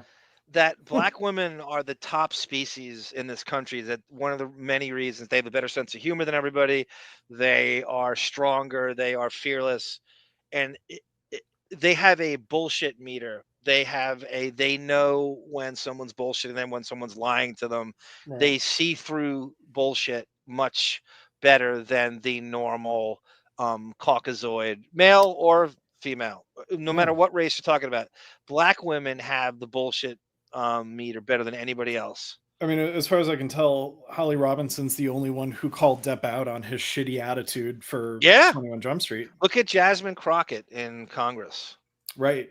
That's, to me, like the height of what a black woman can do in a very, very, very, very national setting of, with eyeballs on them. Right.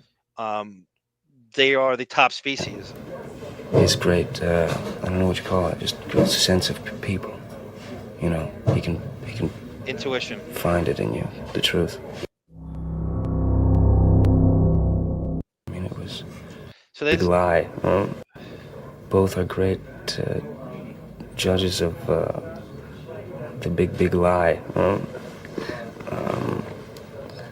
I'm real excited for it to come out. It was altogether it was 7 months of shooting. 7 months. Jesus. That's a long time for that movie. We really became close. Everybody became really close. Get this, Davyd. Budget of $10 million. Gilbert Grape. Oh, and it made it back. Barely $500,000 over that. God damn. So you got to wonder.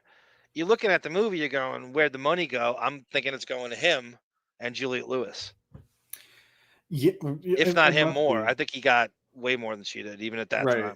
Because even Mary Steenburgen was a character actress. She wasn't demanding a big salary. Right. But that's $10 million budget.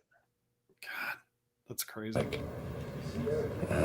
To have it actually coming out. It's weird. It's almost feels too personal. If you ballparked it for me and said how long does this take to shoot, I would have said 3 months, 2 months. I would have said over the summer, like it was That's a summer. a long hiatus time. movie. Damn. Personal now for it to come out, you know. There's no special effects. There's nothing. You could shoot it like a TV show, like you said. Like it could be like a double episode of a TV show. Like even Arizona Dream, like there's a lot of like Faye Dunaway flying on the flying contraption that they make. That has way more special effects stuff that I doubt it took that long to shoot. Because everybody, the crew, cast, the director, everybody lived that movie in a real deep way, you know. 7 months in Douglas, Arizona, 3 blocks from Mexico, you know. Yes, oh yes. So they also shot it in Douglas, Arizona? Well, I heard Austin, and I guess there's the 2 locations of that. Everyone's real close except you and DiCaprio, and we'll get into that next time because I mean, if I show you the Woody Allen thing, from Celebrity, I want you to watch it maybe before we review it. It's only about 5 minutes. It's like a vignette. It's like a little vignette. Yeah, I kind of want to watch that movie again, like just. What a cast in that! Holy shit! No, it's Charlize. That guy can get anybody to do anything. It's so bizarre. It's all shot on the Upper East Side where he's fucking. That's his Epstein land, right. Where that is, right. And it's clear. What I'm talking about is Leonardo DiCaprio basically plays Depp in this Celebrity movie, and it's not respectful. It's done where he's this bratty, rage-filled, and I think that's him channeling what he knew about him from Gilbert Grape, and he's a drug addict and he's dealing coke and he's abusing Kate Moss, and they simulated the whole Kate Moss Mark Hotel thing, which everybody knows about. And right. I don't know why I'm the only one to bring this up or see it, but it is clearly Depp that DiCaprio is playing. The hair, the T-shirt, when you see him being marched into the tombs from the NYPD, there's not a question that he's playing Depp. And DiCaprio and him, he shit talked him during the Amber Heard thing, right? Called him Pumpkinhead and fucking accused him of cheating him with Amber Heard. They ain't patching that up. Okay, yeah. So, but also Woody Allen had to write that scene, so I'm wondering like what he. Oh, I'll tell you what. I had the same thought before you watch it. So I think he's friends with all the hotel people in that area. I think Woody Allen's such a massive fucking the king of the Upper East Side at that time that he could walk into any hotel and said, "Hey, what happened with Johnny Depp and Kate Moss at that incident, the Mark Hotel?" And I think all the concierge and I think the fucking the bellhops and the cook, they all knew the story and they all told him exactly what happened. And he portrayed that with DiCaprio in the movie. I think he knew exactly. I think they told him what happened. Yeah, and Woody Allen is probably at a point where, I mean, this is like post Soon Yi scandal by like 5 years or something. It came out in '98, Celebrity. Right. So Woody Allen is probably on the other side of his career just by virtue of the scandal and by virtue of getting older, where he is feeling a little not that he was like a Hollywood pretty boy by any means, but he was a lauded filmmaker. Darling. He was a critical darling at best. And I think by then he had a string of movies where it's like, oof, we may not be getting a quote good Woody Allen movie again after he did like Husbands and Wives. And so I saw that with my cousin in the theater together. Again, 2 gay cousins watching the movie in the theater in his area in like Gramercy Park. And my cousin shit eviscerated it when we left, just like you did right there, that he's lost touch with everything a filmmaker's supposed to do. This is a big piece of crap. It's almost exactly what you said.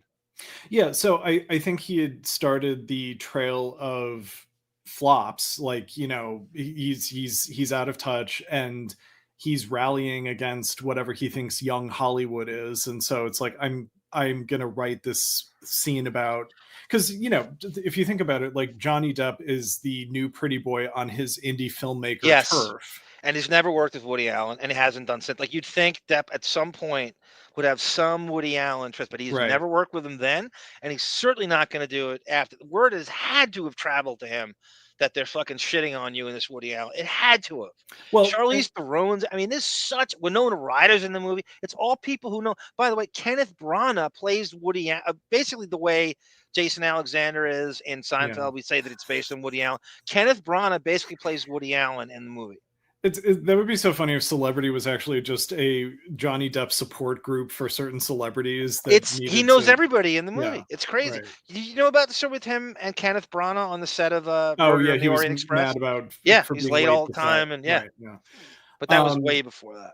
Right. But I think that, you know, the financiers who are funding Woody Allen movies, maybe they're starting to look to the Arizona Dreams and the Gilbert, you know, it's like Woody Allen is out of touch and he's mad at it's black and white. And he's mad at the directors who are getting the budgets from these financiers for movies that star Johnny Depp, because they're still largely indie adjacent, even if they're distributed by Paramount. You know? The Woody Allen world and his movie budgets is quite a fascinating rabbit hole to go down someday and see. Okay, $12 million for that movie, Davyd. You saw it, right? Once. $12 million. They basically looks like a one-act play. So where does the money go? Woody Allen's got to be pocketing like fucking half of that. Yeah, that's how he's so wealthy. I never understood how he's so wealthy. His movies don't make any money. I never understood what the hell he's so wealthy from. Peak of her career, Winona Ryder is just going to do it for $500,000. Yeah, they take pay cuts because they want to be fucking working with him. He's got this weird hole over the industry like that. Also, peak of his life, Leonardo DiCaprio. That's right after Titanic. Right. Oh my God, Look at the cast. Are you looking at it? It's Charlize Theron, massive. These are massive stars. They all could be.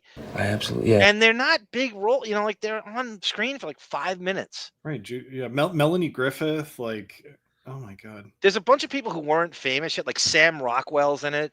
Right. J.K. Simmons was in it. Deborah Messing. Oh my God. Yep. I mean, he is. I do consider him a brother for sure.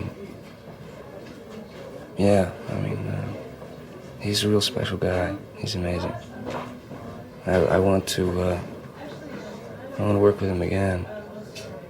It's weird. He does. He goes Chocolat. He's in Chocolat it's the perfect thing. They called it back then, depth charging a movie, where you put him in something and he sort of steals the movie in 10 minutes. And that's what he does in that. He's the most interesting thing in the movie. He's in it for like maybe 15 minutes. It's like Into the Woods. Juliet Into the Woods, exactly the same screen time. Good call, Davyd. Yeah. I know you people love Into the Woods. Get my boy Stevie in there, you know. That's such a Davyd movie. Only shot a little bit. I shot a month of Scissorhands in Los Angeles. Everything else was wow. I didn't know that. In Florida. I've never shot a film really in LA. Strange. Nick of Time, you do. So right after this, he does Nick of Time. And after Don Juan DeMarco, and that's entirely LA. Yeah. The whole thing. In fact, he was running the Viper Room at the same time. Like they said that he would show up drunk at like 7 in the morning, like still up from the night before. And he's sleepwalking through them. What you could see in Nick of Time, like it's just he's sleepwalking through. He's playing like a regular guy and he looks really bored and really drunk. It's the first time he played like a regular guy, like this Gene Watson, the accountant. Geeky accountant. My first Nightmare on Elm Street I shot in LA, but oh wow, everything else has been away. In Texas, it's amazing. It's a great place. I mean, Austin is like the place for. By the way, and I do this when I send you I send you the Stranger Things. I up the volume 300%. Oh, thank you. I cranked on that. I do it with you and Stranger Things, but I did it with this. It was so soft that I had to run it through my fucking movie at my my video app, and I had to raise the volume 300%. Blues and rock and roll and hot rod cars, and it's just it's an incredible city. I think I'd like to get a place here somehow. Joe Rogan, that's where Joe Rogan got the idea from. Isn't that amazing? That's like way before any of this Austin shit happened. Lasse and I got together a few times before there was a script. So Johnny Depp is responsible for the Fox network and for Austin, Texas. You know, I kid. I'm not going to give him credit where it's not due. I don't doubt that there might be some influence, and I think Reality Bites as well, with which was a very big movie for Gen X. Yeah, and that was shot in Austin. I originally got involved. Lasse called me. I had read the book, and I obviously fell in love with it. And, so so Winona Ryder is how he knows about the book, and he conveniently does not bring her up here. That's interesting. She's the reason the movie got. Called me. I had read the book, and I obviously fell in love with it. And, so it was pre-script. Peter was working on the script. At that point, I was in Spokane working on this other movie. Benny and June. He said this other movie instead of saying the name of the movie. Right. That's Benny and June, shot in Autobot's hood of Spokane. Okay. Apparently, there's footage of that. The people were they'd taken over some cul-de-sac, and it was causing a big problem. It was disturbing the entire town. I got to show you that. So when we do Benny and June, I'm definitely going to go to that. Yeah. And then Lasse and I spoke a lot on the phone and got together a few times in Los Angeles before we came here and talked about story and stuff. And then there've been a few versions of the script. It's really in process. We got to get Danny Depp to punch it up, right, Davyd? put more F words in it. That'll fix it. Oh, constant rotation. It's moving always. All right, so that's going to end it for us. We're going to stop right here. We're going to come back with a part 2, and we're going to come back with the next Lotus Notes, which Bon Jovial will be in, is going to be, I think, Howard versus the Magic Hour. And we're going to do that saga. And there's so much going on there. And I don't know if you're into that. Debbie, do you like that topic? I'll be able to. I mean, it's an excuse to talk about talk shows too, and all that was out at the time, and Arsenio and Dennis Miller and all those people who had shows. It should be pretty good.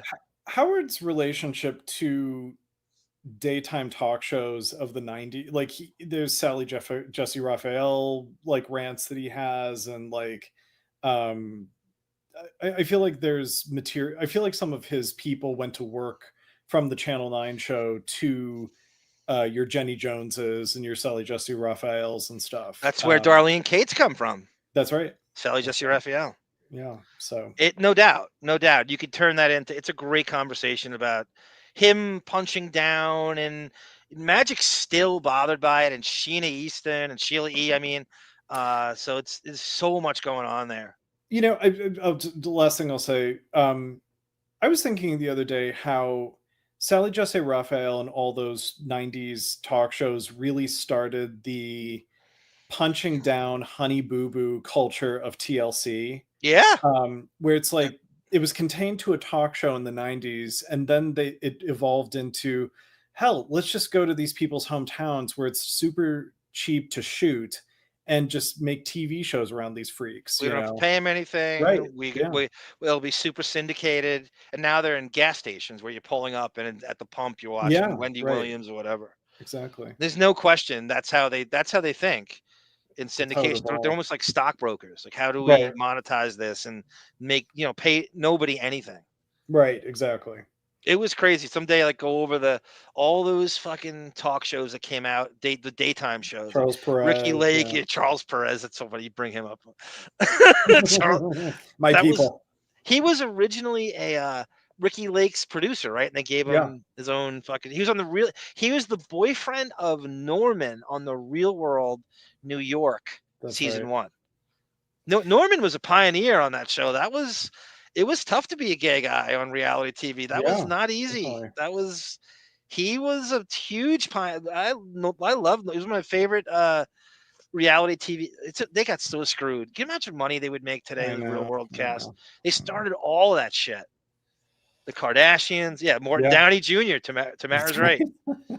Who am I, Morton Downey? Depp said that once on Jump Street. What am I, Morton Downey over to Greco? Yeah, I remember that. Right when he said this, it was exactly when he said, I have it queued up somewhere. This blacks, Jews, Hispanics, whatever. All right, Davy, this is fun. I can't wait for part 2. I'll talk to you this week about all the Stranger Things. The next batch is coming, by the way. I haven't done. Yeah, I'll respond to your email and let you know when I download those episodes. Season 2? Yes. Okay, good. And then we got the Magic Hour and part 2 of Gilbert Grape with Joni. All right. Anyone like and subscribe, everyone. I thank you, anyone who donated to the cause. Always magnanimous of you to do so and benevolent. Yes. Anything else to add here? So Sarah's going to come back again. Thank you, Sara, for your 2 hours and 15 minutes to grace us with your sarcastic presence. And so she for will the be Kathy back. Lee shows, by the way. That'll be fun. Is that all you Italians know how to do? Scream and hit? Moo! Moo! Moo! I'm a loser! Eh?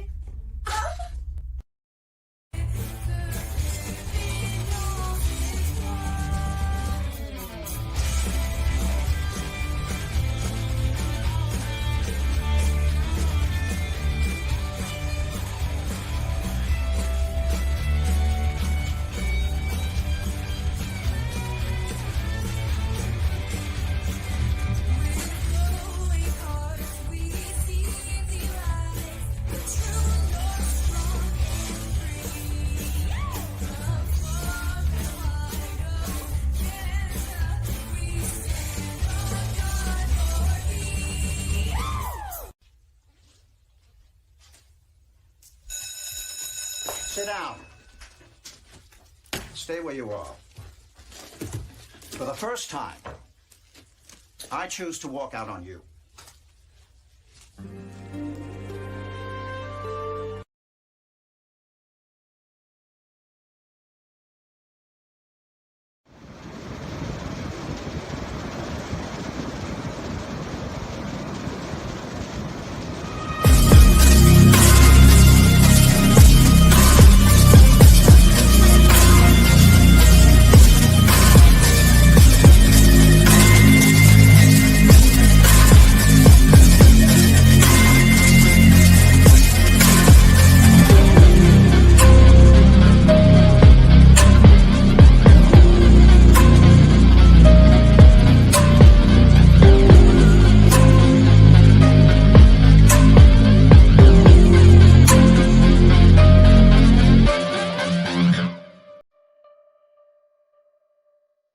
$21 jumping.